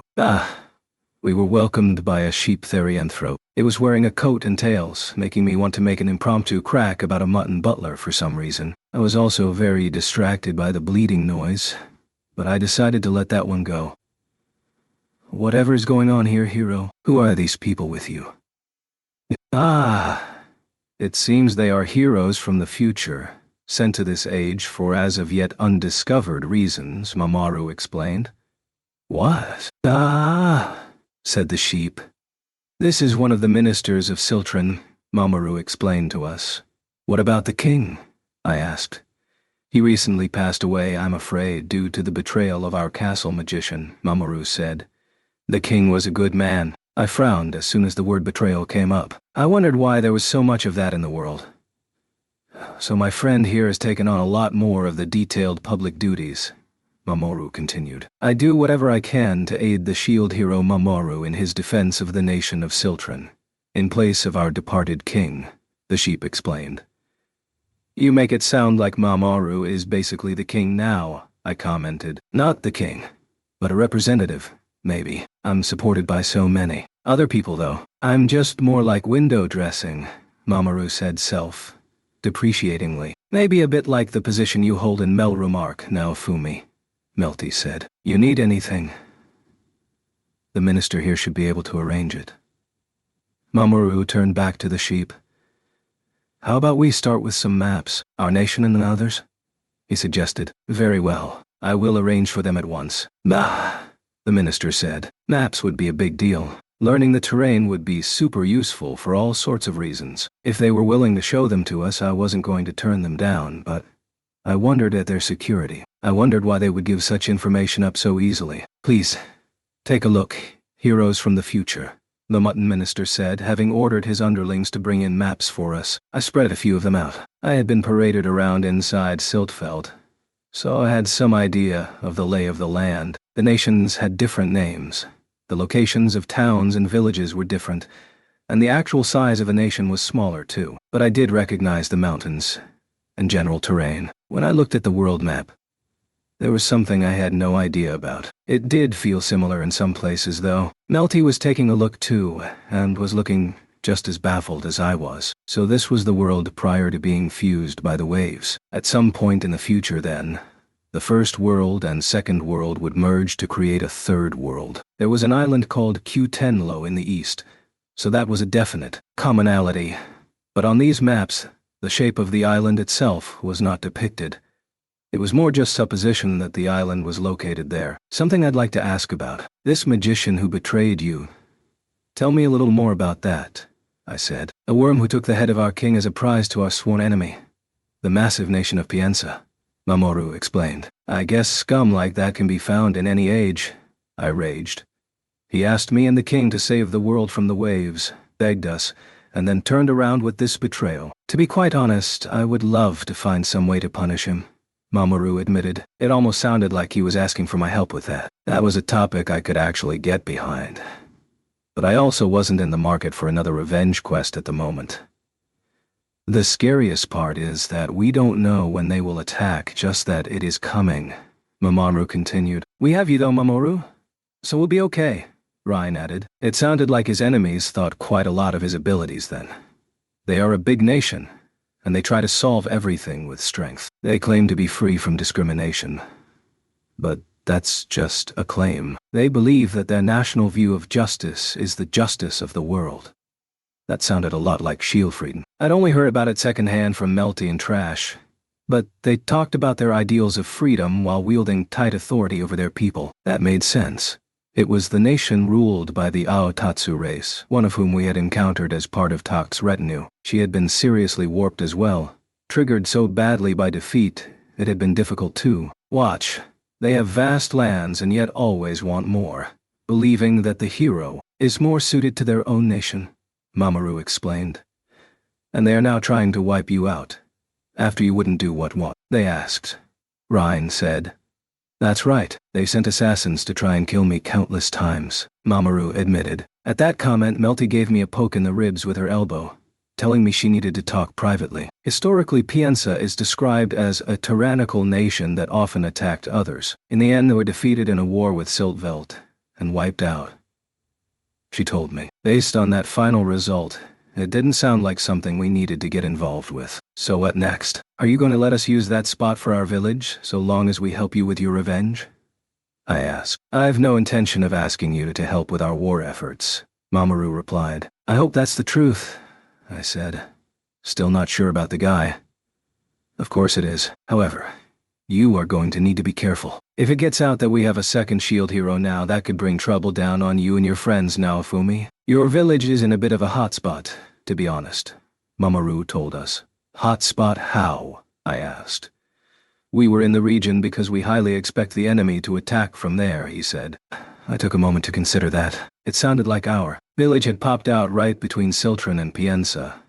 If an all-out war did break out, we would probably need to evacuate the entire village. We could fight to protect it or run for the hills. I just need you to be careful, he reiterated. Okay. In light of that warning, can you allow us free passage through this country?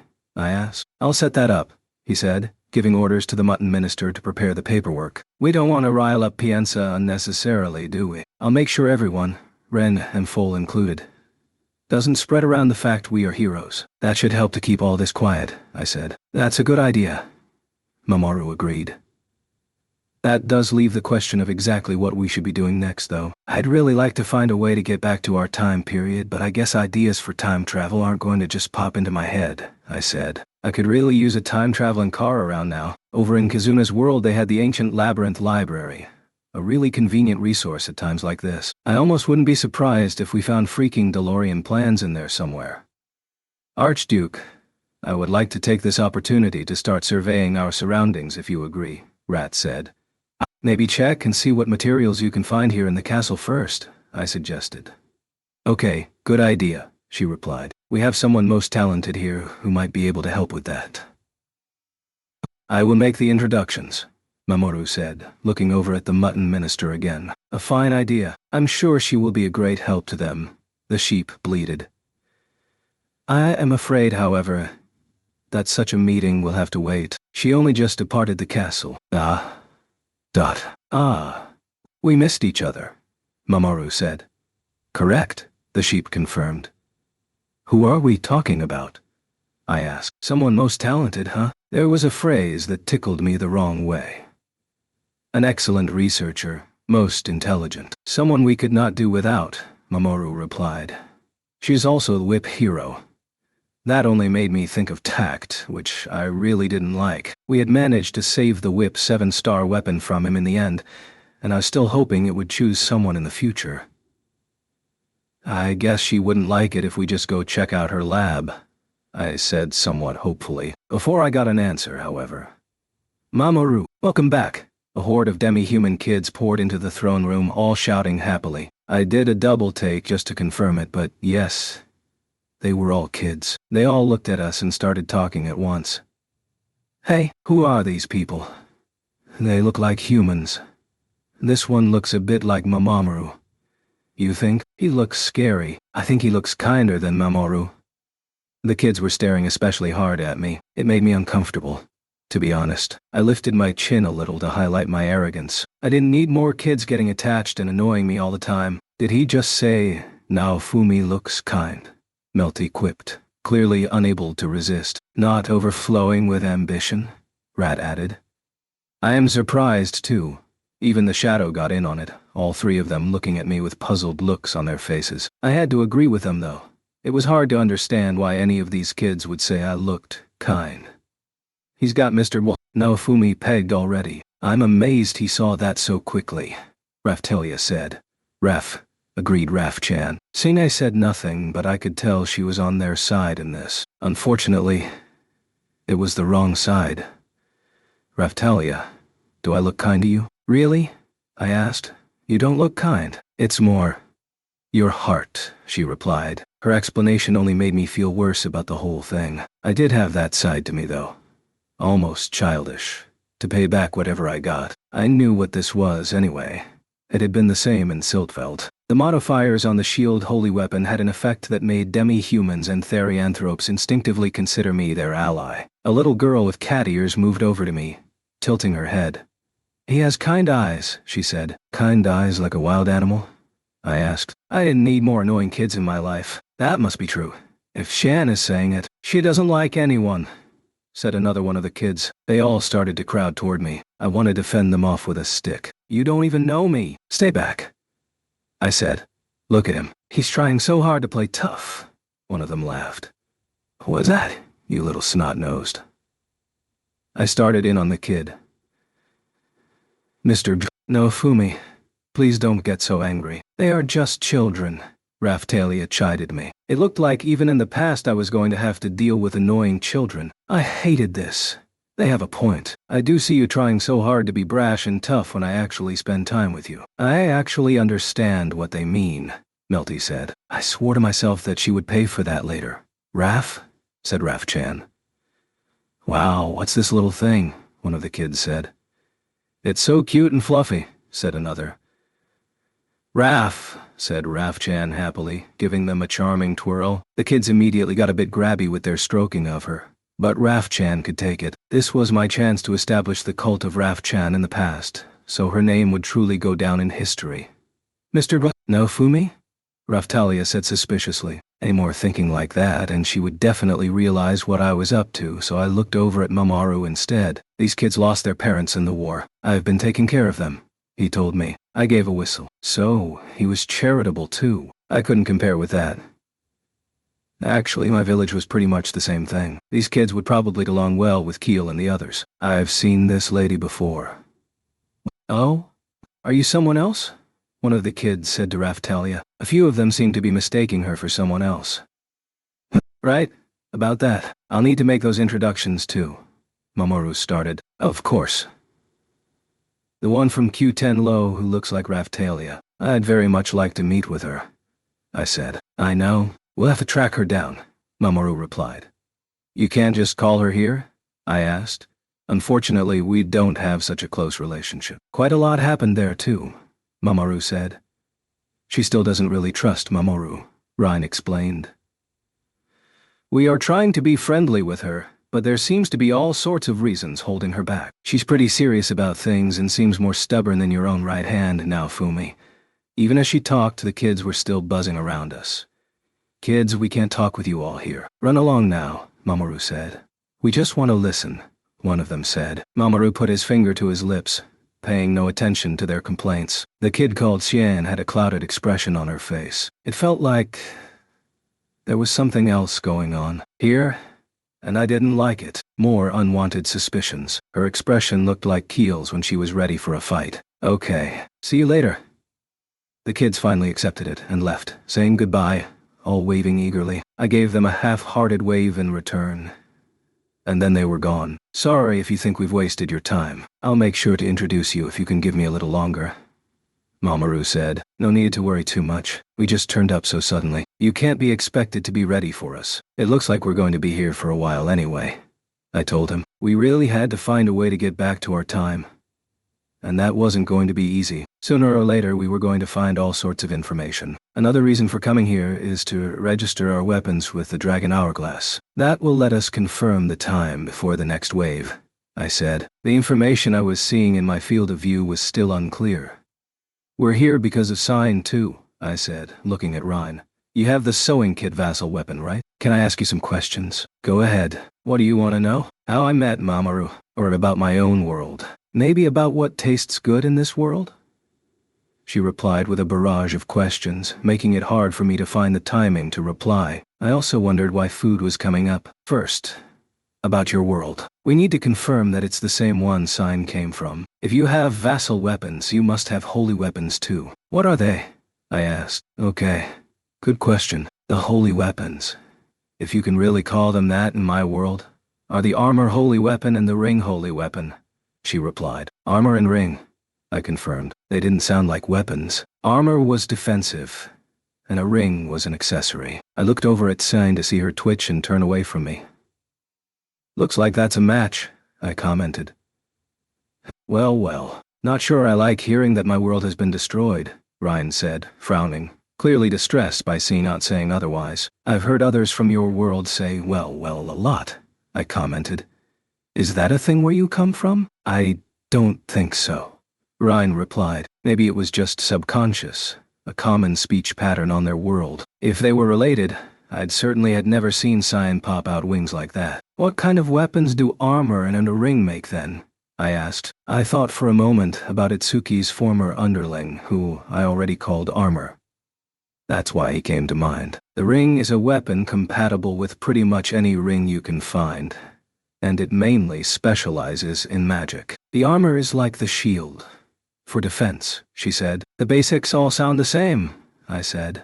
After exchanges, by which I mean fighting with various worlds due to various waves, the armor and shield seem to both go into the defense category, Ryan said. With more research, we might find out more details. That said, after seeing the armor hero out there on a metal-covered rampage, defenses might not be the best word for it.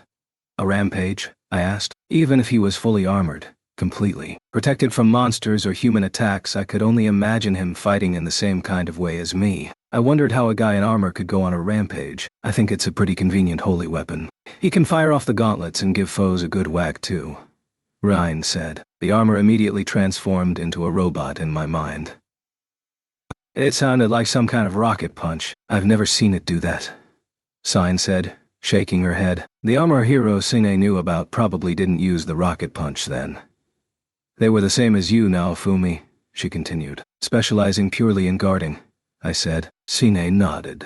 The shield is only for guarding? Why don't you hit things?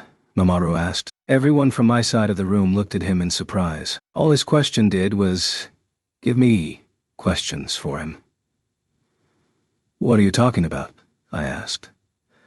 I'm asking why you think the shield is only for guarding. You need to attack a little to keep the enemy focused on you, surely, he said. I raised an eyebrow, wondering what the hell Mamoru was talking about. I recalled the impact I had felt when we fought.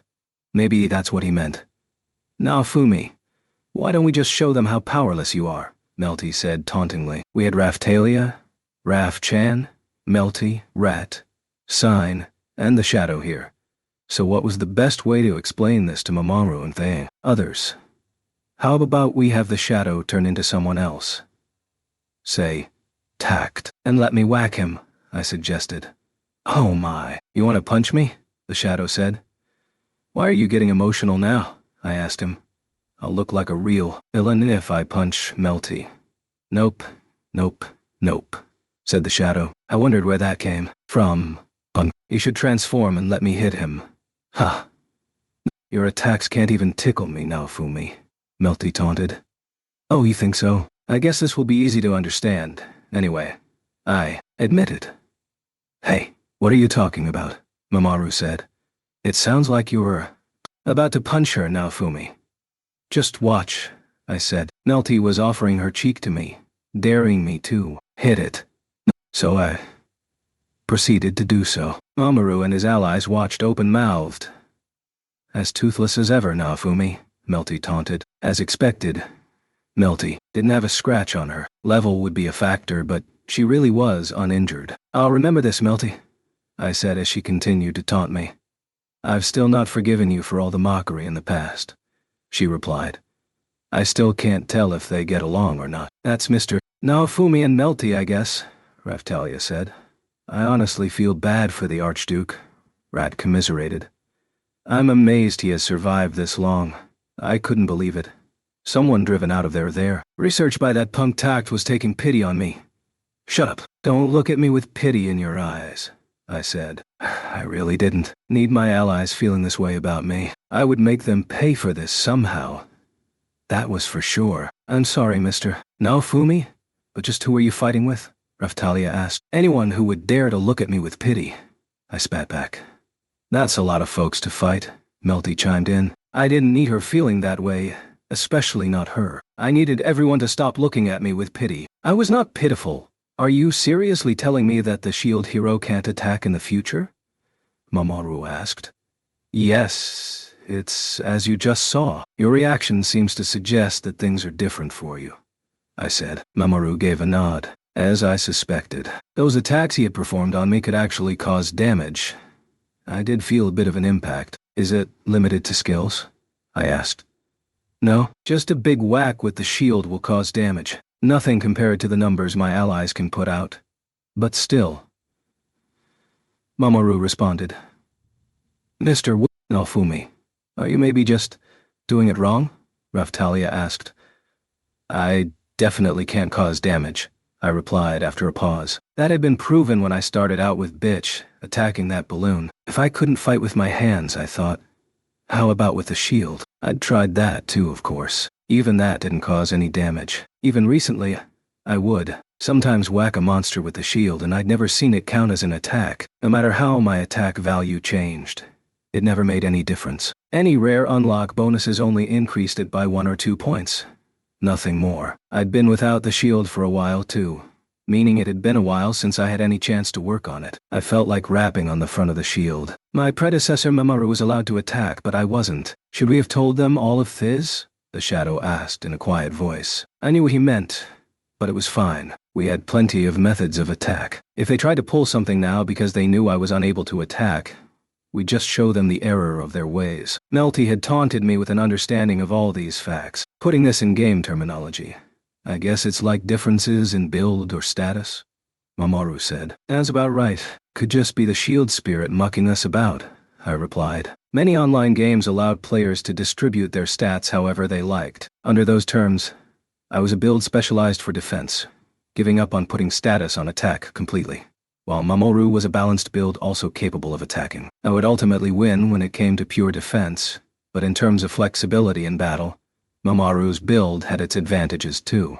Putting it honestly, I hadn't chosen the tank role of my own volition, and so I was pretty jealous of the setup Mamoru had running. If I could attack even just a little, especially without having to use skills, it would make my life a whole lot easier. Do you think there might be differences between now and the future?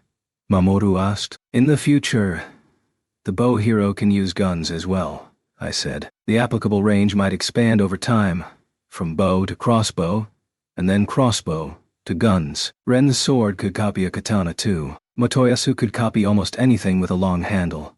In fact, there were some staff and stick weapons he could copy too. When I considered things from that perspective, the shield had a pretty limited range. There were some great shields, of course, and I had made it through up until now, but a little more leeway would have been great. The best I had at the moment was being able to copy certain gloves and gauntlets, and even then, I could still only use them for defense. Guns, huh? Mamoru muttered. We'd better not let the bow hero hear that. Why not? What's up? I asked. A few things, Ryan admitted. The bow hero and shield hero aren't exactly allies in this time period. If the bow hero found out he could use guns as well, she said, trailing off. Making peace with a bow hero could be hard. I knew that from my struggles with Itsuki. That had been a difficult problem to overcome. He didn't listen, and you couldn't talk him down, and just bumping him off wasn't an option either. You guys really are besieged on all sides, I said. It's hard to stay above water, I'll give you that. The one behind the waves is interfering too, Mamoru said. The one who assumes the name of God, Raphtalia said. Curse them. Anyone playing at God is going to piss me off, I said. Even knowledge from games had been incorrectly incorporated as a trap, and they were active even this far back in the past. Of course, they were intrinsically linked to the waves, so that probably made sense. We just have to keep fighting until those who can oppose the one who assumes the name of God can reach us. That's the same here in our world, Mamoru stated. Which leads to my next question. Have you had any interactions at all with these ones who can oppose them? Or have you been building anything? Leaving anything for the future? I tried, just asking generally. Mamoru and the others seemed puzzled about what I was asking, so I took out some paper and drew an image of the creature we had seen on the wall in Fittoria's ruins. In our time, there are these ruins with a wall that has images of this cat-like therianthrope on them, I explained. A cat therianthrope? And this is the creature who can oppose the one who assumes the name of God? Mamoru asked. It didn't sound like he knew anything, based on that response. There weren't Philolials here, which probably meant Fittoria was born further into the future than this. I wondered which hero had made those ruins then, and if we were destined to search through all of time to find them. Still so many mysteries. Whatever this creature is, it seems it came at some point after this, but before my own time. Maybe keep that in mind, I suggested. Okay, yes, good information, Mamoru said. Anything else you want to ask? Future shield hero? Ryan asked. Actually, yes, to you. Why are you among Mamoru's allies here? Or are you just helping out as a guest? I asked. I could imagine her in the same kind of position as Glass or Lark, as someone who had visited our world to release unknown weapons and then fell into a collaboration due to that. There's nothing that says the heroes aren't allowed to get along, right? But we do seem to be pushed into fighting a lot, Ryan admitted. Good point. Things are the same in the future there as well, I said. The one who assumed the name of God had put all sorts of plans into action to make the heroes fight each other, like giving Ren, Itsuki, and Motoyasu incorrect game-based knowledge, boosting up their strength a little, and then making them think they had to beat everyone else. In my case, I ended up here after the waves brought my sister to this world. That eventually led me to becoming friends with Mamoru, Ryan explained. So you have a sister, I said, unable to stop myself from glancing over at Sign. Her sister had a pretty crazy attitude and traveled between worlds herself. The sewing kit Vassal weapon certainly seemed to have a type. Anything else? I want to talk with you more, Naofumi, if I can, Ryan said. You really do like to talk, I commented. You bet I do, she replied. I would rather she didn't sound so happy about that. Say, Naofumi. What now? I asked with some trepidation. I bet sex with you doesn't hurt at all, she said. Where did that come from? I exploded, half in surprise, half in shock, as Ryan suddenly took a turn into Dirty Town, as if I would know about that. I mean, you don't have any attack power, do you? Which suggests to me that you wouldn't be able to make it hurt even if you wanted to. Doesn't that mean it would only feel good? She hypothesized. She asked so smoothly, so naturally, head tilted, seemingly so pure, almost naive, that it just made me want to throttle her all the more. Logically speaking, that makes sense, Rat cut in from the sidelines, amazed at this new discovery. Not you too. Enough, I said. If this hypothesis was proven, I'd become little more than a living sex toy. I was not going to allow that to happen. I never expected my lack of attack power to cause such a lewd question to arise at this juncture in time. This was even worse than them deciding to attack us because they thought I couldn't fight back. I could not allow this idea to spread. Hold on now, Fumi. Don't tell me that you're still a... Ryan said cheekily. In that moment, I decided what I would have called her if I didn't know her name. Lewd woman. She should be thankful that she gave me her name up front. Or she might have gone down in history with that name. Ryan was still pointing at me and looking at Raftalia and the others. They all nodded, almost in unison, to confirm her unfinished supposition. Aren't you a serious little boy? She chuckled. Shut it. None of your business, I replied hotly. With so much else going on, I just didn't have the time, or inclination, for activities of that type. First, the demon dragon. And now all of this. There was no written rule that I had to sleep around. That was my business, Archduke. You really should just give it a try with Raftalia. Then we'll also find out if it hurts or not, Rat suggested. I agree, Melty said. You're still a bit too clean-cut for me in that regard. Holding it in won't do anyone any good, the Shadow said. I didn't ask what it was. Everyone, if you don't mind. Can you stop giving Mr. Naofumi any more ideas? Raftalia said. Raf, said Raf-chan. Nope, not happening, I said. I could not let this get out. Even if I asked Raftalia to keep it quiet, who knew who might be listening in when we did the deed? I was also scared of the response from the Killer Whale sisters once we returned home and they found out I'd put the moves on Raftalia. Not that I thought they would be angry. I was worried they would think it meant they could get in line. I noticed Sign looking over with a little interest on her face, too. That was best ignored. All too complex. Look what you've done. It just seemed like Mr. Naofumi was opening up about this stuff, and now he's bottling it all up again, Raftalia said. I didn't like that response either. I wondered if there was no way to move on from this topic. I hadn't even given in to Isla on this. I looked over at Mamoru, and he quickly glanced away. It didn't look like I would be sharing my pain at being taunted over sex stuff by women with him then. We were both S.H.I.E.L.D. heroes, but if he had experience, then that marked a major difference between us. Ryan, you're making him uncomfortable. Maybe don't push too hard, Mamoru suggested. You think? Ryan said. She had a look on her face, like she'd just found a new plaything. That really reminded me of Sign's sister. If she pushed any harder, I was going to have to push back. Don't pity me. And don't pick on me. Let's change the subject, Raftalia suggested. Ryan, you seemed to grow wings during our scuffle. What was that? Magic? She didn't have wings at the moment, but they had definitely been there in combat and seemed to have boosted her abilities. Ah, my optical wings? That's a special ability belonging to my race, she explained. She focused for a moment and wings formed from light appearing on her back. She even started to float up in the air. Flight would be a convenient power to have.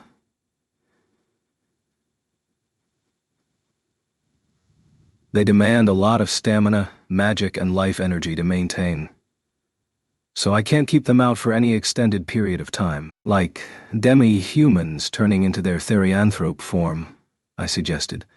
Pretty much that, yes, she replied. Another power I would never have guessed at. When you say my race, does that mean you aren't human?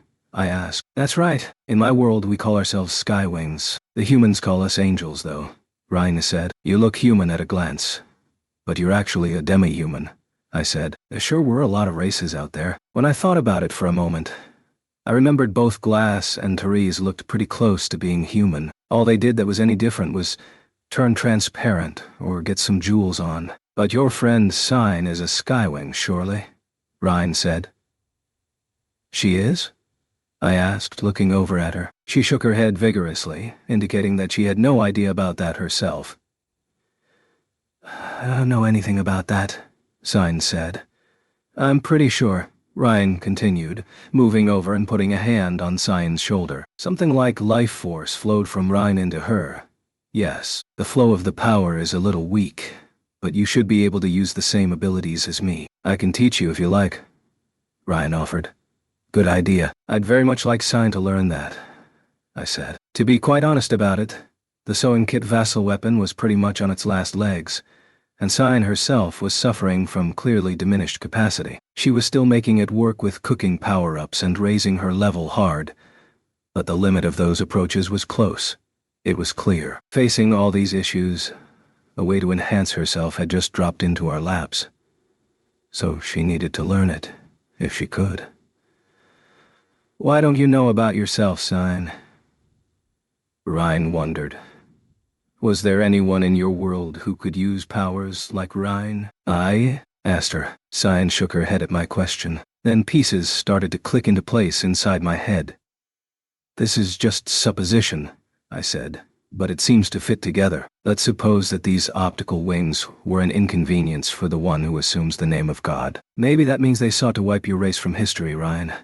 Just like how they tried to wipe out Hengen Muso's style, they would do whatever it took to remove threats to the waves. Sin has somehow escaped that fate, however, and was now the last of the bloodline. If we could trace back along her family tree, maybe we could find how some kind of incident occurred that sealed their powers away, I suggested. That kind of thing was part of the story for games all the time. In the other world, the country that equates to Q10 Low had been wiped out, meaning we couldn't use the powers from there, I added. Glass was a good example of this as well.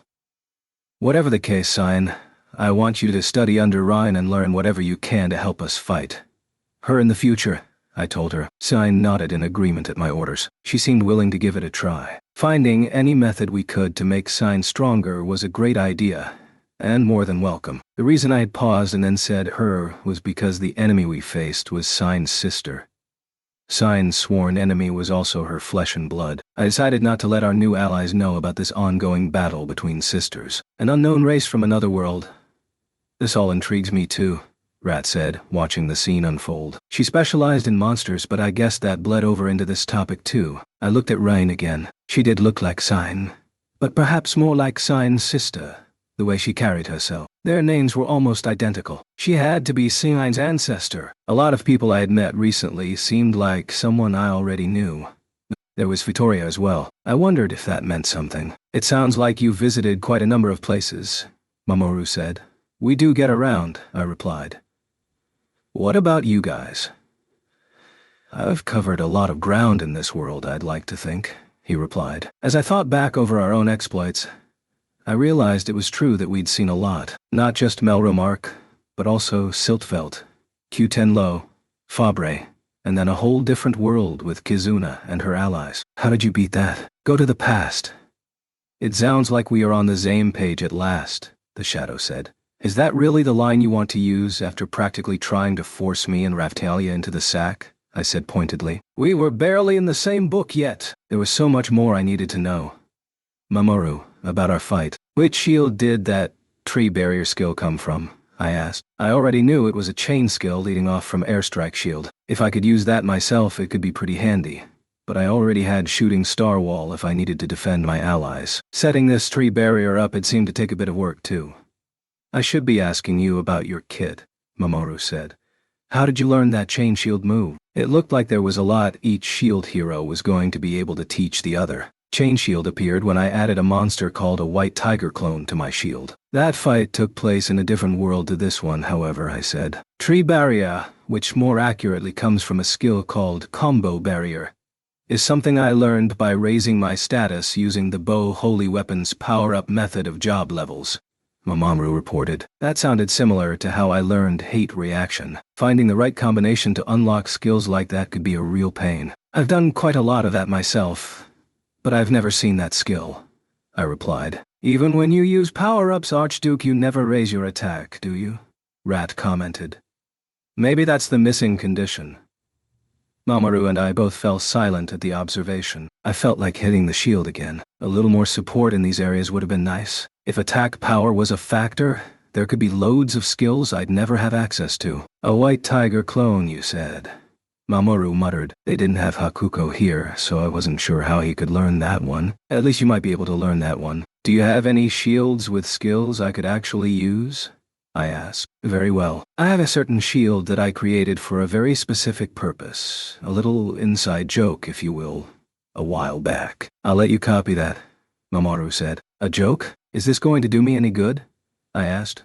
You'll have to see for yourself, he replied. With that, Mamoru ordered the mutton minister to bring in this inside joke shield. What turned up was a painstakingly faithful recreation of a shield from a shield. A game series with a character who wore green, including a trademark green cap, a youth from the bloodline of heroes, a taciturn chap who often ended up pulling a holy sword from a plinth somewhere, perhaps in a forest, after passing through a log. I'd guessed Mamoru was a gamer already, but he was more serious than I thought. This isn't just an iron shield or something like that, right? I confirmed with him. There's a lot more to this than that, I assure you, he replied. I gingerly lifted the shield and tried copying it. Weapon copy activated. Conditions for Otherworld Kingdom shield unlocked. Conditions for Otherworld Kingdom mirror shield unlocked. Otherworld Kingdom shield's abilities locked. Equip bonus. Back defense boost. Medium. Otherworld Kingdom mirror shield. Abilities locked. Equip bonus. Light resilience boost. Medium.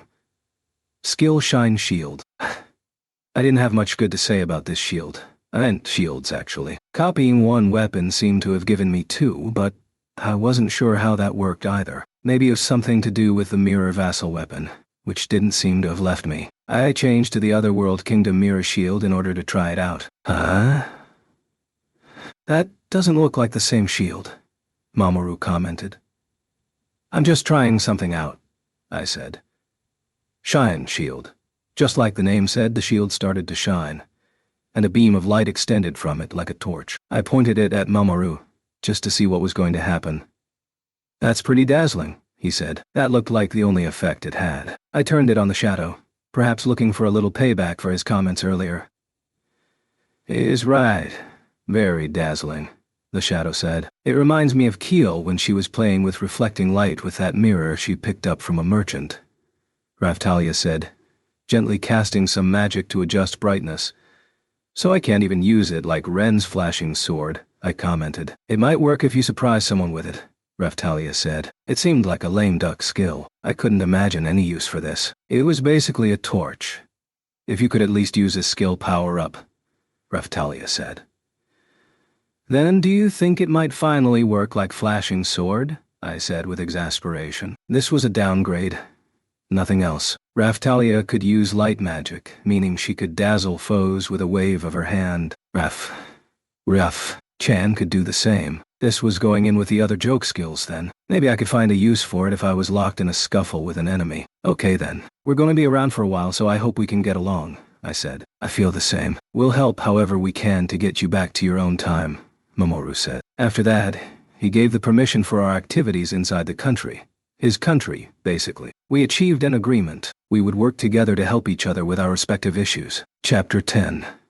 The Evil Researcher. After finishing our discussion with Mamoru, we stopped by the Dragon Hourglass to register and then decided to return to the village. I ordered the Shadow to remain in Mamoru's castle and conduct his own autonomous investigation. A little spying couldn't hurt. Baba.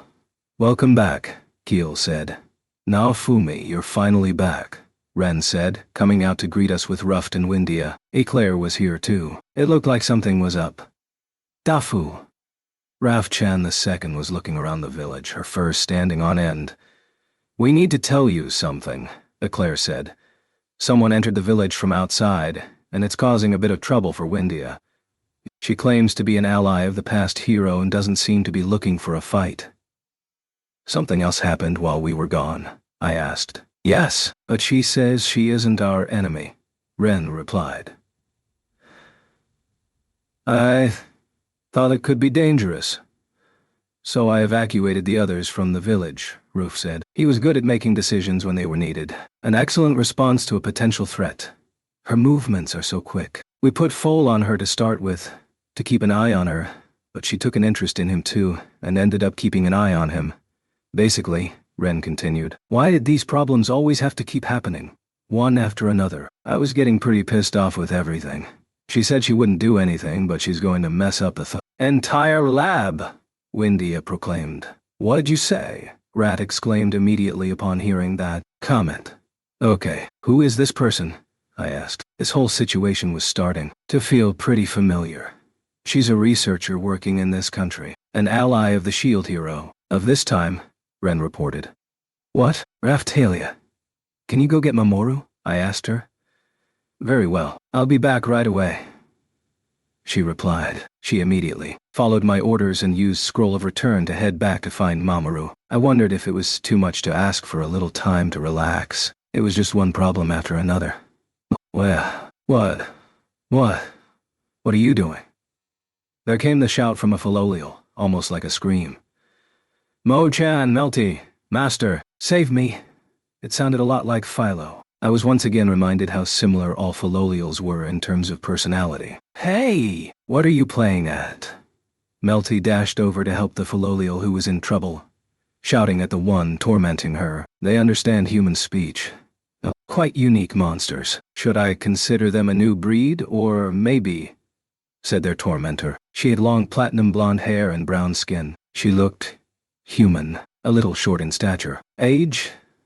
That was a tough one. Maybe slightly older than Rashia. Maybe close in age to Ren. She was wearing a white lab coat. Her appearance, the atmosphere about her, was very much like the woman standing stunned at my side. This had to be the cause of all the trouble Ren and the others in the village were struggling to deal with. They are so fluffy. Stop that. She doesn't like it, Melty said.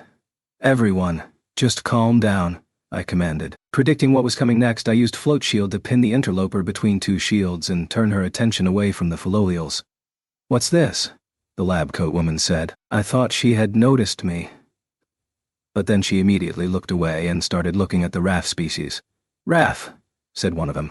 Oh my, these ones look a lot more docile. That one with the spear was a lot more guarded, while this little cute thing. Wow, it's so fluffy, the woman said. So she is the problem? I asked. That's right, Ren confirmed. Brother, you're back, Foal dashed over. She's a real fast mover. I got too close and she started to give me a full medical inspection. Sure, that does sound rough. I placated him. You seem to be taking an interest in me, the woman said. Having finished her inspection of the Raf species, this eerily familiar woman finally turned to look at me. I've heard a little about you from my friends in this village. You're the shield hero who isn't Mamoru, she said. That's right. And you are? I asked, but I was pretty sure I knew that. Answer. This was the whip hero and researcher who Mamoru had wanted to introduce us to. I just needed to make sure. Little old me? I'm Hone, Anthrea. My friends call me Hone, she replied. My name is Naofumi Iwatani, I said. Then I looked over at the woman with the same surname as the newcomer. From what I've been hearing from my acquaintances here, it seems you have one of my little old relatives here with you, Holmes said. Indeed, Rat stammered. My name is Ratotil Anthrea. Does that mean I can go ahead and investigate everyone here in the village? Holn asked. Of course not, I snapped. Very well, I'll just have to pick my moments, she replied confidently. I could see why they had been overwhelmed by her. Can you lay off a little? Melty started, warning Holn off, but I signaled for her to stop. You'll only make it worse if you keep riling her up. You and everyone else just take a step back. I'll handle this, I told her. I'm not sure that's a good idea, Melty said. Don't worry, I can handle this. I'm going to have to talk to her at some point, I said. If you say so, Melty agreed. With her in the lead, almost everyone in the village went off on patrol. Anything could happen, after all. Ren, Eclair, you too, India. You help calm down the village monsters, I said. Okay, she replied. Everyone moved off. Raf, said Raf-chan. Just for safety's sake, I decided to keep her up on my shoulder. Let's get down to things then. Who are you? Mamoru wanted to introduce us, but you weren't around, I said. I bet he did. I'm the perfect little old candidate for this kind of situation. If he hadn't brought me into this, then I probably would have moved on from my collaboration with him. Of course, I noticed something was up before that happened and arrived here on my own, she said. She had her own unique tone to her voice. A different kind of arrogance than Rat. It was layered with flickers of confidence. When I thought about it now, I realized I'd never really asked Rat anything about her family. But I knew she was originally from Fabre, so they were probably quite well off. Hey Rat, tell me a little about your family, I told her. A bloodline of researchers, give or take. We do have distant connections to the heroes, she said, so maybe it was a common surname among researchers in the future. I was treated as a bit of an outcast among my family, due to the content of my research. Didn't I tell you? The one in the lab coat who was with Tact was a distant relation of mine. So maybe these two were also distant relations, but it was dangerous to just assume anything. I've taken a little old look around, seen the facilities you have here, and I have to say that our culture doesn't seem to have developed much in the future, Holn commented. I would have expected it to be a higher level than this by now, thanks to the actions of the one behind the waves, I said. I see. Well, that's certainly a pain. Creating better things just to have them squashed down. Holn lamented, shaking her head. There do seem to have been times during which civilization was more advanced, I told her. Times change, just like people themselves. The highest level we are allowed to reach is ultimately being controlled, Holm concluded. I couldn't dispute that. The fact that the Roman Empire had been advanced before the Middle Ages was a famous fact of Earth history. Enough getting to know you, Banter. What do you want? I asked. I wasn't really sure if we should be showing the research of the future, and the products of that research, to someone like this. There was the possibility that our actions here were going to seriously impact the future. I'm a researcher who feels joy in the fulfillment of my little old curiosity. I'm just sniffing out somewhere else that catches my attention. Just looking for another fix. If there's anything you want to know, future S.H.I.E.L.D. hero, maybe we can think about it together? She offered. Okay, I was going to ask Mamoru to basically set that up anyway. It seems that our enemies have attacked us and sent us far back into the past. We need to get back to where we came from. Any ideas about making that happen? I asked. I knew that was what you were going to ask. Of course I did. I'm interested in that as well. So you can bet I'm going to help, Holm replied, already checking the ground at the village boundary line as she spoke. If you do want to show me more, we should do it in the research lab, she suggested. Okay. Let's go, I said. I left Melty, Ren, and Foal on guard, and took Holn and Rat with me toward Rat's lab. Once we got inside, we headed over to a large terminal, basically a fantasy computer, a large stone tablet. I'd come here before for things like RAF species health checks, but it really hit me again how strange this place was. The plants comprising this building are very interesting. Is this also technology from the future? Holn asked. These were originally problem plants created by an alchemist at some point in the past. I used the shield to rework them, with help from Rat, I said. I see. If I created anything capable of such trouble, of course, I would dispose of it at once, she replied, subtly letting me know that she wasn't the one who had made them. In that moment, I happened to meet the eyes of the mystery creature swimming inside the tank in the lab. It was watching us with really intense curiosity. Not for the first time, I wondered exactly what this thing was. I recalled Rat calling it by name. Sometimes. Mikey? Maybe. Or something like that. Holm proceeded to clatter something into the machine, and a map of our village was displayed. The boundary was also clearly visible. I hadn't looked at it closely before now, but it looked like leaves and branches. You can see that this area has arrived from the future, Holm said. Sure, I agreed. Unfortunately, I didn't bring enough equipment with me to really analyze all this, so I used some of your facilities here. It seems like a network created by plants unique to your village was used to cut through time, she explained. Do you mean our enemies used Sakura Lumina to set a trap for us? I asked. I'm not suggesting so much, just maybe that they used that outline as their target. Let me give you an example. What if your enemies were to cover the shield hero's barrier with a highly viscous substance? Holm asked. It would stick all over the barrier, I said. The area covered by that would create the affected range. Then they reverse the protective power emitted by those plants, and it creates the intense technology we have seen used here, she explained. I pondered that for a moment. It seemed Rat's ancestor had a better handle on things than Rat did. Maybe her line wasn't what it used to be. Archduke, can you stop looking at me like that? Rat asked.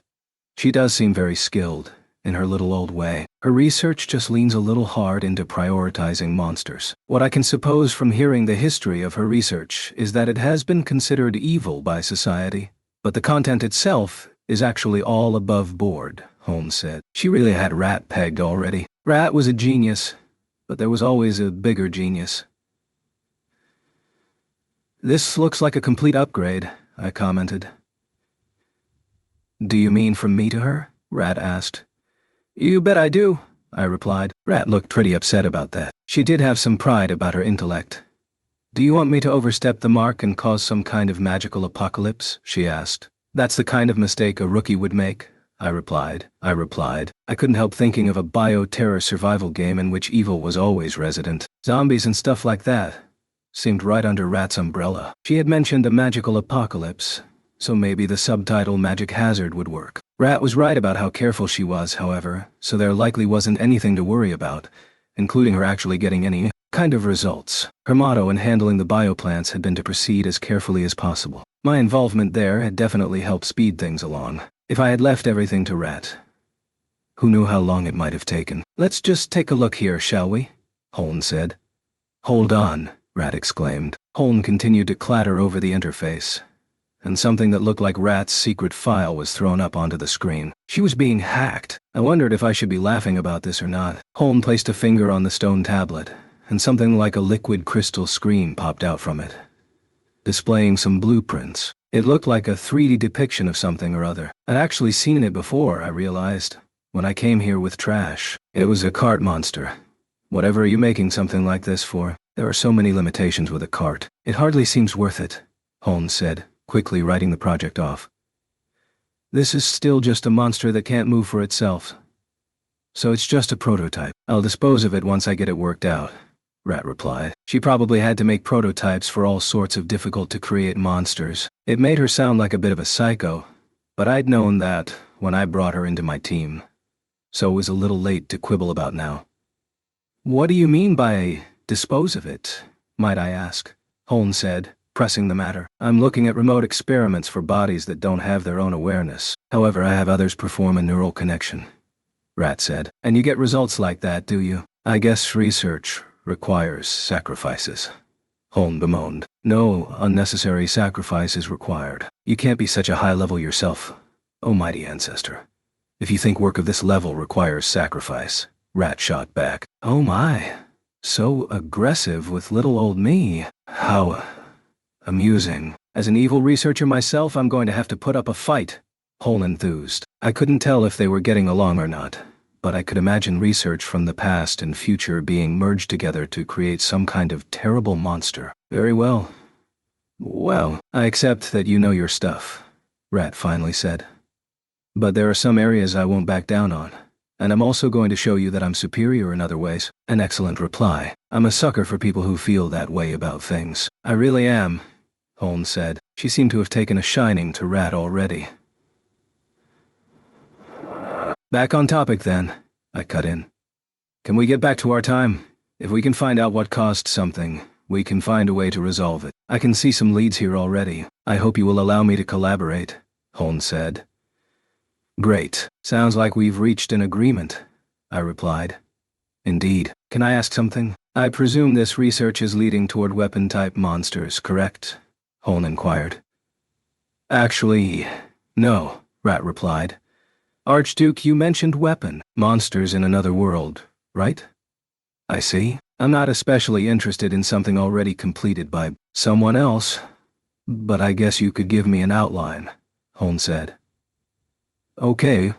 Well, it was on a different world from this one, and it was a weapon made by a guy called Kyo, I said. I explained to Holn about the weapon that had perverted the power of the spirit tortoise. That's a bold move. Using the power of the guardian beasts as the medium, and using all of that power? That's the only thing he was able to achieve? Pathetic. What a complete waste, Holn declared, shaking her head. It sounds like you think you could do better, I said. Of course, I know I could. Good materials should naturally lead to a good final product. The best at their job take good materials and make something incredible, Holn said with a wink. I could see what she was getting at. There's something else I should tell you. Future Shield Hero. Among the holy and vassal weapons, there are series that allow for genetic manipulation. If you make use of those, you'll be able to enhance yourselves a whole lot easier, Holn informed me. Hey, just a moment there. I started, but then realized I had helped modify the bioplants myself. I guess that was pretty much the same thing. They sounded like higher-ranked weapons.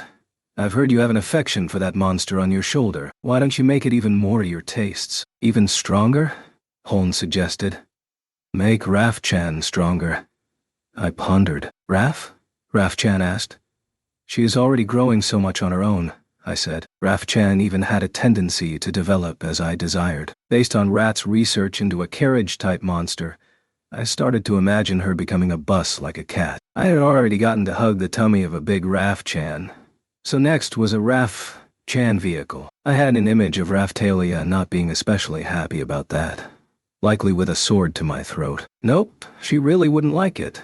Raf, said Raf-chan. Perhaps sensing what I was thinking, Raf-chan climbed down from my shoulder and started walking around on all fours. It looked pretty cute.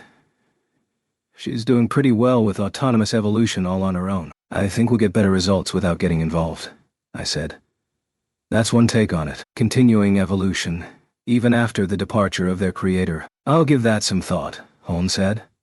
I admit, when the other monsters in the village started to get taken over by the Raf species, I was a little worried, I admitted. Just as we were discussing the subject, Raftalia showed up. Mr. Naofumi, I've got Mamoru here with me, Raftalia said. That was a close one. She was about to hear my plans to modify Raf-chan. I'm happy I didn't go too deep on that one. It looks like you're making yourself at home, Mamoru said. You bet. There's all sorts of interesting stuff scattered around here. I can't get enough, she said. Holn and Mamoru sounded very friendly. Naofumi, I know you've already talked to her, but this is our researcher, here in Siltran, Mamoru said. Yes, it seems she sniffed us out, I replied. You bet I did. We've just come to an agreement that I'm going to help return them to their own time. That said, as well as understanding the current situation, we also need to investigate all sorts of other stuff too, Holn explained. I'm glad things are going smoothly, Mamoru said. This whole thing is so much fun. I'd be upset if I wasn't included, Holn said. A big brain was definitely welcome, and then a flash of lightning hit mine. If we've been sent into the past, maybe we can get back via Kizuna's world using Raftalia's Katana Vassal weapon, I suggested. If we gathered everyone and moved in accordance with the wave summons, it would be a bit of a pain, but we could surely leave this time period. I looked over at Raftalia, who checked her status and then shook her head. It's no good. There's no response, she finally reported. In which case, I don't think we can risk it, I said. Then Holn stepped in. There are all sorts of reasons why a vassal weapon wouldn't be responding. I can think of a few big ones, but even if you did manage to cross over, you could just be in the past of that world, she pointed out. I grunted. That sounded all too plausible. Okay then. So we need to investigate all we can to get us back home, I said. That sounds like our starting point. I look forward to working together, Holn replied. Great. Mamoru, sorry for dragging you out here. I apologize. I wanted to bring you together, so it's fine. Don't worry about it, he said. Descendant. Looks like we're working on this together, Holman said to Rat. I guess I don't have a choice. Archduke, I'm going to start working with this ancestor of mine, and we'll see how it goes, Rat said to me. I'm counting on you. Let's see what you can really do, I told her. That was how the whip hero and Rat's ancestor, Holm, forced her way into the village. My attempt at a snide comment, however, was completely ignored. That night, I fetched some food from the stores, while everyone in the village headed into what I presumed would be an uneasy evening. Baba, don't we get to go to the castle the other shield hero took you to? Keel asked. I'd like to know that too. I'm interested in seeing it, Emiya added, both girls sounding very excited. Those two didn't look at all worried about our situation. They were kids building a secret base. And when I considered their ages, kids was probably appropriate. This is a chance to come into contact with history. We are here in a place any historian can only dream of reaching. Queen Melty, Eclair said. All true. My mother would have been as giddy as a schoolgirl to be. Here, Melty replied. I wonder what is happening in Q10 Low during this time. The Shield. Hero told me that Melromark isn't even in this world yet, Ruft said. Indeed, it seems that way, Melty responded. The three of them looking out over the unfamiliar mountains as they chatted. I saw those three together a lot. I might not have expected it, but they seemed to be good friends. How long do you think that unknown road runs? Asked a Philolial to a Raff species. Raff, came the reply, both of them expressing interest in the world beyond the village. They didn't seem that bothered either. I guess that was impressive, from one perspective. Still, I almost wanted to scream at them. The entire village had been set adrift in time. I had to believe they were all acting normally by pressing down all the fear they were feeling. Hey, Baba, can we leave the village tomorrow? I want to get out there and explore, Keel enthused. Keel, don't make any trouble for the shield hero. What you need to say is that you want to be of help to him, Emiya suggested. Good choice of words. Thank you, Emiya. Baba, I want to help you out however I can. I can sell stuff and gather information, okay? She said. You guys are pretty resilient, aren't you? I said, somewhat admiringly. I'd been wrong to expect anything close to a rational reaction from this bunch, but having them fall apart wouldn't have helped things much either. Everyone, I'm sorry, but I have to speak up. I think you are all going about this the wrong way. Wouldn't it be prudent to at least show a little concern for what may happen to us? Raftalia asked, seemingly puzzled herself at this barrage of optimistic questions. I didn't like to hear her say it out loud. Huh? What are you talking about, Raftalia? Baba and the others have drilled it into us. We never know what's going to happen with the waves, so we'll never overcome them if we worry about everything that does happen, Keel said brightly. You know what? As you have a point, I said. It had been my intention to raise the villagers to be ready for anything, because anything could literally happen. They had been surprised by the bioplants, but after everything that had happened since then, they had gradually adapted to things. All the trials we had been through so far had trained them for exactly what was happening now. If it was just the sword guy and spear guy, I might have been worried, but we have Bubba and Raftalia and Full and Melty here too. You bet we're going to get back to our time, Keel said cheerfully. Everyone within earshot seemed to feel the same, because they all looked over and nodded. Was she trying to earn some points with me? The cynical part of me wondered for a moment. Not Keel, though. She didn't have a bone so devious in all of her body. I think Raftalia will understand this next part, because she's visited a different world many times. We've apparently come to the past, but for us it's basically like we're in another world, that's all. And thinking that makes it easier for us to handle. Now it's our turn. Nothing more, Keel said. She had a point there too. Even better, our levels hadn't been affected this time, giving us some more leeway. That's true. Not much has changed from how we normally do business, I admitted. As I already said when talking to Mamoru, being summoned to other worlds was already a thing. So time travel didn't seem like such a quantum leap. Rather than being confused and concerned, this feeling of almost excitement in the air told me how tough everyone was, and how they were going to survive. Rather than leave everything to you, Bubba, we all want to do whatever we can to help you out this time, Keel emphasized again. There was a saying, kids will grow up all on their own. Seeing Keel right now, I really felt the truth of it. She was even teaching me a few things with the bravery she was showing.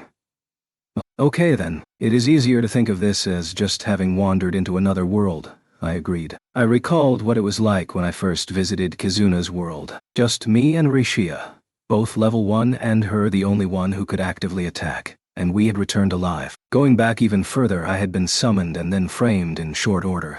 And yet I'd survived that as well. We weren't at such a disadvantage here. We could make it through this. I considered for a moment that maybe Keel and the others were tougher than me. Mentally, Keel is right. Brother, sister, we must all do our best to return us to our own time, Foal added. It looked like I wasn't the only one who had been affected by Keel's words. You bet, I replied. With that, some unexpectedly peaceful time passed in the village. Getting sent into the past, huh? Ren muttered, looking like he was recalling something fondly. Was there an event like this in the game you used to play? I asked him.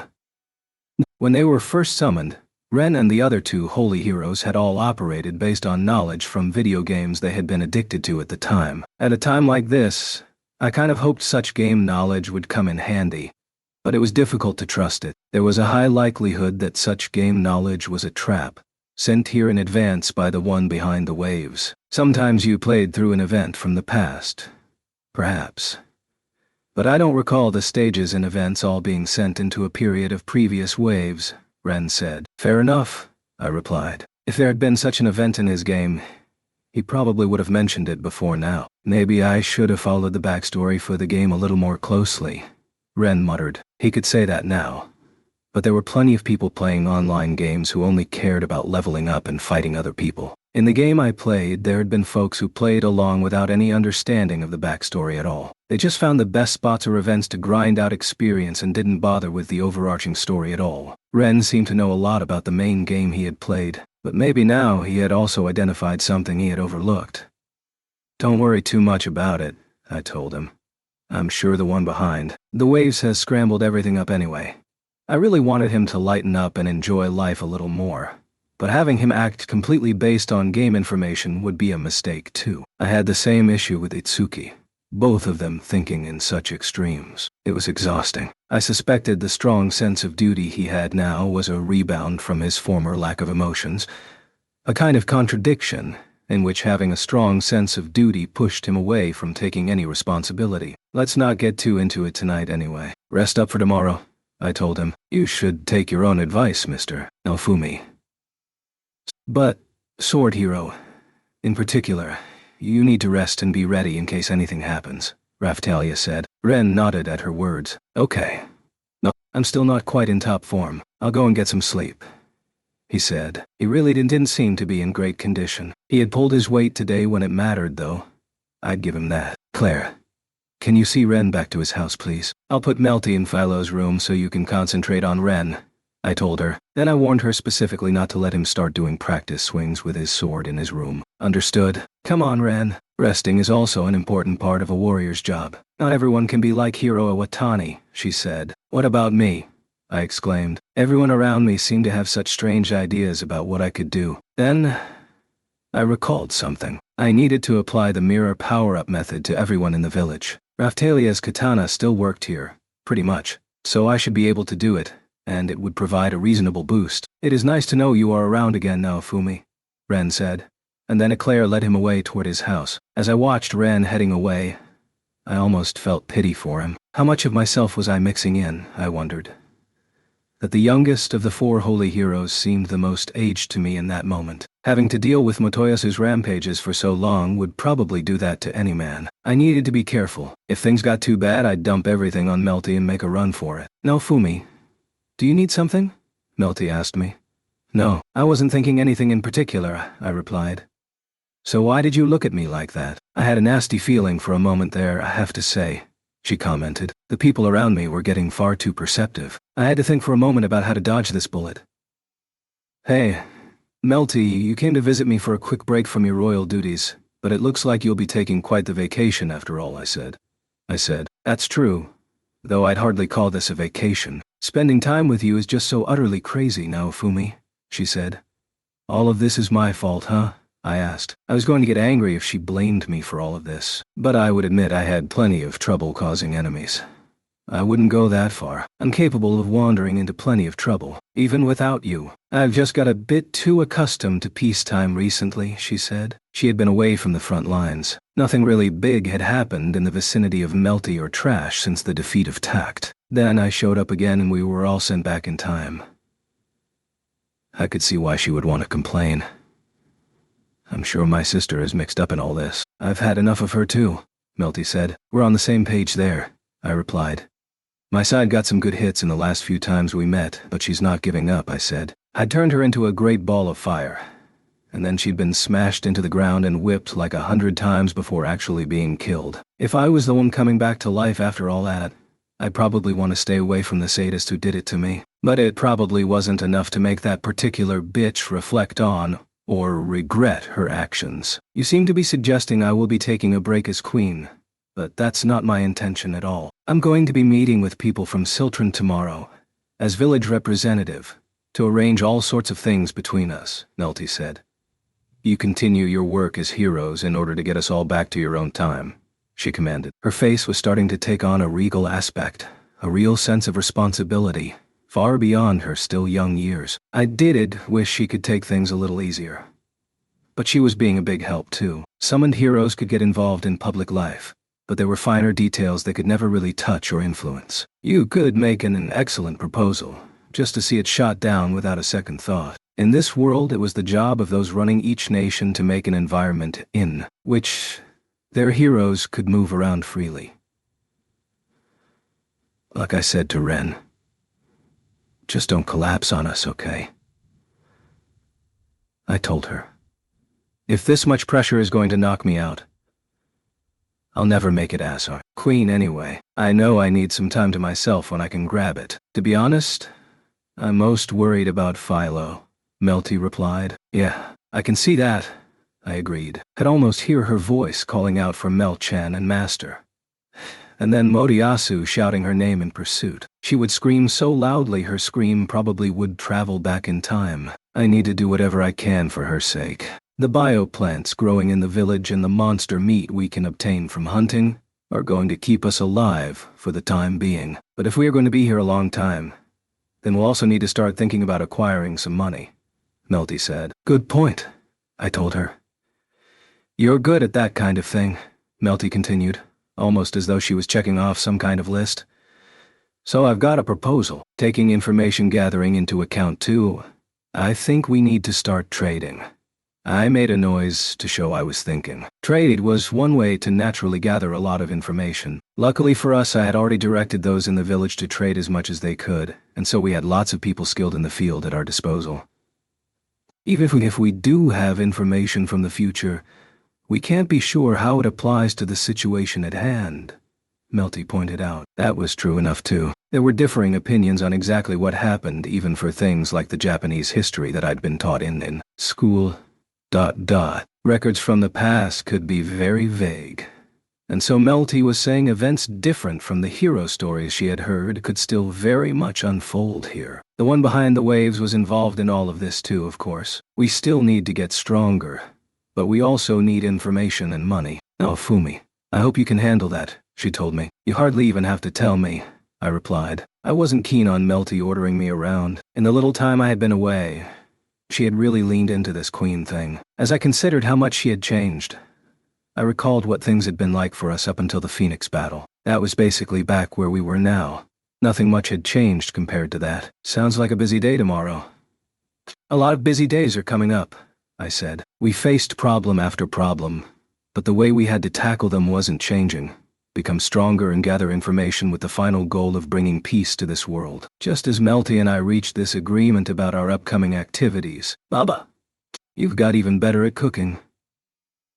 I knew it, Keel enthused after cleaning her plate. I had to cook a lot while I was away, I said. A whole freaking lot. I'm so jealous. Next time you go to another world, I want to tag along. But actually, we're in another world right now. I'm gonna get this done, Keel shouted. The energy of the village was likely coming, at least in part, from Keel. Thanks to her, then, our first day in the past came to an end with everyone in the village seemingly feeling pretty optimistic about our chances. Chapter 11. Bread trees and bread troubles. It was the next morning. Oh boy, I've never seen anything like it. I was in the middle of my morning routine, feeding the village monsters and getting a little workout in, when I heard Keel's voice ringing out close to the lab. Foal was standing a short distance from the gaggle of people, pointing at Keel with a troubled expression on his face. He wanted me to go and check it out. "What's up, Keel?"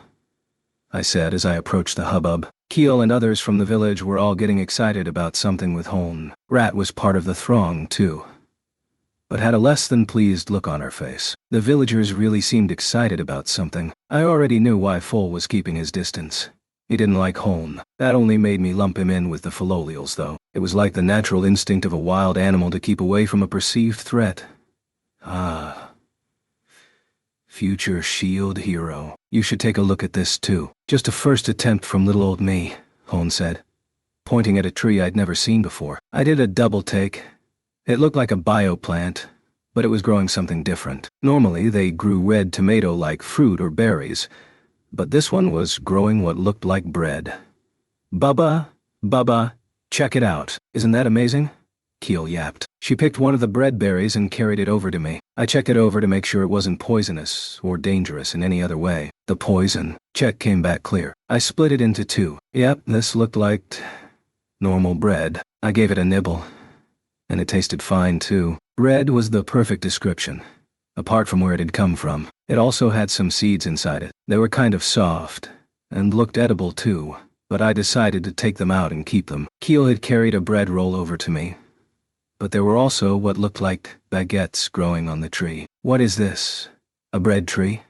I asked. "We weren't living in a fairy tale here." Holn gave a laugh that was bordering on sounding like a mad scientist. "The amount of control over these plants is quite something. So easy to use too. I was just experimenting with this, but even I'm surprised at how well this has turned out," Holn said. I was the one being surprised here. I'd had no idea the bioplants could be used for this kind of thing. It looked like genetically modified food gone too far, to be honest. Like eating it might turn your fingers into hot dog buns, even if it was free from poison. Hey, Holn, do you think you could make a crepe tree?" Keel suggested. "I'm not sure what a crepe even is, for one thing," Holn replied. Keel quickly turned to me. Bubba, make some crepes for Holn," she said. "From the perspective of intellectual curiosity, I would very much like to learn this recipe from you, future SHIELD hero," she said. "Mamoru knows about crepes, surely," I said. "He might know about them, but that doesn't mean he can make them," Holn said.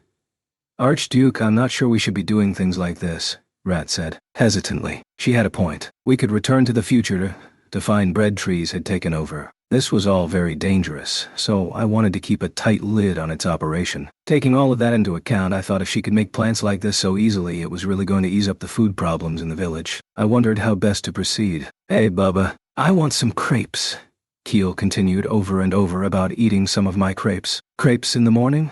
I asked her. Keel liked sweet ones, which were more like a dessert than a meal. The menu I had planned for today was along a totally different trajectory, so changing things to make crepes now would be a real pain. I could probably make some other confectionery, but it seemed like a bad idea to run down our resources. Things like flour could be very limited for the foreseeable future.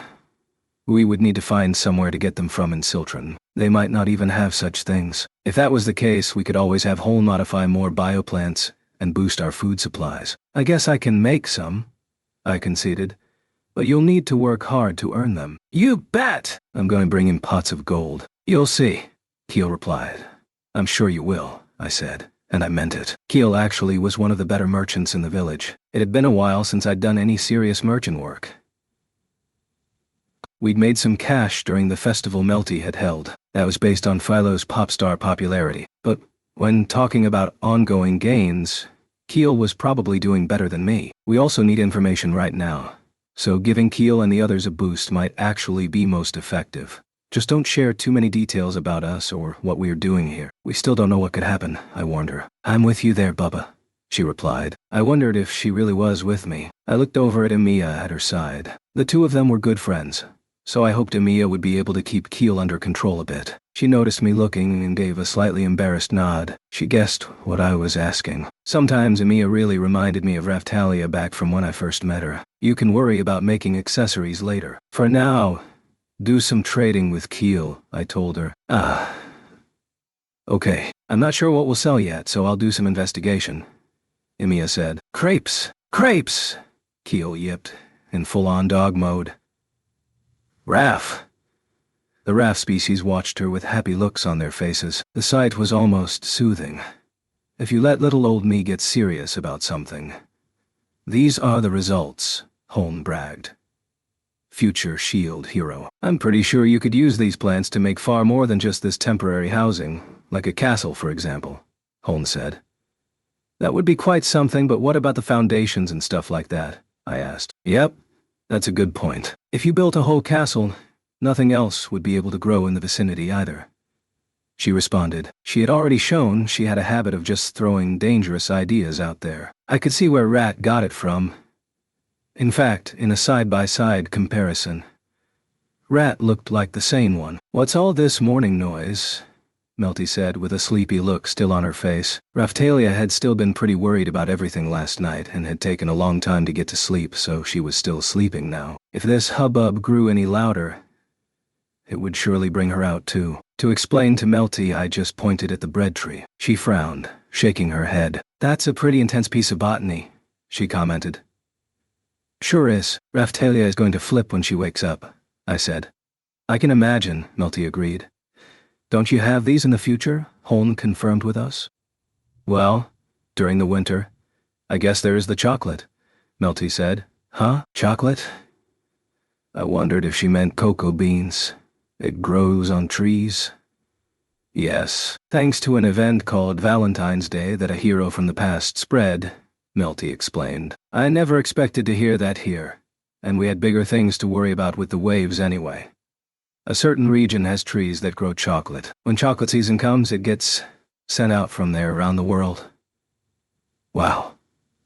Okay, I said. A tree that grew chocolate like fruit. I wondered if that was the end point of this kind of tree as I looked at the bread tree again. It sounded like something I'd heard somewhere before. Maybe there was an evil researcher behind the chocolate trees too. I've heard the chocolate farmers have it real hard during harvest season, Melty said. Chocolate farmers! What a job to actually exist. Still, if chocolate-growing trees existed, I guessed someone would have to farm them. It was still a surprise to hear that such a fantastical thing existed. It was like winning a golden ticket. Nice to hear about something hopeful. Full of dreams, for once. Of course, it might have been created by one of the resurrected, but I hoped it'd been left behind for us by an actual official hero. If it had been created without the use of bioplants, then that was quite something too. That all sounds quite interesting, Holm commented. The issue there being that we don't have one here I can actually see. I certainly didn't have any chocolate, and I also couldn't make any without the right ingredients. It might be worth conducting some ongoing research into this. If you're going to waste your time researching chocolate, please concentrate on getting us back to the future, I told her. I knew she was good, so I really wanted to keep her focused on finding clues for getting us home. I understand, she said, but I wondered if she did. In any case, I added crepes to what I was going to make for breakfast. Excuse me, Mr. Aofumi? I've heard that we have some strange bioplants in the village, Raphtalia said. She had heard about the bakery trees, and immediately came to ask me about it. That's the short of it, but I have nothing to do with it, I told her. So, it's Holm's work, Raphtalia guessed. That's right. She works surprisingly fast, I said. And do you think it's safe to leave her unchecked? Raphtalia asked. I understand why you're feeling anxious, but I can't see the harm in it. For now, I said. It just feels like things are moving away from the village. I know, Raphtalia said a little sadly. I had always done my best to keep her home safe and secure, until maybe around the time I allowed for all those raft species to be created. It started around the time you planted all the Sakura Lumina for their convenient effects. I was really trying not to let it bother me. This was a dangerous sign. Raphtalia's fundamental awareness was being shaken. I needed her to remain as my stopper, keeping me in check as required. I had to believe she would still do that. Having finished breakfast, we started planning what to do next. Before we start our trading, let's drop in on Mamoru first, I suggested. We were going to start by focusing on selling things inside Siltran and gathering more information. But first I wanted to check Mamoru's stance on this and get his permission to start conducting business. It might inject some new life into the nation, but an influx of new products might also be a cause for concern. Better to have a discussion with him about it first. We should introduce everyone from the village to him too, I told Raftalia how Mamoru was taking care of war orphans in the castle. Those kids might make good friends for Keel and the others like her in our village. They all looked pretty happy, but they had to have their concerns. By spending time with people from this world, Keel and the others would get a feel for how things were done here. I wanted to avoid them growing up thinking they could do whatever they liked, just because they were underlings of a hero. So we're headed to Siltron Castle. Everyone stick close to me, I told them. Okay, Keel and the others shouted. We used a portal and arrived at the Siltron Castle town. I asked Ren and Foal to register this location ahead of time, affording us the leeway to transport everyone. Oh boy, this is the country of Siltron? Keel enthused, looking around happily as we walked toward the castle. It looks pretty basic though, don't you think? Like a country out in the sticks beyond Melromark, she commented. She couldn't keep her mouth shut sometimes. Emiya had her ears pricked up and was listening to the Siltron people talking around us. They don't speak the same language as Melromark, she commented. That reminded me that many people in the village couldn't speak the languages of other nations. We can work around that, surely, Keel said confidently, thumping her chest. But I was pretty sure things weren't that simple. They do have an archaic lilt to their pronunciation, Ruft commented to Melty and me. Being from Q10 Low, Ruft shared his language with Siltvelt. What this meant, of course, was that we were going to need a bilingual villager to come along whenever business was being conducted. I had seen this coming, but it still sounded like a lot of hard work. Can you understand the Siltron language, Keel? I asked her. Nope, not a word, she replied smartly. That was no good then. She could be the cutest puppy in the litter and we couldn't use her like that. I can follow the language in the nations around Melromark. That's about it. They do speak different languages depending on the region, Emiya said. The Philolials translate for me and I've picked up some words here and there. I'm sure it will be fine, Keel said brightly.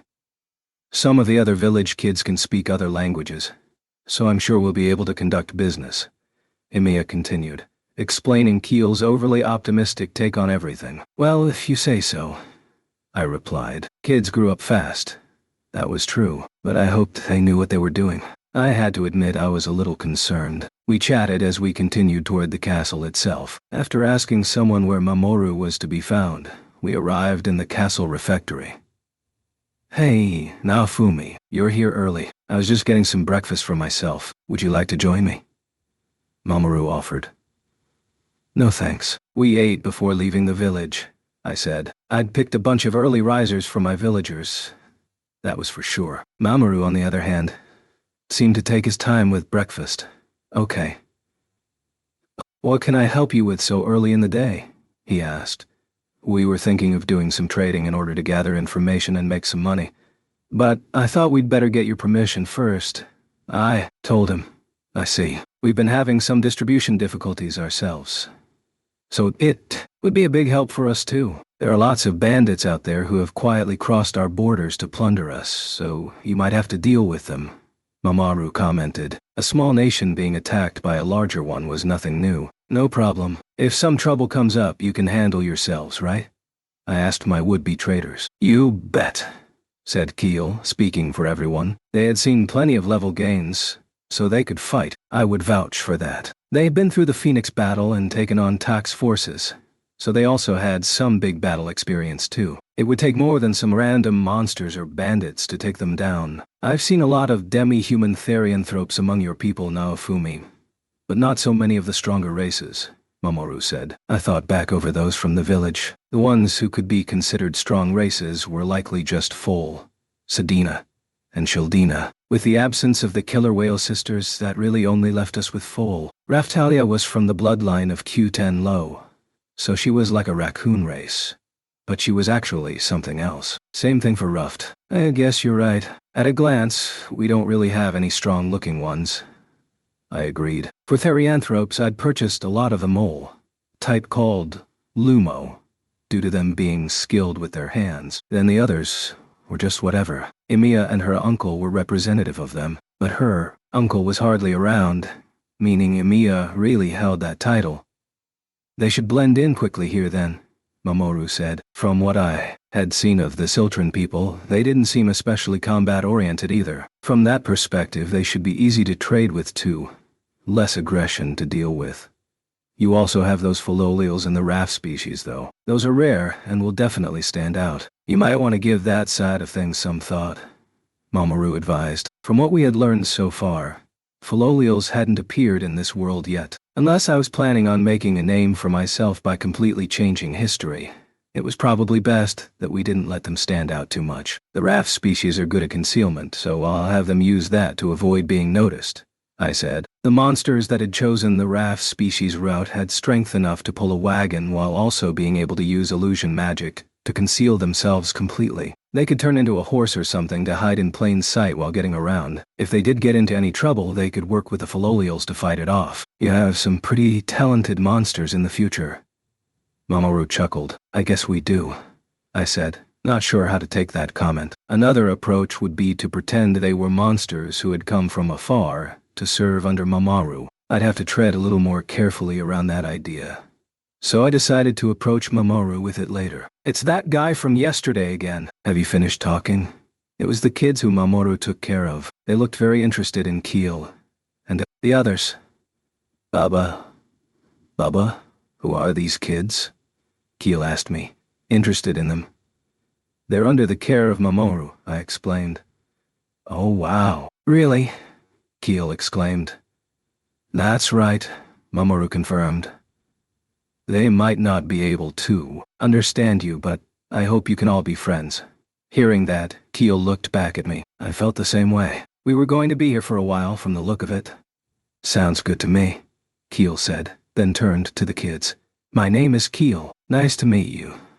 She struck what she thought was a cool pose, then turned into full puppy mode to finish off her greeting. Wow, she's so cute, said one child. A puppy, exclaimed another. Keel yapped again, frolicking around to communicate with the kids via body language. Her innocent, completely unguarded movements soon broke down the kids' initial hesitation, and they quickly turned smiles on Keel. She was still rolling around, begging to be stroked and tickled, licking at the hands and faces of the kids who obliged her. She was a dog, a perfect little puppy. Even her attire looked cute when she was a puppy. All of this outpouring of cuteness was probably why she was such a good merchant. I'm going to use the techniques Keel and the raft species imparted to me to get to know these kids too, Ruff said. He had been quiet up until that point, but now he adopted an expression I had seen him use a lot recently. It was very much like the one used by the raft species, which I could only really describe as cunning. He moved over to the kids to talk with them. My name is Ruff Mila, and this is Keel. I hope we can be friends. Ruff must have used a language that was spoken in Siltran, because the kids were nodding at his introduction. Oh, so fluffy, one of the kids said, stroking Keel. She's so cute, said another. Well, I'm cool, aren't I? Keel responded happily, seemingly missing that she was being called cute. Some things were still getting lost in translation, but no matter. I hope I can be friends with you too, Emiya said, following Keel's example and moving over to talk with him. She was a little stiff in her approach, but she was doing a good job of blending into the group. It's a lovely sight to see, Raphtalia commented with a smile as she watched them. Whatever. One thing though, Keel, I don't think they are calling you cool. Not exactly, she said. No need to point that out. That's kind of the secret to Keel's popularity, I said. Her being a little silly was part of her charm. One day airheads might rule the world. Kids, listen up. Ryan appeared and clapped her hands to get their attention. It is breakfast time. You can play with the kids from Naofumi's village later. All the kids chorused their agreement, nodded as one, said goodbye to Keel and the others, and then sat down. Food? Keel said, already sniffing around. She was trying to use her new friends to get fed already. I thought for a moment of a bunch of elementary school kids finding a lost puppy and deciding to raise it in secret. Keel, you already ate with us, I reminded her. Oh, please, Baba, she said. I didn't say anything else. I just prompted her to take another look at the kids. Okay, Baba, she said, realizing what I was telling her. This is food you guys have to eat, she said to the kids. They didn't look especially healthy, to be honest. When I combined this with what we'd seen in the town, The overall food situation didn't seem very good here. What with the damage from the waves, too, there probably wasn't enough to go around. We certainly shouldn't be taking food out of their mouths. She's not going to eat it. Don't worry, Mamoru told them. That's right, she's saying they are for you to eat. If you want to feed her, I'll make some dog food you can give her later. Okay? I added. Really? One of them asked. All of their eyes were shining. I thought maybe I was spoiling them a little, but this seemed like another good way to build a friendly relationship with Mamoru. Promise, said another. Sure. You play nice with them, Keel, I told her. You bet, she said. I liked the energy. That was for sure. Mr. Naofumi, did you notice? You just called food for Keel dog food, didn't you? Raftalia said to me. It was Keel we were talking about, so such a slip of the tongue couldn't be helped. We can talk once you finish eating, I said to Mamoru. Thanks, Naofumi, he replied. It was our fault for coming when they were eating, and learning this new information about the food situation here made a lot of the decisions for us. Food could definitely turn into money here. Proper cooking would probably allow monster meat to be eaten too. There was such demand in Siltron that decent food might be worth more than precious metals and jewels at the moment. Medicine was probably high value too. We waited for Mamoru and the others to finish eating and then settled into a kind of social gathering with Keel and the others. The younger kids were quick to make friends, as expected. I had been a little worried about bullying at first, but Keel and the other villagers made good use of their trading experience to keep the kids happy. I have to say, Naofumi, you've really helped to brighten things up around here, Mamoru said. Couldn't keep the curiosity of my bunch under control, to be honest. They are planning to travel within your country to stir up some trade and make some money, I explained. I'm amazed they made friends with my kids so quickly. They are normally so shy, Mamoru commented. My villagers have been through much of the same stuff. That's probably why, I said. Raftalia, Keel, and most of the others had all lost family to the waves. They understood that same sadness, and as a result, also the pain the others were feeling. They were quick to empathize with them while at the same time not overstimulating them. They were so similar, which was why they were getting along so quickly. Then the kid who had been concerned with me yesterday, the kid with the cat ears called Xian, was hanging out close to me and Mamoru with a hesitant look on her face. I wondered what was up with her. You aren't going to join in? I asked her. I'm happy just watching, she said. I knew the type. The kids who didn't like to take part. Okay, I said offhandedly. I wasn't planning on playing the friendly big brother role with her, so I wasn't all that bothered about how I came off. As we watched Keel and the others, I chatted with Mamoru about which areas he wanted us to visit, and what he wanted us to take there. There were all sorts of things he needed, as expected, in order to restore and develop the castle town. We had some serious retail opportunities here, but the issues were the national power and prices in Siltron. We'd just have to consider it a suitable investment and put in the miles. There was also the question of what to do to get home. As we chatted, Chan was looking at the map with great interest. Are you interested in trading? I asked her. Huh? No. Why would I be? She answered with a cold tone, looking away. That sounded exactly like she was very interested. Mamoru watched over the scene warmly. I wasn't sure if this was something that would be of any benefit to me if I brought it up, but it also didn't seem like a bad idea as I said it. I bet it would make them even better friends, Mamoru. If your kids were to go out trading with Keel and the others, I suggested, huh? Mamoru replied. It makes sense, right? You can keep an eye on us to make sure we don't get up to no good. And it will let them learn to fight a little too, I said. Lazy mouths didn't get fed. So the saying went. These were demi-humans we were talking about, so they would grow up fast. Keel might look like a pet puppy in dog mode, but in her demi-human form, she already looked much older than her actual years. Of course, she still didn't have anything on Raftalia. The only ones that had grown that much were Ruffed, who was the same species as Raftalia anyway, and Foal from among the slaves, who had already been older. Simply protecting these kitties and worrying about them wasn't going to provide any forward progress for them. If you're worried about them getting injured or killed by monsters, you could always tag along for a while, I suggested. Look at this. One day here and he's leading you by the nose already, Mamoru, Rine said, muddying the waters considerably. I wasn't happy about that. Mr. Naofumi, you aren't planning something crooked, are you? Raftalia asked me. No. Why would I be? I replied. My shield hero predecessor would make a good advertisement for our trading expedition. That was about as much thought as I was giving it. If you all wouldn't mind, I see no reason to turn down such an offer, Mamoru finally said after looking at Xian for a moment. It will be very stimulating for them, I'm sure. That settles it. Have you ever done any trading before? I asked him.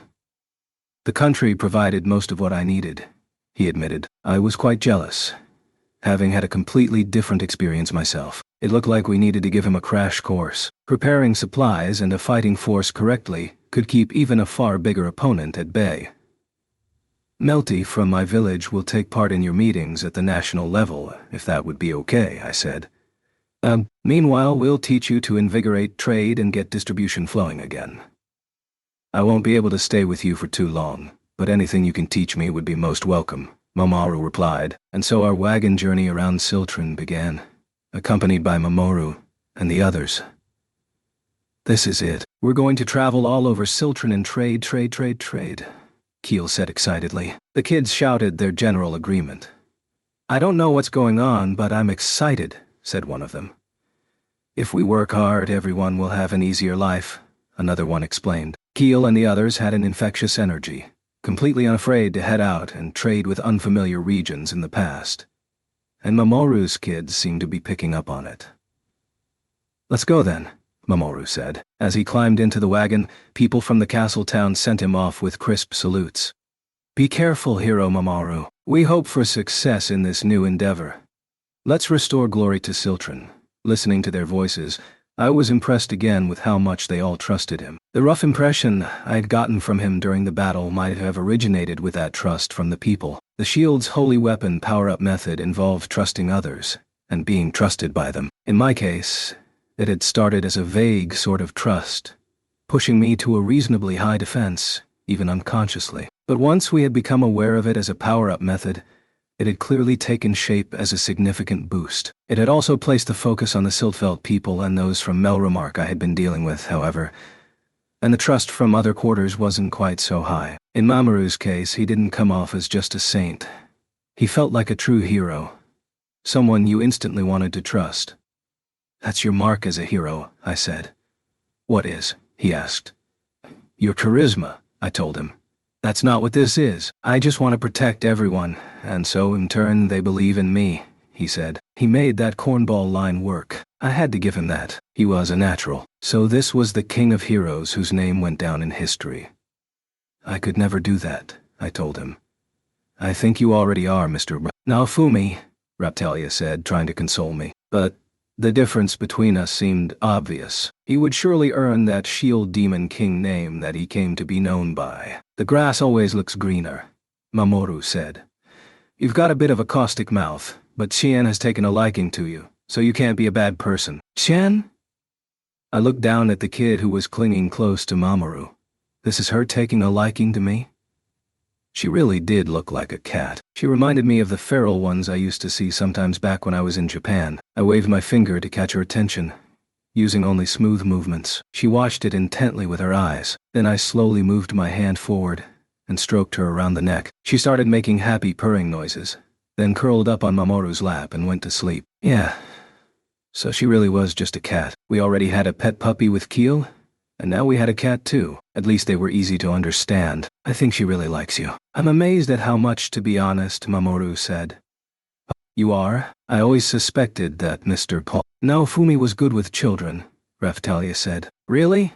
I said. I was honestly treating her more like a kitten than a demi-human. And I wasn't really sure it counted as trust. This wasn't the same thing as Mamoru's charisma. That was for sure. If Mamoru was a hero, I was... what? A pet trainer? The shield power-up method should be the same, but I'm not really feeling it since coming to the past, I said. I checked my status again, and my defense was not really where I expected it to be. I pondered if this was the difference between people believing in the shield hero and people believing in Mamoru. Everyone who believed in Mamoru was also receiving the power-up from the shield, which made them better fighters. I wasn't talking about the kids anymore either. This is my first time meeting another person of the same type of hero as myself, but there are all sorts of differences between us, I commented. Indeed, Mamoru agreed. It was a bit rough on me having such a big gap between us. In my case, I was at least still getting the effects of those who believed in the shield hero, if not me personally. So while the effects were lower than Mamoru, it was still functioning. I just had to keep going. Keel, you start by gathering some customers for us. Your dog-wearing a loincloth bit should draw a crowd. Then start selling food to the people you can talk to, I told her. Just as I had expected, there was quite the demand for food. Okay! Are you going to be doing the cooking, Bubba? She asked. I've chosen things that you villagers should be able to recreate. Focus on learning to make them now so you can sell them yourselves in the future, I said. With the waves and the wars, there was a serious lack of food here in the past. The people of Siltron were not skilled fighters and didn't have the abilities required to kill monsters that could be used for meat. Of course, the nation's soldiers and knights were defeating monsters to maintain the peace, but the resulting meat was not properly prepared. Mamoru knew a little about cooking, but only what he learned back in Japan about light meals. Even if you wanted barbecue, or just a nice thick steak, you still had to dress the meat, cut the tendons, all that stuff. He had been making do with the shield, modifiers, and auto-cooking, but all that made was food that was neither delicious nor disgusting. Just literally food. That had worked okay for him on a small scale up until now, but whatever the shield could turn out wasn't going to be enough to fend off starvation for an entire nation. In order to try and resolve that very issue, we had experimentally hooked up some philolials and raft species to some carts and hit the open road for business purposes. Mamoru had some idea of prices within his nation and some idea of the markets through various merchant connections. The whole operation was a little different from back when I had been trading for myself with Raftalia and Philo, or even when I had left most of the work to Keel and the others, which was all, strictly speaking, in the future. They were also struggling with a lack of horse-like monsters due to the war. We had certainly picked a difficult time to come back to. Baba! 10 more of the skewers, Keel said, shouting an order. I let her know I was on it. So, here we were. Before I realized it, we had become a traveling kitchen, like a medieval food truck. We defeated any monsters we encountered while moving between towns, processed them as required to turn them into food, and then cooked and sold those ingredients at the next town. Many of the people didn't have money, so we accepted trade for other items and made sure they got fed. Things like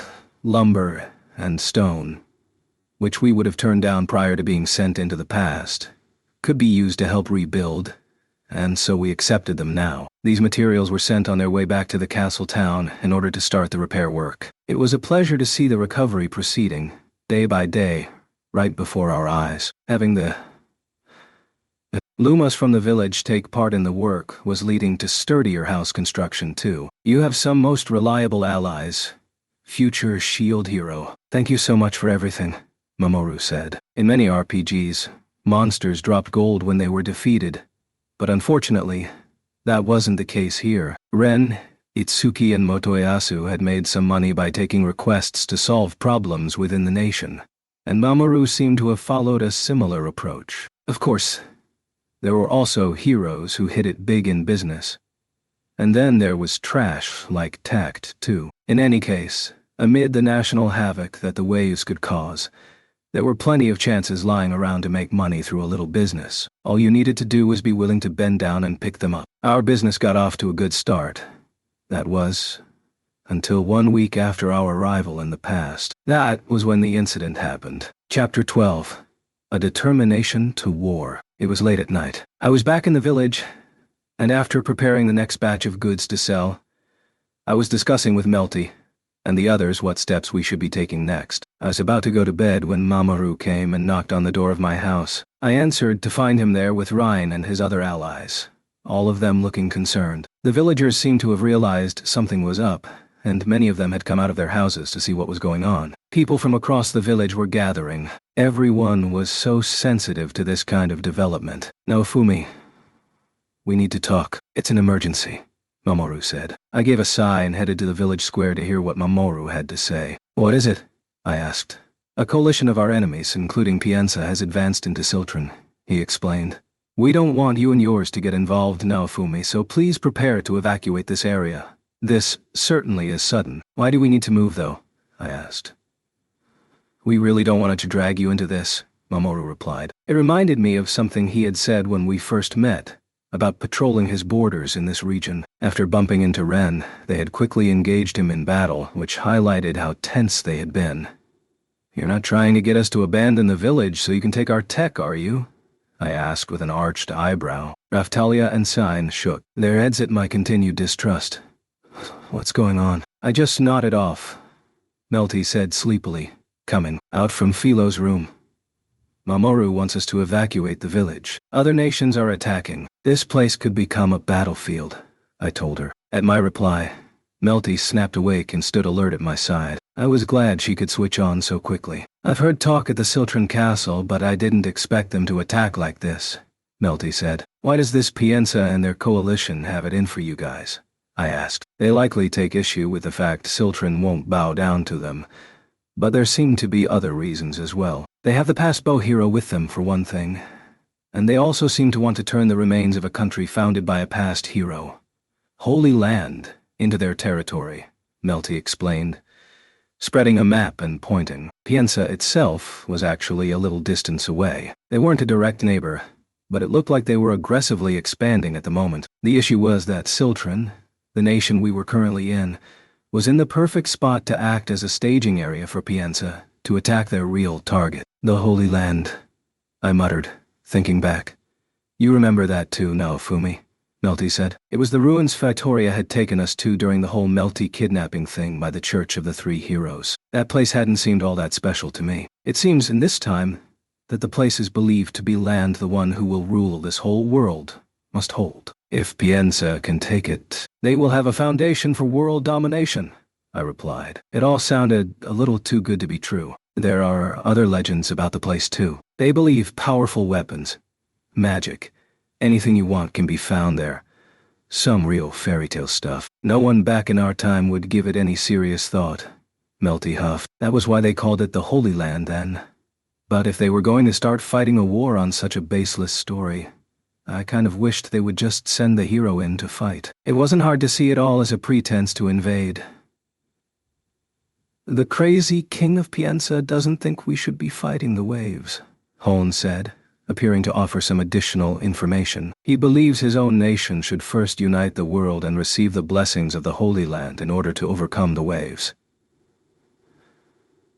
So we'd been dropped in a bad spot. I was starting to worry that maybe this wasn't the place that became Siltveld after all. I'd heard some information during our trading, of course. Siltran's issues with distribution were all coming from Piensa too. Piensa was also the home of the bow hero, which they seemed to be using as an excuse to just do whatever the hell they wanted. "Sounds like there are issues with the bow hero in whatever time you go to," I remarked. "Be it Itsuki or this hero from the past. The bow heroes seem to love doing things that they really shouldn't." I felt like finding the guy and giving him a good talking to.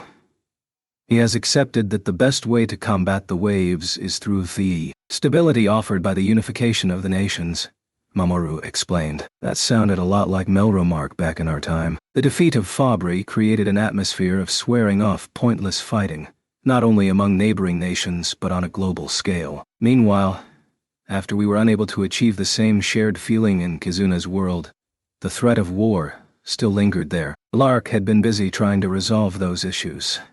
And now he was on another world, learning how to make accessories. I wondered if maybe that was the real reason he went. He was trying to escape those annoying negotiations. He had dumped everything squarely onto Glass, which only made me more suspicious. Even if the goal is to overcome the waves, that's no excuse for unnecessary invasions. That's why I decided to oppose Piensa rather than just bow to their demands. "Everyone else here is the same," Mamoru said. His allies did all look very determined. War could only lead to tragedy. If a large nation got serious, they would just roll over any smaller ones. It looked like the idea of the heroes working together to take on the waves wasn't a thing in this time either. Talking worked against opponents who weren't strong enough to have their way with you. Those powerful enough to force you to obey didn't care what you had to say about it. The only way to reach the discussion table was to make them think they would have a tough time taking you down by force. That meant, in the end, it still just came down to strength. War could be merciless too. All sorts of terrible things could happen. Trash and Melty had been dealing with those kinds of problems. With her understanding of the issues, Melty didn't speak out against what Mamoru said. That said, from our point of view, historically speaking, Pienza had been wiped out, and by Siltvelt, no less, destroyed by the shield hero who opposed them. It looked like. Melty took that moment to elbow me in the ribs and then whispered in my ear. The Church of the Three Heroes. The religion we followed in Melromark. Originally splintered off from the Church of the Four Holies. They adopted a religion that hated the shield hero, growing larger as a result. Maybe whatever happened in this time was the trigger for that hatred. Melty suggested. A connection to the Church of the Three Heroes from this incident was lost in the darkness of history. The foundation of the Melromark Church of the Three Heroes had to be a religion from the world of the spear and sword, after all. They had likely adopted the bow more quickly after absorbing the remnants of Pienza. I didn't really care for the history lesson. I understand what you came to say. That said, I looked over at Keel and the others who were watching with concern on their faces. Baba, we'll fight too, she yipped. She was as full of energy as always. Her trademark. Just like Philo would have done, she was helping to keep the others optimistic. If you order it, shield hero, then we will fight, Emiya said. She and the other Lumos took up their weapons in a display of solidarity. Ready to fight. They were skilled with their hands, which was perhaps why they favored daggers and bows as weapons. Claws too. Or maybe those counted as gloves. They were good at earth magic too, from the look of it. Personality-wise, they weren't really made for fighting, however, and they were a quieter element of the village. We won't lose anything again, Emiya said strongly. Her village had been destroyed by slavers. That was another reason why she had gotten along with Keel so quickly. What kind of scale are we looking at for the enemy? Ruft asked calmly. Just in terms of numbers, mastery, and levels. Many times higher than us, Rhine said. It sounded like a big gap in fighting strength. Their forces are comprised of humans, demi-humans, and therianthropes who are all completely specialized for warfare. That's the kind of force we face coming to completely destroy this small nation. They move quickly too. If Holn and I weren't allied with Mamoru, this nation would be a smoking ruin by now. The shield hero can't do anything without allies after all. If I lose all my allies, then I'm finished, Mamoru muttered. The same went for me, of course. He had to understand that. We'll be facing the fighting corps of the coalition led by Pienza, their dragon battalion, Mamoru continued. If I make an appearance then under the pretense that heroes should not be used in warfare, the bow hero should make an appearance too. What about their main force? I asked. They are likely planning to move methodically in behind the battalion, Mamoru said. I wasn't sure if that was an efficient approach or an inefficient one. So they're leaving everything to his other forces? A true warrior engages in battle themselves, Eclair said disparagingly. He probably wants to keep damage to a minimum while making it sound like he was there in the fighting. The king probably did get his blade wet, just as rear support, mopping up whatever the hero and fighting corps left behind. Brother, do you plan to run? Foal asked. He seemed ready to fight as well. His fists were tightly bunched. You want to fight, Foal? I asked him. Of course. Abandoning the village would be a betrayal of Atla's wishes, he declared. I understand that, I replied, but if the only other choice is getting embroiled in this pointless fighting, abandoning this base and running for it is definitely one option. Foal. Are you here to protect some buildings, or some people? I asked him. If he wanted to protect a place, it might already be too late. The entire village had been kicked into the past after all. If he wanted to protect people, our people, then the place wasn't all that important. You are not wrong, brother. I understand your point, but should we really run away from this? He countered. I wouldn't recommend trying it, Holn advised. I would very much like to avoid abandoning this place, Rat agreed. Why? I asked them. First, this is the only land we have that physically came here from the future. If it gets trampled by open warfare, we might lose some vital hints as to how we were sent here, or how to get back home, Rat said. Furthermore, if Pienza advances and takes this region, it will take time to retake it, and that will delay our research further. Everything here is definitely worth protecting, Holn added. If the technology we have here falls into enemy hands, Rat continued, they are only going to become bolder. If they took future technology and could work out how to use it, they would, of course. If we started changing the past, we had no idea what would happen in the future, which meant it was hard to decide whether we should stay or go. Wanting to maintain the current situation was definitely Rat's opinion, and Holm sounded like she was in agreement. How long will it take for them to reach us? I asked. At the earliest, the attack will begin tomorrow, Mamaru replied. One choice, then, was to destroy everything in the village and flee before that happened, but I didn't like the sound of that. Dragons, said Windia, muttering the name of the enemy we would face before I could say anything. You want to try talking with them? I asked her, putting a hand on her shoulder. If possible, I would. But if they believe in the cause they are fighting for, though, I'm not sure what I'll be able to do, she said. The dragons aren't going to listen to you, Missy, Holnan said, shooting down Windia's idea. How can you be so sure? She replied, a little hotly. Because we are talking about the further development of a type of modified dragon that little old me originated, she explained. What? Windia said. I forgot to mention this, didn't I? Didn't I? I'm formerly a researcher based right over there in little old Pienza. When I decided I didn't agree with the thinking of the bow hero, I defected, Holn explained brightly. So she started out belonging to a large nation and then ended up with the shield hero. I shook my head. She was Rat's ancestor, no doubt about that. What thinking of his didn't you agree with? I asked. The current bow hero is very interested in raising monsters and using them in combat. That's why the Dragon Battalion has grown into such a powerful threat. But he's also highly discriminatory. He doesn't care for any other monsters that might work as allies, apart from dragons, Holn explained. Dragons were certainly far more powerful than other monsters at the same level. If you could afford it, they made for an efficient fighting force. They just weren't cost-efficient. He seems to want to reduce the monster population of the entire world to just dragons, she said. The dragons in this world, including here in the past, had the capacity to mate with any other monster. Holn explained that the bow hero had turned all the monsters in his army into dragons. Survival of the fittest is one thing, but proclaiming dragons as the king of monsters is to throw countless other possibilities down the drain. My innate curiosity won't allow any such foolishness. That's why I'm going to turn a balloon into the ultimate monster, Holn exclaimed. I wasn't sure I liked that much either.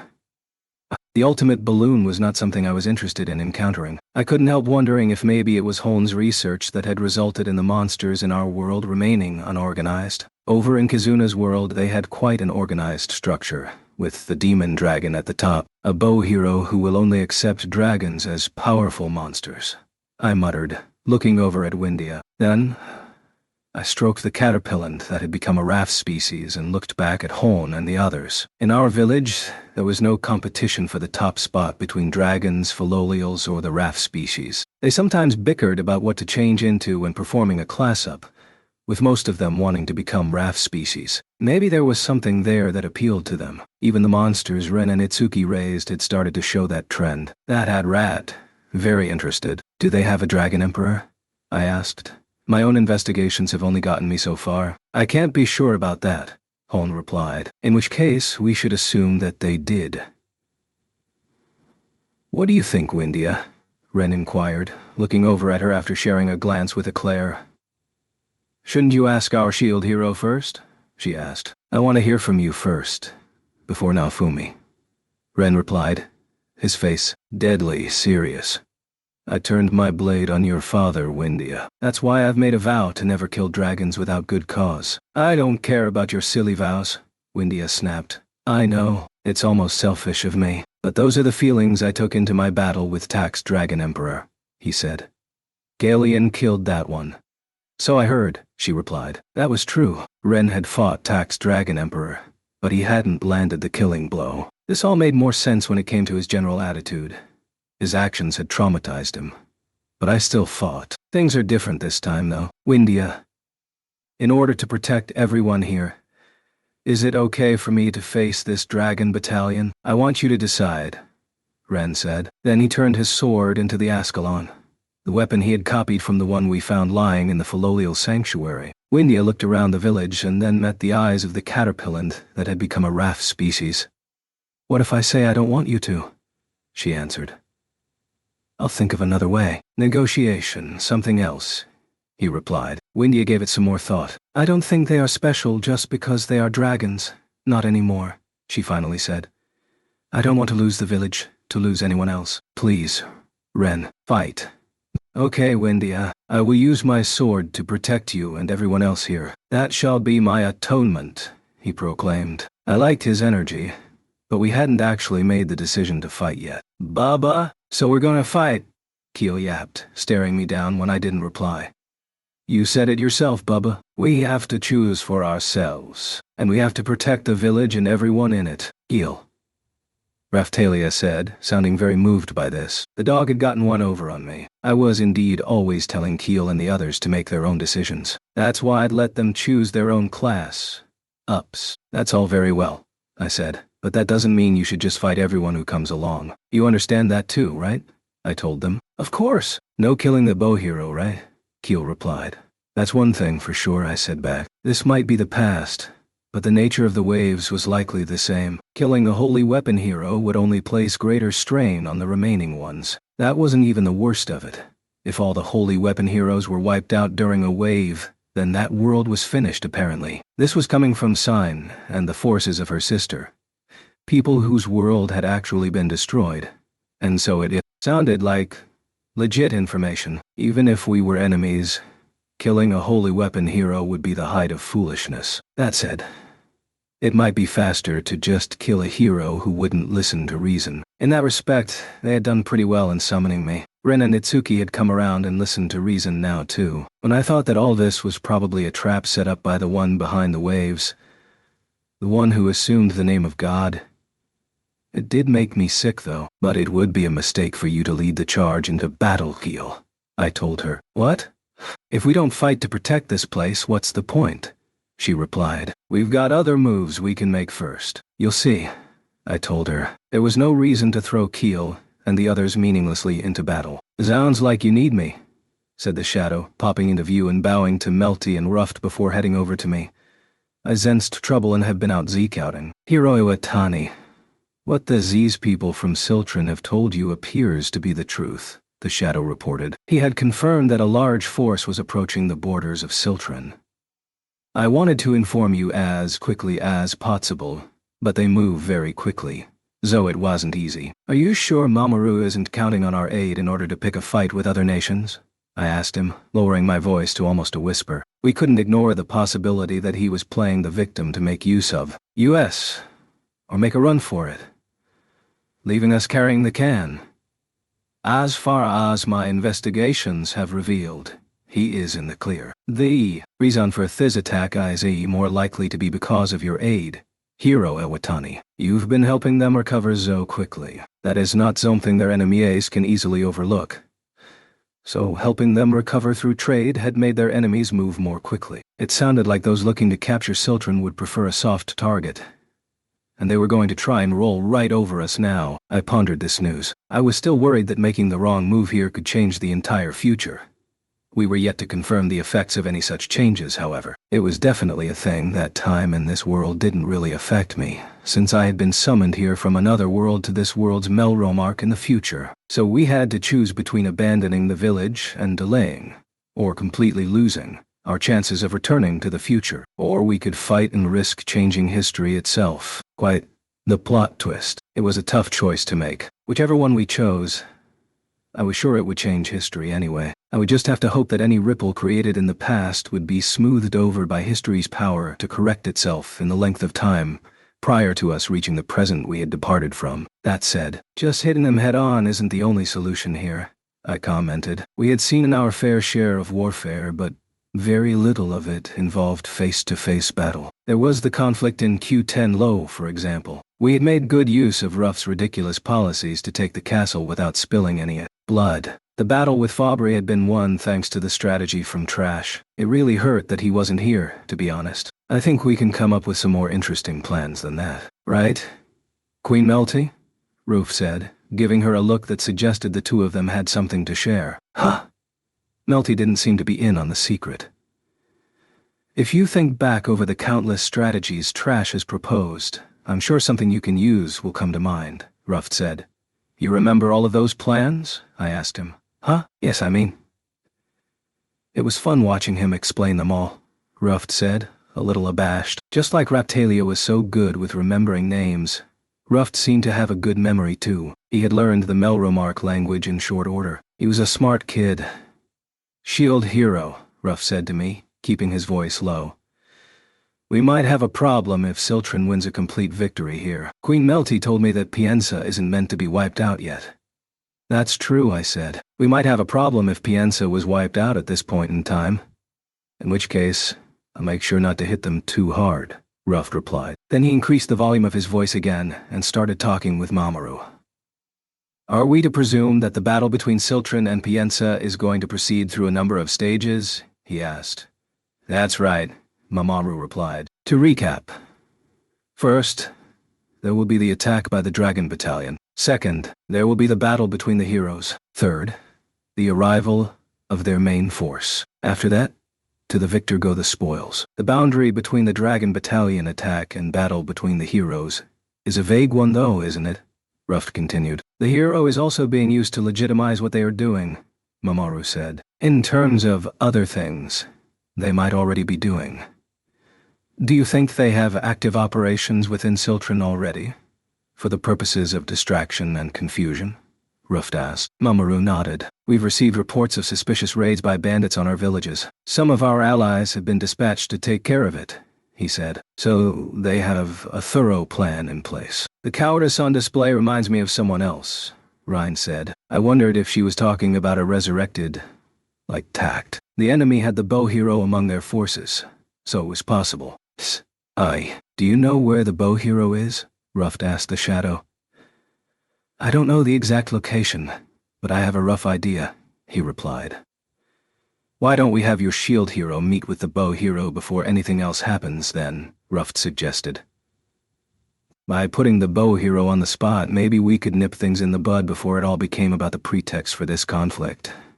They are the ones attacking us. If the heroes meet while we still have no intent to attack, even as they talk, the Dragon Battalion will be advancing. Which side will that put in the right once the fighting is all done?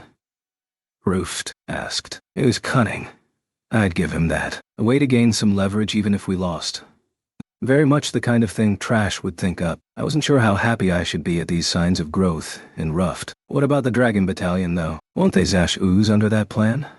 The Shadow asked. If we're going to use one of my father's plans, we want something to confuse and confound the enemy. They have the numbers, so why not have the Sword Hero in full run a raid on them? Melty suggested. An operation using a small number, hit and run. Seeing a Sword Hero in action will surely throw them into chaos. But their trump card, the Bow Hero, will have already met with your Shield Hero, Ruft said. If we can create a rift between Piensa and the Bow Hero, that will be big, I said. Indeed, Melty agreed. The powerful Dragon Battalion is going to be a problem too, though. I hate to ask, but maybe you could thin them out and weaken them a little. That will make the negotiations go more smoothly. That said, we need you to fight in such a way that they won't realize you are the Sword Hero right away. It's a pretty tall order. I think you are getting a little ahead of yourselves, Mamoru said, cutting in from the side. These are all just proposals. You're the leader of this nation, so you ultimately decide if we go ahead or not. We're just thinking of the best steps we can possibly take, Melty explained. I wasn't sure about having Melty and the other kids thinking up strategies for war, but they were relying on tactics they had picked up from Trash, meaning we could probably expect decent results. If we do use this strategy, should Raphtalia and I set up an ambush somewhere? I asked. If we are going to be talking with the Bow Hero. It would be a help to have Raphtalia along, Mamoru said. Me? She asked. Yes, I think that will get a better result. She should make a good deterrent, Mamoru said. It sounded like his plan was to make them think she was the one from Q10 this time. I wondered again, for a moment, if Sakura Stones of Destiny existed in this time. Those were a cluster of weapons that were effective against heroes, and activating the Sakura Sphere of Influence was an easy way to quickly weaken an enemy. Our purpose wasn't to defeat them, however. It was to create a situation in which it was just difficult to wage war. If we announced that there are multiple heroes in Siltron, that might make it harder for them to invade, but it also might provoke further retaliation, I mused. The latter of those things was exactly what had happened in Kazuna's world. It might not be a bad move overall, but I also wasn't sure it would really function as a deterrent. We would also be unsure what the ones pushing for this conflict might do. If possible, I just wanted to cut out those radical factions and buy us some time to get back home. It might appear selfish, from one perspective, but I really wanted the people from this time to sort out their own problems. So while the hero from the enemy nation and Mamoru were meeting and chatting, we would cause enough damage, without relying on the power of the heroes too much, to drive the enemy away. The problem being the number of enemies we will face. I pondered aloud. I had heard 10 times being bandied around. Even if a hero was worth 1,000 regular fighters, the numbers still didn't match up. It would be a real hassle if they got inside Cyltron too. How are you guys set up in terms of large-scale magic? I asked.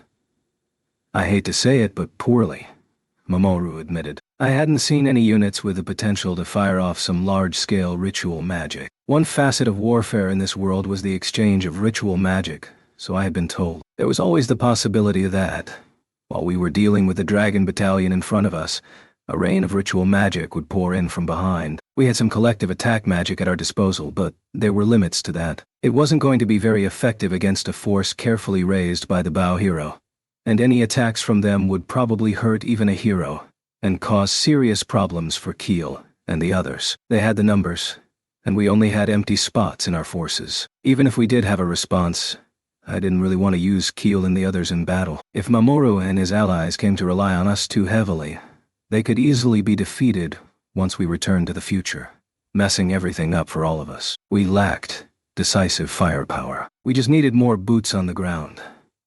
These are pretty tough conditions to deal with, I said. Then, a proposal based in my game knowledge came to mind. Hey, I have an idea. If we are lacking in numbers, how about we just inflate them a little? Ren, do you remember when Motoyasu and I fought over Raphtalia? Do you remember how I damaged him? I asked, looking over at Ren. It all felt like a long time ago now. A battle that took place after my first experience with the waves. Having no means of attacking myself, I had hidden a balloon in my cloak and used that to bite Motoyasu, which caused damage instead. Huh? Yes, I do recall, he said. I've heard about that, Melty chimed in. What are you planning? Like I said, we inflate our numbers. I need to move on this quickly. Our enemies are going to be advancing too, I said. This might not be definitive, but we could definitely expect some results. Even if we had to change our strategy afterward, this could still hurt our foes, or at least hold them in place. Then we could try a different approach or spring a trap on them. What I'm planning should be useful no matter what you decide in the end, but I need time to set everything up. I'm going to have to get started. Understood, Melty said. We'll be counting on you, but we'll play our own part too. Raphtalia, you go with Mamoru and buy us some time. I said, after that I'll take a fast mover, and Rafchan too. Check. Rafchan, and Rafchan the second, all came forward. The Filolial sat down in front of me, and the 2 Rafchans jumped onto my shoulders. Shield hero, can I go with you? Ruft asked. I can help out instead of Raphtalia. Just don't fall off, I said. No problem. Queen Melty, I'll leave things here with you, Ruft said. He could use illusion magic, just like Raphtalia, and had the same properties as the Raf species. All of that would be vital for this operation. Mamoru, when you and your team encounter the bow hero, try and drag out the conversation as much as possible, I told him. I'm going to get moving. I can see the surprise on their faces already, and I don't even know what they look like, I said and gave an evil chuckle. I'm sorry, Mr. Naofumi. Are you sure this is a good idea? Raphtalia asked, looking across at me with concern on her face. I'm fine. We're facing enemies who think wars are won by striking first. We're just going to turn the same kind of cowardly tactics against them to teach them a lesson, I said. If this was a game, then you could say I was about to do some serious trolling. Naofumi, are you sure you should be taking part in this fighting at all? Mamoru asked. Just to confirm things with me. I don't think I have a say in this anymore. Everyone else has decided to fight. Tell me, if you wanted everyone in Cyltron to abandon their nation and survive, but they all decided to stand their ground and fight, what would you do even if you were sure how things would turn out? I asked him. At my words, Mamoru gave a start, eyes wide, his body shaking. That was certainly an overreaction. Mamoru, Rini said, supporting him with concern in her eyes. If you're going to help, we have no reason to turn you down. Thank you, Mamoru said, giving me a deep and low bow. For the sake of this operation, I'd be acting as a decoy. So I should disguise myself too. I could use magic to conceal myself as long as I had Rafchan and Ruft along with me. As I still had the mirror vassal weapon along with my shield, there was something else I could do. I tossed a hand mirror to Ren. Ren, if you take that with you, then I'll be able to follow your actions to a certain degree. When I give the signal, I want you to incant support magic enhanced by your weapons. The reinforcements will know when the time comes, I said. This was an application of the movement mirror skill that used a mirror as its medium. Now that the shield was my main weapon again, most of the mirror skills were no longer functioning, but I could still get some visual and audio through a pre-prepared mirror. Ren had an aptitude for water and support magic. Motoyasu was fire and healing magic, and Itsuki was wind and earth. I couldn't raise magic level using the shield, so I placed my expectations on Ren, who could do so. Okay, sure, said Ren. One last thing. I turned to look at Sign, who was looking quietly at me. Sign, you can move to me at any time. There's no sign of your sister causing trouble here either. Can I ask you to handle the Piensa soldiers that are causing trouble inside Siltron? I asked her. Sure, leave it to me, Sign replied. If you sense that I'm in danger, you can pop out. But you have to pretend to be Ryan, I told her. Okay, she replied. The cooperative relationship between Mamoru and Ryan was widely known. If Sign and I started a bit of a rampage, we would easily be mistaken for those two, based on our weapons. That would make it easy for us to act. Right, everyone. I'm leaving, I said. I hopped onto Chick's back, along with Rafchan and Ruft, and then indicated that we should get moving. Chick gave a triumphant squawk and dashed off. We spent the rest of the night preparing for our raid. Chapter 13. Online trolling. It was the following morning, and the sun was almost completely over the horizon. Check it out. It looks like Mamoru is telling the truth, I said. We had reached a small hill with an excellent view out over the surrounding terrain, and I looked toward the front lines. A veritable horde of dragons was seething forward across the ground and through the air. There were some massive dragons among them too. It looked like the latest dinosaur park gone wrong again. Many of them was stomach-turning. To be honest, I was also immediately starting to see the advantages of a dragon battalion. It even made me want to increase the number of dragons among my forces. There came some more dragon roars and a responding shout from a lone figure. Ren, swinging his sword alone against the dragons, without even using any skills, looked like the protagonist of his own heroic story. He certainly didn't look like the guy who had been convalescing in the village after collapsing from too much stress. Eclair also appeared. She seemed to be warning him about pushing himself too hard. Then Foal and Keel pushed forward themselves, providing some support for Ren to ensure he didn't overextend himself. They weren't having the easiest time of it, though. I could tell. When I asked them about it afterward, they explained that something was definitely different when compared to fighting normal monsters. In any case, everyone from the village, starting with Foal, was receiving hero blessings from Ren and me so they could put up a good fight. The fighting was being led by Foal, Keel, the other villagers, and the Siltron volunteers. Those volunteers were comprised of the few races they had who were skilled at combat. Both Ren and Foal were fighting using only techniques and magic, without any skills, in order to hide the fact that they were heroes. Part of the plan was to lure the enemy into position for me, after all. I wasn't on the battlefield myself, so I didn't know where Mamoru and his party were fighting. I turned to look behind the enemy forces.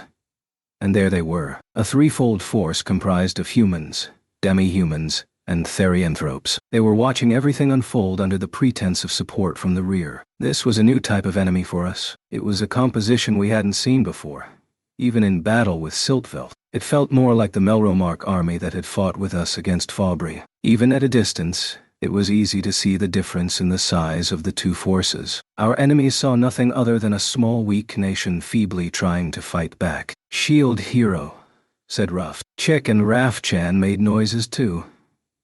Yes, good point. We'd better get moving, I agreed. The Shine Shield had proven more useful than I expected. It had made the perfect lure, attracting even more of my targets than I had expected. That was enough time and numbers now. It was time to go on the counterattack. Ruff intoned some illumination magic, so I matched my breathing with his and raised the shield.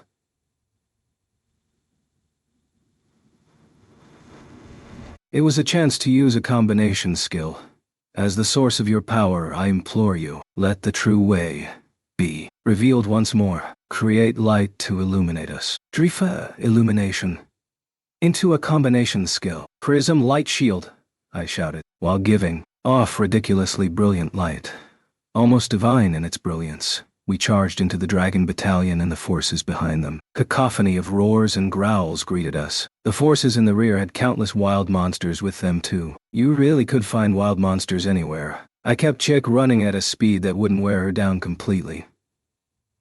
I pushed into the mountains and used hate reaction on all the monsters we encountered in order to gather them together, and threw in some liberal shine shield to make sure they all saw us. I even used liberation aura on any monsters that looked like they wouldn't be able to keep up, which increased their speed as we ran. I had wondered what to do if the monsters started fighting with each other, but an intense hate reaction was a wonderful thing. The simple-minded monsters fixed their sights completely on me, with no infighting at all. The shield already had intrinsic properties to attract monsters, and I had to make use of every advantage I had. What's going on here?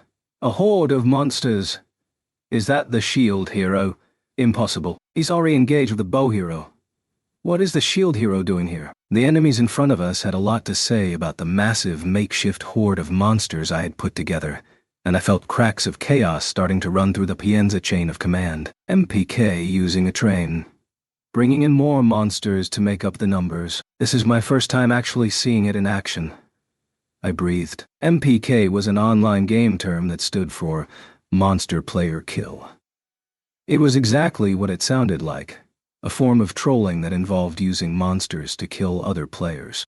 It was used in games that didn't allow direct PK player killing, as a way of killing players you didn't like. Of course, as a form of trolling, it was, strictly speaking, against the rules. But I wasn't in a game right now, and so I saw this as a legit tactic. If this was cheating, so was raising up a crazy dragon battalion and using it to hammer down other nations. This would be a fine punishment for the bow hero and his dragon supremacist way of thinking. The dragon battalion he had raised so carefully and had ultimate confidence in was defeated by a raid launched by wild monsters. Okay, maybe defeated was going too far, but it certainly struck a resounding blow. It was time to rake these untrained dragons over the coals a little. You always surprise us, Hero Iwatani, Eclair exclaimed. Ren, stop standing and staring. We need to incant before the shield hero hits their lines, or this will all be wasted. Windia called to Ren as she sensed my approach, even as she helped with the magic at the rear. Okay, I'm on it. Ren took the signal and started to incant magic. Everyone was smiling at my arrival as they formed up the magic. Ren led the incanting support magic. I, the sword hero, command the heavens and earth. Transect the way of the universe and rejoin it again to expel the pus from within. Dragon Vein, bring together my magic and the power of the heroes. As the source of your power, the sword hero implores you, let the true way be revealed once more. Bring them power. All liberation bless power X.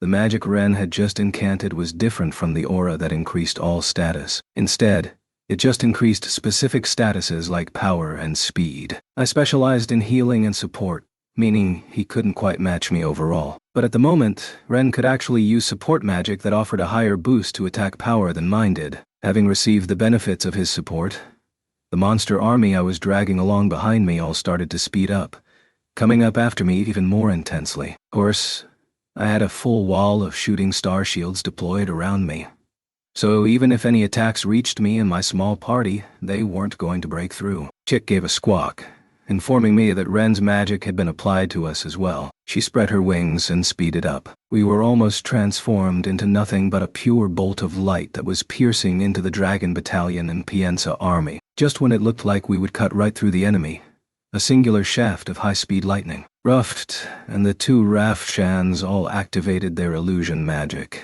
and we vanished completely. In the same moment, I released both the hate reaction and the prism light shield. For those around us, it would have looked like we simply turned into light and vanished. A horde of fresh growls was thrown up into the air as the monsters, losing their original target, quickly turned on the dragon battalion and Pienza army located all around them. Our enemies were quickly thrown into complete chaos. What's going on? These monsters are so fast and strong, even the dragons can't hold them off. What are you doing? Fall back into ranks. Match the Siltran attack with us. Thort for our dragons. The fighting has devolved too far already. Do we need attack magic? Healing Or support? I can't tell. You fool. We can't let the dragons provided to us by the glorious hero be killed like this. The chain of command was collapsing already. The cries of the men were drowning out any attempts to restore order. With Mamoru and his group tying up the bow hero, there was only one other person who could turn this situation around. As the Piensa army continued to fall apart around us, we dashed among them, still hidden, searching for the one in command. Ruft and I were in agreement that he would be found some distance from the battle, but close enough to see what was going on. Their commander would keep to the safest possible location while enjoying the ambitions of open warfare. I still had some hope that it would be the king of Piensa himself, but he probably wasn't quite that stupid. Stand firm. Don't fall for the cowardly tricks of the Siltran. They are using wild monsters. Nothing more. Do you really believe that our invincible dragons can't put them down? You rabble. Believe in the glorious hero and defeat the Siltran army and their petty tricks. A guy who looked like some kind of fancy wizard was shouting pointless platitudes at the other men as my monster train rolled over them. He looked like the boss. Or he would do for now. I can't believe the shield hero in Siltran, Mamoru, would use such a tactic as this. No, it must be proof that we finally have him cornered. This is his final spurt of pointless resistance. Pile on. I know him. I know him. Oh. You are the magician who defeated the upstart king of Siltran, so I guess you know what you're talking about.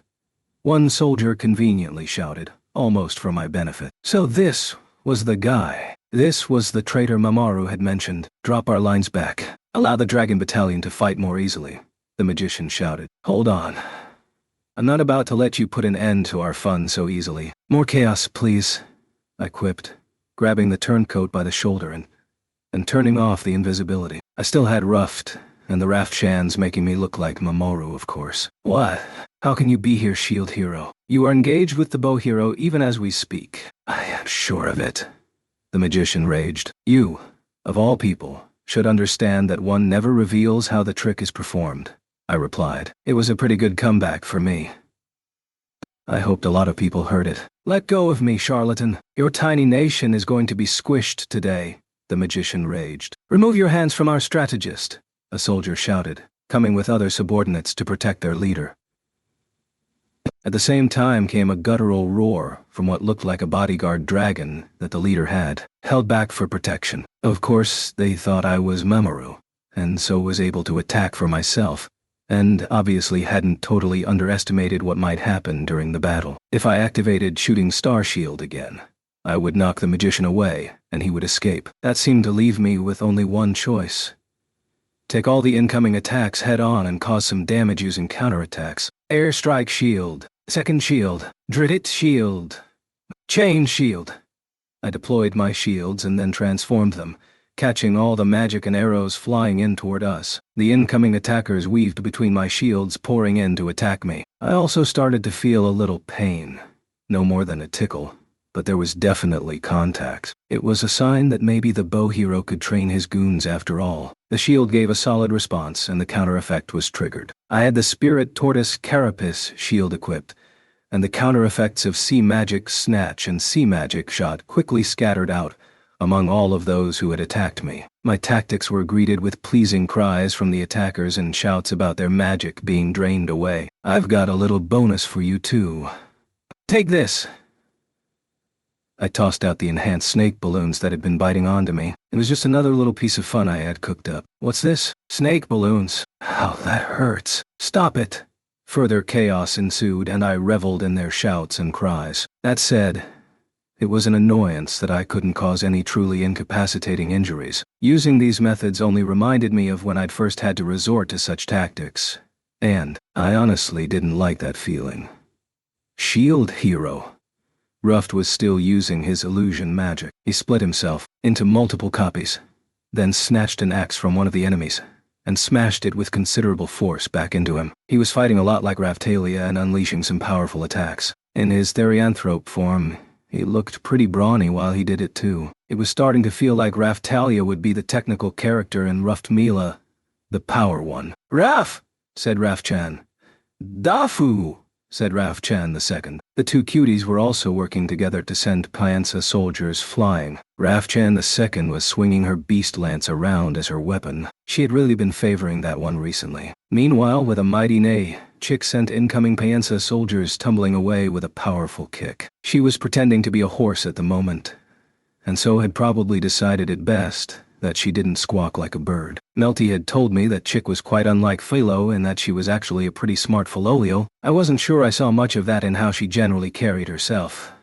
But being a Philolial, she was at least good at voice work, I guessed. Her neigh was pretty convincing. The bodyguard dragon gave another roar as it closed in, swinging its arms as it targeted me. Black fire welled up from my front shield, and then the demon dragon asserted herself inside my field of vision. "Look at this," the demon dragon said, her voice ringing inside my head. "A dragon who would dare to fight us! This was a new trick!" I thought all she could do was provide support for incanting magic. "I'm a copy of my original personality. One of my best features," the demon dragon said, and the voice faded away. I really didn't like this. It was starting to feel like she might have embedded her actual mind inside mine. Even as the dragon narrowed its beady eyes and prepared to strike me, it suddenly jerked back with a grunt. There was a look of terror appearing on its lizard features. It seemed to have felt the presence of the demon dragon inside me. "We can't have you recovering just yet. More chaos. That's what this battle needs," I shouted. We didn't want to win the battle outright, but we needed to break the will of the Paenza soldiers. I didn't want this turning into a full-blown war while we were still around. "You scum! You aren't Mamoru," the magician shouted. "Let's not spill those beans yet," I replied, covering his mouth and taking him hostage. It hadn't taken him that long to work it out, but it still made sense for me to act as Mamoru's double for now. Mamoru himself gave me the impression that he was very serious about things, but in a different way from Kizuna. Apart from that, I didn't really know much about him. That made it hard to put on a convincing performance. From the way the magician was reacting to everything I'd done so far, he didn't seem like the type to use these kinds of tactics. That said, I'd used skills. Something only heroes had access to, and so I could tell our enemies had really been thrown into confusion. "You coward! Is this something the shield hero would do?" "So barbaric. No true hero would act this way. You dirty the battlefield with your cowardice." The infantry around me didn't like this turn of events, but I only scoffed. They could invade purely to fulfill their own ambitions. But what I was doing was cowardice. Talk about a double standard. Especially when they had been happy to let the Dragon Battalion do all the work. But when they shouted names at me like demon, I felt that this was still preferable to fighting back in my time. "I think we're done here. This guy seems to be the commander, so he'll make a nice gift to take back with us." Raf-chan, 1, 2. I shouted. "Okay." Ruft hammered the shaft of his stolen axe into the abdomen of the traitor, causing him to grunt and collapse. I was impressed with how Ruft had handled himself. It still wasn't that long since he had arrived in the village, and I didn't recall him ever saying he had been in combat when he was in Q10 Low. He was growing up as fast as Raftalia had and was proving himself incredible at adapting to his surroundings. "Master Strategist!" one of the enemy shouted. "Don't let them get away," another chimed in. The master would choose death over a return to Siltron. "We must honor that loyalty," worried that our captive would be taken alive and spill his secrets. The men seemed to have decided to just take us all out. I couldn't really tell if that was smart or not. Not on my watch. Sign appeared in an instant, her scissors at the ready, deploying threads all around us and binding up the closest soldiers. Now the sewing set hero from another world has appeared too. A soldier exclaimed. "It is the shield hero. We have to let the bow hero know at once." Another shouted. "Think he can make it in time?" I asked as Sign wrapped the traitor up in her threads to make him easier to handle. It felt like a good time to depart. "Let's move!" Riding on Chick, we quickly disengaged. "Now! Start the next phase!" I commanded. Ruft sent up the flare that marked the signal. As soon as he did so, a flurry of skills, a veritable explosion, erupted from the front lines. Dragon Wipe Sword. Into Comet Sword X. 100 Swords. X. Ren launched an imbued skill that gave his sword blade a blackish-purple hue, and then followed that with 2 other skills. He sent countless blades raining down onto his foes. It was clearly an attack designed specifically to damage dragons, and the results were suitably decimating. The Dragon Battalion erupted into roars and growls as its member dragons were cut down one after the other. "I understand that you aren't in the wrong here. This is all the world of people. The ones who got you involved in this terrible conflict in the first place. But I will fight for the sake of those I must protect. Ren really sounded like a hero for a moment there. I wondered if he was getting a little high on the whole situation. To protect everyone. Atla! Lend me your strength! Foal started to unleash his own barrage of skills, slamming them into massive dragons one after the other. Dragon Wipe, Fist X, Airstrike, Rush V, Second Rush V, Dritta Rush V, Moonlight Kick V, and then boldest boulder-busting body blow. V. First he charged in like a dragon himself, thrusting his fist into the throat of the beast. As it reared back, he used that opening to strike its exposed belly.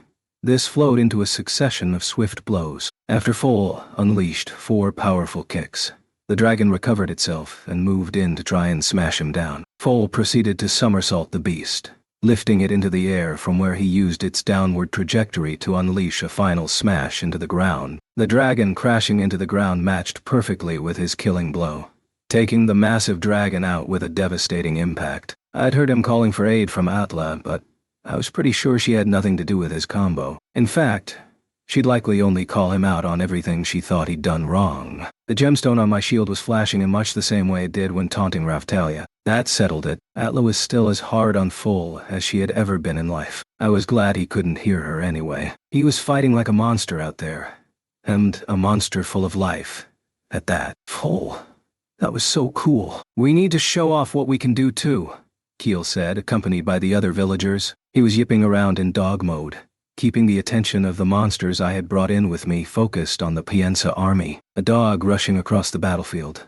It sounded like something from a Spielberg movie, but the dog in question was a crepe-loving moneymaker with a questionable taste in attire. The dragons and monsters all seemed to have decided Keel would be easy pickings and charged toward her. A dog! A dog! One soldier exclaimed in surprise. We can't let a dog beat us, said another. Think you can take me down, do you? Keel yipped back. Sorry, but you're too slow to catch me. Whatever Keel was, the other villagers and I had trained her. She weaved easily through the incoming attacks, and then through the legs of the Piensa army, off and away to freedom. When one enemy still continued after her, Keel skillfully kicked him away. With a howl, the wolfman flew backward and crashed into his allies. That's no ordinary mutt, one shouted. Bye-bye now. With more woofs, Keel raced away. I was impressed. Keel kept things loose, never getting too tense. That was definitely one of her strengths. What's going on? They are using the same strange techniques. The same skills as the glorious hero. A soldier shouted. Don't tell me. This is the holy weapon hero who came from another world and his party of hangers-on. But why are they working with the shield hero? Another exclaimed. I was pleased with the chaos all across the battlefield. I've heard that the sewing kit hero is working with them, said a general-looking type as I sneaked past, still concealed. The cowardly shield hero and whip hero. What means did they use to summon heroes from other worlds? Another one shouted. As I slipped onward, I wondered why Mamoru's charisma and the authority of the shield hero didn't seem to work on these guys. I guess we could just chalk it up to warfare. Everyone, we are holding the enemy back here. Melty, Windia, Wida, me, Emiya said, taking the lead. The other girls shouted their agreement as they all started to weave some cooperative magic. Land bereft by the chaos of war. Flow of the dragon vein caught up in this sea of conflict. We ask you to spit out that tainted foul blood. Dragon vein, hear our petition and grant it. As the source of your power, we implore you. Let the true way be revealed once more. Open the way before us. Collective ritual magic. Continental cleft, with a suitable cracking sound, the ground between the Siltran and the Dragon Battalion forces split apart, spreading wide to the left and right. Back to making bird squawks. Chick, with me and everyone else in my small group still aboard. Leapt into the air and crossed over to the safe side of the new crevice. The monsters we left behind, those unable to fly for themselves, turned and fixated completely on the Piensa forces, including the dragons. Faced with the unexpected assault from my horde of monsters, our support magic, my capture of their commander, and the appearance of heroes from another world, the Piensa army was completely overwhelmed. Their command structure was shot to pieces. and they were forced to retreat. Even the dragons seemed to realize they were at a disadvantage. Those that remained scattered and fled the field. "Hey! Bubba and the gang!" Keel dashed over to me. "Welcome back. You were amazing out there. I think I pulled my weight. I hope you see now that there is more than one way to win a battle," I told her. "Yep. Sure do. Who's this guy anyway?" Keel said, looking at the magician, who I was still roughly holding on to. In the same moment, Ren and the others were moving over as well, keeping an eye on the Pienza forces as they did so. A magician who looked like he was in command over there apparently started out here in Siltron. "I thought he might make a nice gift for our hosts," I explained.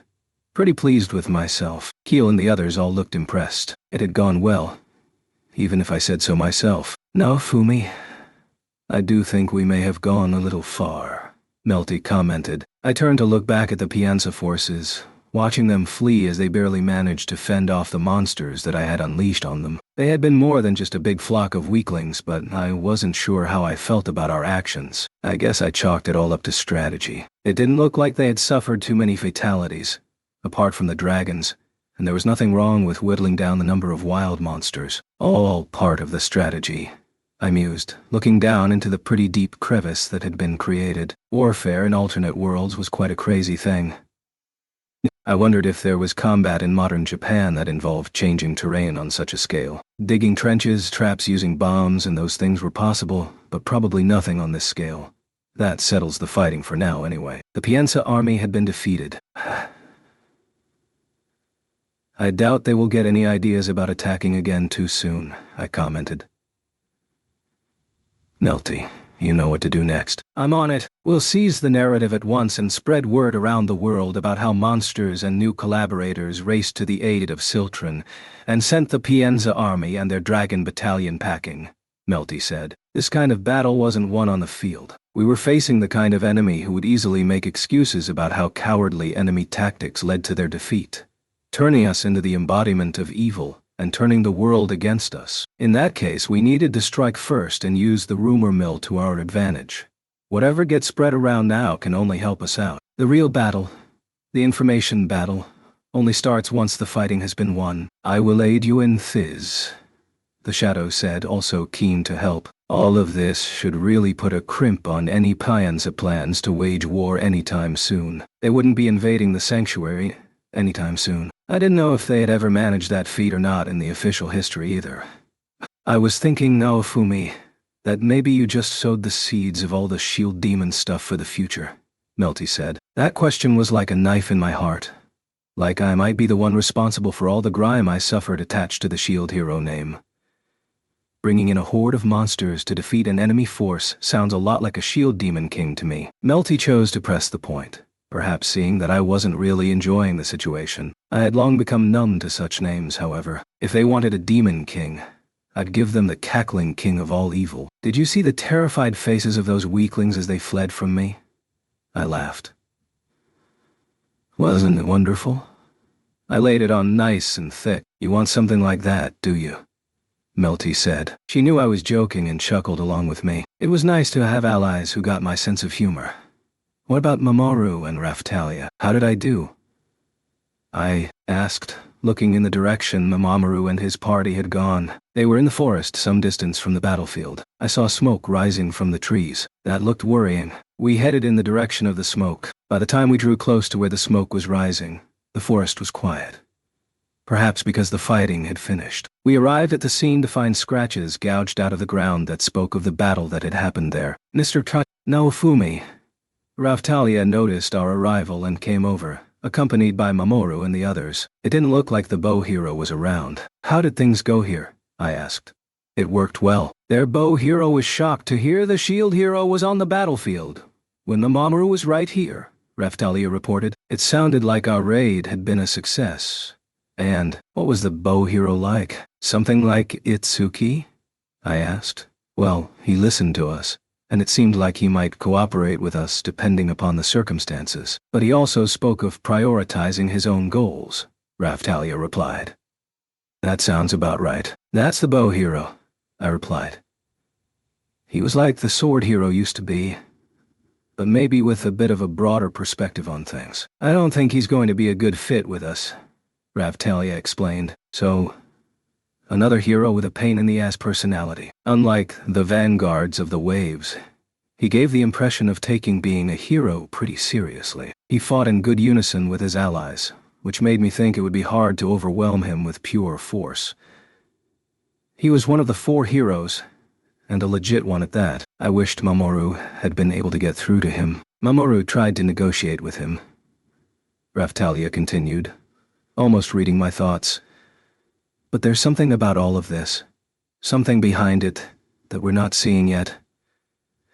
There was something lurking there that even Raftalia could see. There were numerous possibilities, so I couldn't whittle anything down yet. But if they were stubbornly going to try and use warfare in order to get things done, we could only respond as required. Since we had encountered them here first, that placed righteousness on our side. Now we just needed to strike first before they had time to come back with any complaints. This kind of information warfare was a specialty of Trash and others in his league. Milty and Ruft had absorbed it so thoroughly from spending time at the king's side that I was almost worried for what they might get up to in the future. He did break out into a bit of a cold sweat when he saw my face. Raftalia added, "Did you show him your hero hurting Sakura's Stone of Destiny?" I said mockingly. "I knew you would enjoy this. But yes. In order to prevent them from realizing I was using a vassal weapon, I used the Sakura Stone of Destiny katana from the start of the battle," she said with a sigh. "They seemed to know it put them at a disadvantage. So, they had some knowledge of being on the back foot against enemies from Q10 Lolo. That sounded like something worth asking Mamoru about. When they heard that you and the others had defeated the Pienza army, Mr. Naofumi, they beat a hasty retreat. But the bow hero seemed to show some concern for Mamoru prior to departing." "Concern for him, huh?" I said. It sounded like all this wasn't exactly what the bow hero wanted either. Maybe he was a hero who had graduated a little from the I'll do everything however I like phase. There had to be some reason he still stood against us. Here we were in the past, and the heroes were still all fighting each other. What a pain. Whatever the reason, things have worked out pretty much how we wanted them to, I concluded. If we had brought an end to their march without having to kill the bow hero, that meant victory for us. We might end up having to fight him again in the future, but this was more than good enough for now. Even if I still couldn't shake off the feeling I was shaping the future antagonistic relationship between the Shield and bow heroes, I wondered if maybe he had really just wanted to help us out. Then, Mamoru finished talking to his allies and came over. "It all worked out as planned, Naofumi. Thank you for drawing the bow hero away. It sounds like they won't be bothering us again for a while," Mamoru said. "Not that we really understand anything that side is thinking," I said. "Oh, Mamoru, I did pick up a little something for you." I told him about capturing the bossy strategist from among the enemy forces. He had apparently started out here in Siltron. Traitors needed to be suitably punished. At that moment, he was trussed up back in the Siltron main camp. Even if Pienza made overtures to get him back, there didn't seem to be any reason to listen to them. You can get him to spill his guts and then... Well, spill his guts if you like, I told him. "Mr. Naofumi, you have the most evil grin on your face," Raftalia said. "You bet I do. Betrayal should carry a heavy price. In any case, we want to stop them from even thinking about attacking again for the length of time we are here," I replied. "Yes, of course. Thank you so much for all of your help. You seem very capable at this kind of thing. It makes me think the future must be a hard place," Mamoru said. "It has its moments," I replied. I was the shield hero who had been framed almost as soon as I arrived, cast out without allies or coin, and who couldn't even attack for himself. At least Mamoru had some ability to attack. He couldn't understand what I had been through. I wouldn't still be here if I wasn't pretty tough. It would take more than being sent into the past to make me complain now. "This means you've protected my little old research subject. Maintenance of order is nothing to sniff at," Hone said. "My village is more than just a subject for your research," I pointed out. "You've been a massive help, Naofumi," Rien chipped in. "Pretty rare for us to get out an attack with so little damage taken. Just hearing about you plowing into the enemy with a horde of monsters gets me all worked up over here. I'm amazed that worked against a bunch of dragons. Mamoru is the shield hero too. Maybe he should try copying it? Eh? Mamoru, are you listening?" She was as breezy and casual as ever. She really did love to talk. I wish she'd take a note from Sign's book. but I had my suspicions that Sin was actually something of a talker herself. Her sister definitely was. I wondered if even a trait like that was passed down by blood. A terrifying thought. Mamoru's face looked tense too. When I thought about the situation, it sounded like someone who could well be an ancestor of Raftalia's was also stirring up trouble with the heroes in this time period. I was suddenly nervous about meeting with them. If we ended up in a scrap, at least we had the Sakura Stone of Destiny weapons to fight back with. Raw strength wasn't going to count for much against us. Okay, we're heading back. We can hold meetings or whatever later. Melty and Ruft can handle that stuff, I said. Why are you leaving now? We need to report our damages and then hold a celebration for this victory, Mamoru said. He still seemed full of energy. Hey guys, I've been up all night getting ready to pull off this attack. I'm getting sleepy. The sun is up now anyway. Any kind of celebration can be held after it gets dark, I said. Sure, I could stave off sleep for a pretty long time, and the protection of the shield could help keep me going, but my exhaustion was really building up. I needed some sack time. I've been preparing all sorts of dishes for you too. Look forward to it, I told him. His castle was a bit poor on the provisions, but Hon had modified more of the bioplants and our food shortages were easing as a result. The village was doing okay, but everyone ate so much I was starting to worry about our production capabilities. That said, failing to provide a huge feast after a big operation like this would significantly damage morale. Mamoru looked at me, and then at Raftalia. This is how we've done things so far, I told him. Okay then, we'll mop things up and handle all the details here, Mamoru replied. See you later.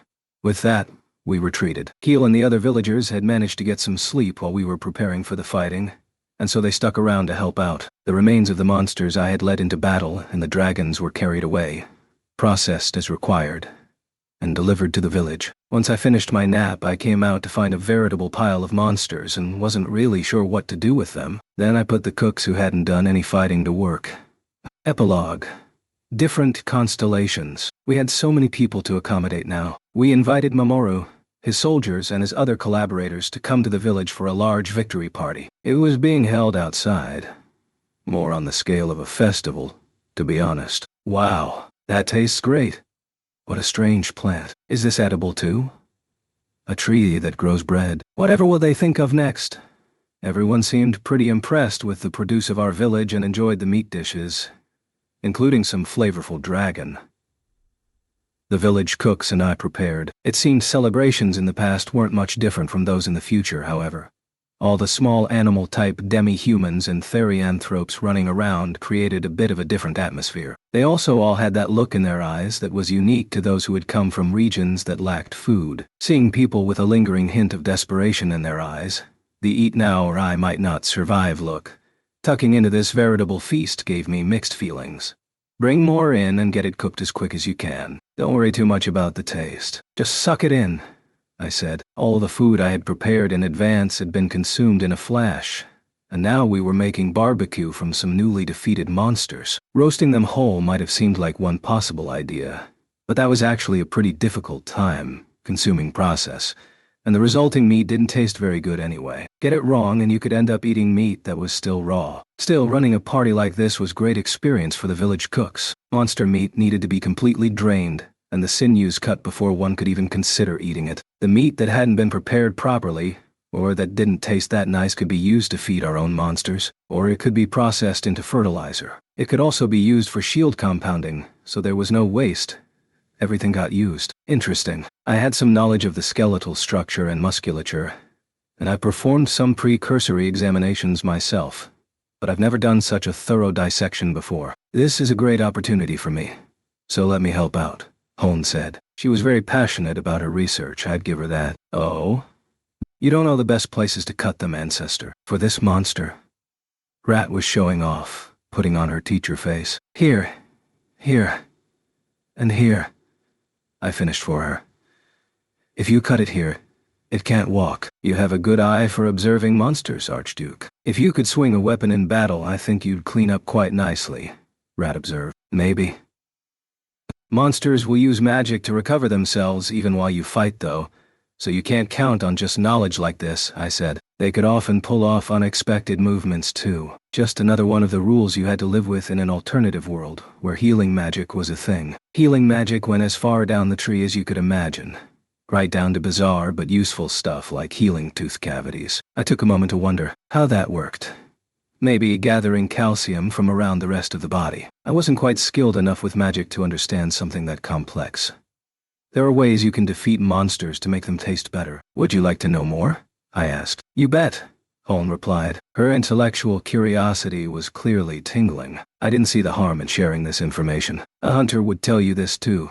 But the secret is to finish your prey off without causing any undue stress. Any stress at the moment of death makes the meat taste worse. One blow, Pop. You want to finish them quick, I said. That sounds pretty fundamental to me, Holn said. But the basics are important. It might be something unique to this world. Or alternate worlds or whatever. But I've also noticed that the monster seeming to accept its death makes it taste better too, I said. A monster that put up a good struggle and went down fighting didn't seem to degrade in flavor as much. Maybe it was a sentiment on their part of not wasting their death. Just like the quality of the blood provided by the demon dragon had been so high, the monster's consciousness might have an effect on the quality of their meat. That was an aspect unthinkable back in Japan. The produce that we got from the monsters we kept as livestock, such as eggs and milk, might also fall into this category. I've heard some talk of a similar nature, Holn admitted. So there might be some truth to the idea that monster meat obtained from a close battle tastes better.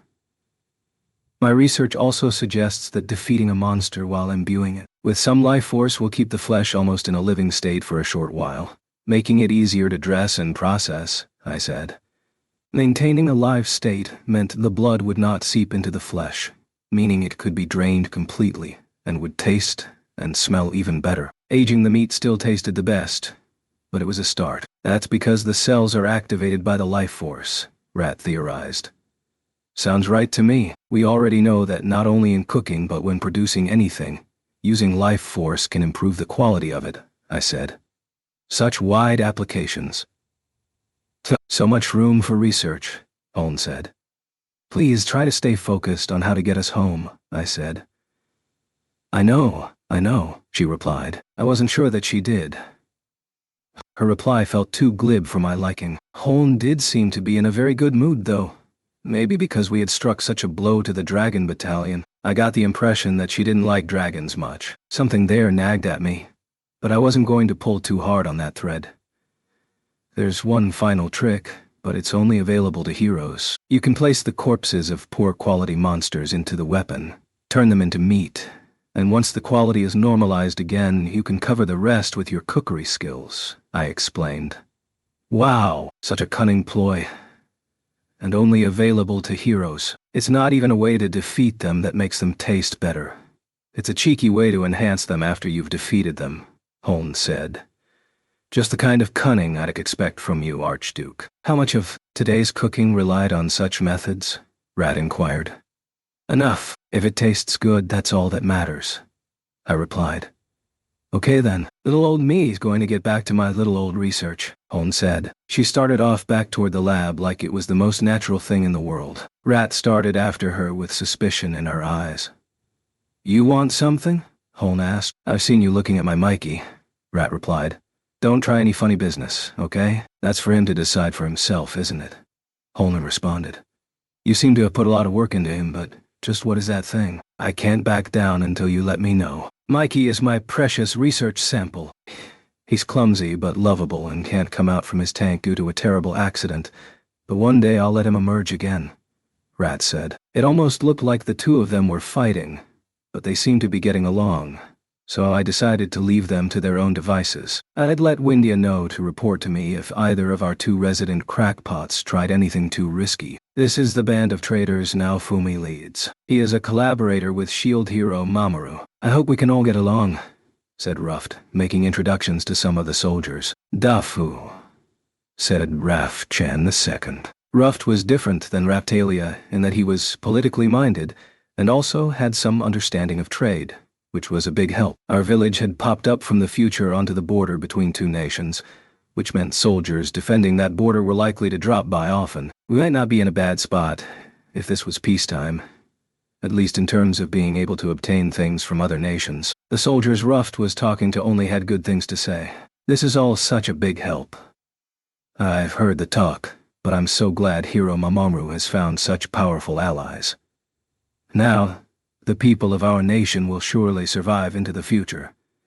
We have to come together and fight off the waves. The Ciltran soldiers had sublime looks on their faces. I wasn't completely confident in the capabilities of demi-human therianthropes, but this had definitely boosted their morale. Bubba, bubba, bubba! If we don't cook more meat, everything is going to be gone in an instant. Hey, Foal, you help out too. You can cook, right? Keel yapped. Hold on, I'm not as good as brother, Foal objected. But Bubba said the kind of flavors you like suit the taste buds of the people in this nation. So I bet you can make something delicious, Keel said. You can do it, I offered from the sidelines. Bah! Why do I have to cook for you all? Atla, is this also for the good of the village? I think I'm starting to lose my way. Should I continue to take brother as my target? Foal asked, mainly to himself. Foal seems to be struggling with something, Keel said. She was sharp. The issue was that... well, she was the issue. We continued to process the bodies of the monsters, making sure nothing was wasted. Mamoru and his allies had also brought his kids along to enjoy the victory celebration, and they were all eating their fill too. Mamoru, we needed to do something to thank Naofumi for this, Rinne said. Indeed. What can we give them, though? Mamoru replied. Ciltran was struggling with recovery from all these attacks after all. They weren't going to be able to give me much. What about this sanctuary that Pienza is after? Could we go and take a look around? I asked. There's not much there, to be honest.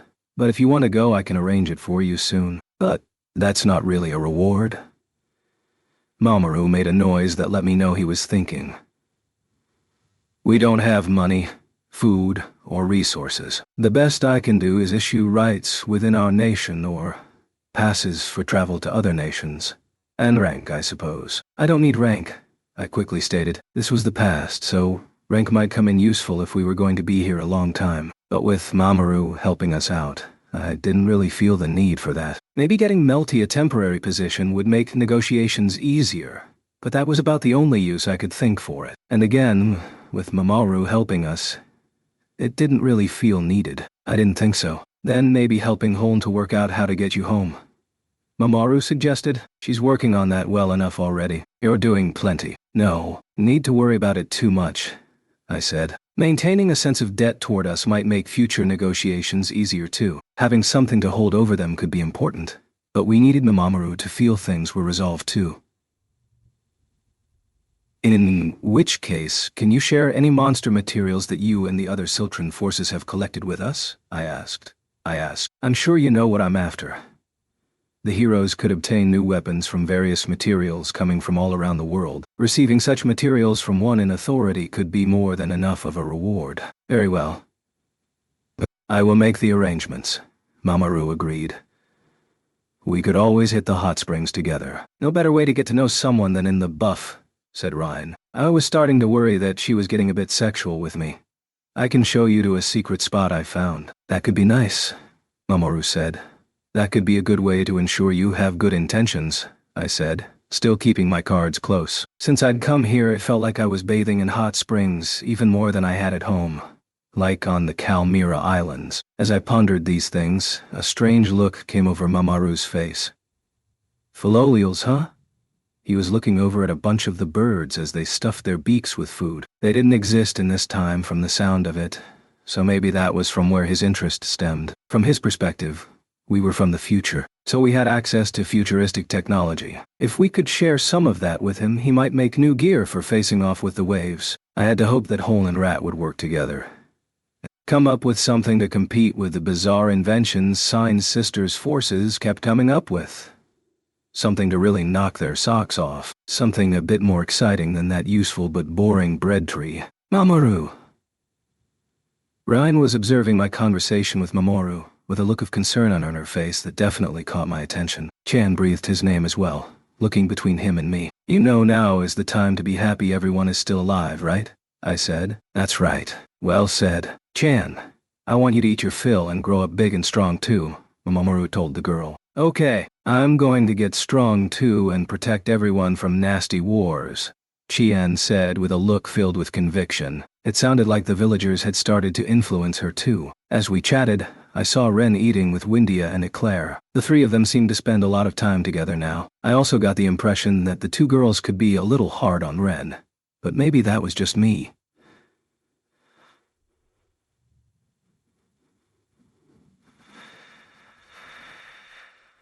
I found a point to depart the conversation with Mamoru, and moved over to this other group. Please stop trying to take care of me all the time.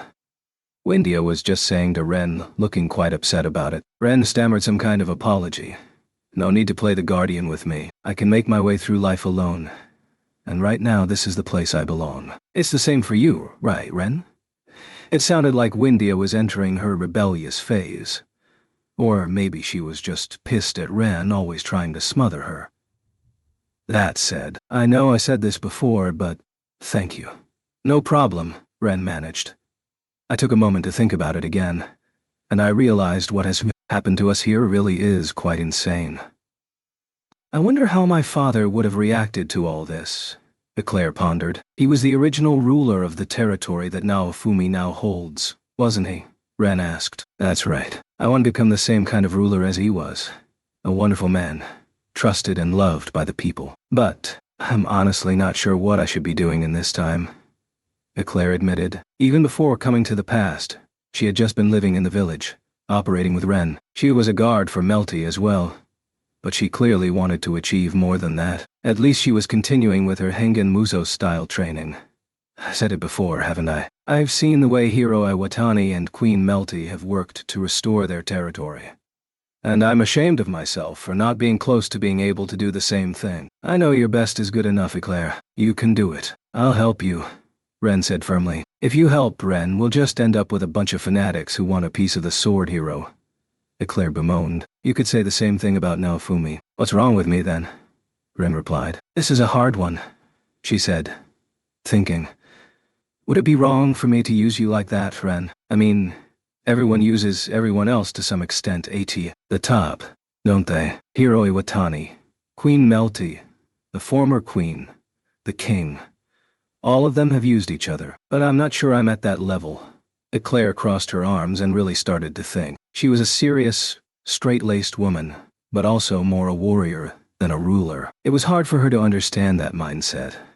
Observing Hiro Iwatani and the King Trash. I understand that sometimes you have to make decisions that cost you things that are important to you. I'm just not sure where to draw that line myself, she continued. Those are exactly the times that you have me, Windia, Naofumi, and Queen Melty around for, right? You can discuss anything with us, anytime you need to, Ren said. Yes. Good point. In that case, Ren, I need to discuss something with you, Eclair said. Sure. Sure. What is it? He replied. Raftmila, Raftalia's cousin, only really joined us fairly recently, and yet I'm starting to feel like he's beating me in all sorts of ways. In this last battle, look at everything he achieved. And it will only be the same in future battles, I'm sure. Can you tell me how to achieve the same kind of growth myself? She asked. Ren gave a visible gulp. Eclair had really gone for the throat with her first question. Eclair had numerous points of contact with Ruft, and the two of them were close in terms of position. That might have given her an awareness of him as her rival. Furthermore, if that was the case, then it was true that Eclair was losing to Ruft at the moment. The combat side of things would need a stricter comparison.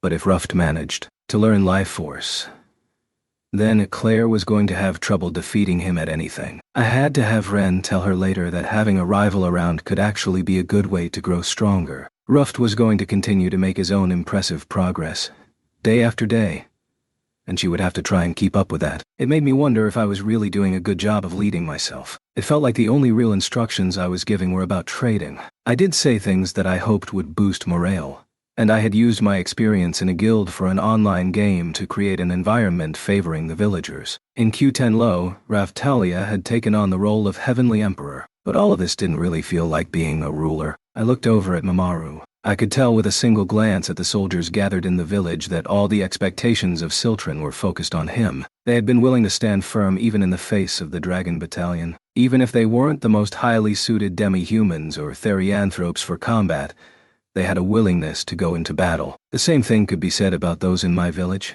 even if they weren't the strongest species either. Keel and the others would still fight without backing down. The fear of loss, losing those they loved or losing their homes, had been carved into the psyche of these slaves. We were both shield heroes, of course, meaning the trust people placed in us was also very important. Maybe I should tell Eclair not to study swinging her sword, but rather how to be a good ruler. I think maybe, Windia suggested, that the way you and Ruff watch Trash and Melty work, Eclair, is probably all a bit different. Eclair, you just let the operations Trash proposed kind of wash over you. But Ruff was watching everything closely. I see what you were saying, Eclair admitted. Honestly, though, I couldn't possibly remember all of those operations like that. Do you think I have to? You're the ruler, right? I told her.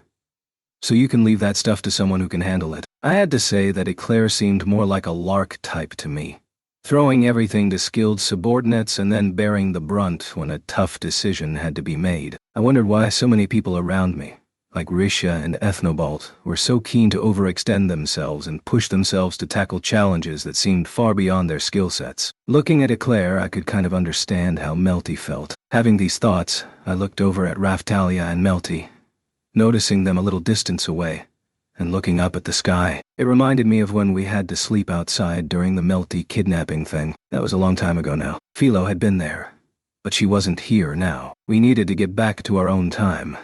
And quickly. If we took too long, the stress of dealing with Matoyasu was likely to bring poor Philo to her knees, like a certain sword hero before her. What's up? Can you see something up there? I asked Raftalia. Oh, Mr. Naofumi. I was just looking at the stars with Melty, Raftalia explained. Okay. Did you see anything useful? I asked. Actually, there are numerous famous constellations missing. There are others that I recognize. But I guess this is something that can happen too, isn't it? Raftalia said. I looked up into the sky with them. I'd done the same thing in the hot springs on the Kalmyra Islands, but I couldn't remember any of the constellations from back then. This was the world prior to the fusing, so it probably made sense that certain familiar constellations from the future wouldn't present now. That would suggest that entire universes were being merged together. But I guessed they all came as a package deal. It probably made some kind of bizarre sense to say we were talking about entire worlds being merged together. It feels like we've crossed a lot more distance than just hopping to another alternate world, I commented. I know, I never thought we would come into the past. The world really is full of so many mysterious things, Raftalia agreed. I hope Philo is doing okay, Melty muttered, looking up at the stars. We just have to hope she can give Matoyasu the slip, I replied. Seeing Melty still worrying about Philo, even at a time like this, I was moved by how deep their friendship was. I thought I was going to be able to leave these trips to bizarre places to you and the others, Naofumi. I can't believe I got caught up in this, Melty said. It wasn't exactly my choice to come here either. It was an enemy attack, I reminded her. I know that. Complaining about it isn't going to change anything either. You've fallen into enemy traps before now, Fumi, and you've survived. We need to learn from your example. Let's pick up some incredible lost technology from the past and return to the future even better than before, Melty said optimistically. Well said. We need to be just like Mr. Naofumi, and return to our time as quickly as we possibly can, Raftalia said. I wasn't sure about them trying to be like me, but they had the right idea for getting through this. You're right, girls. We still don't even really have any clues about how to get back yet. But we need to make whoever did this to us pay for it, I said. Just like the magician we had caught today, we'd make them pay. I should have known that's where your mind would go now, Fumi, Melty said, shaking her head. Not to quote the demon dragon, but that's one of my best features, right?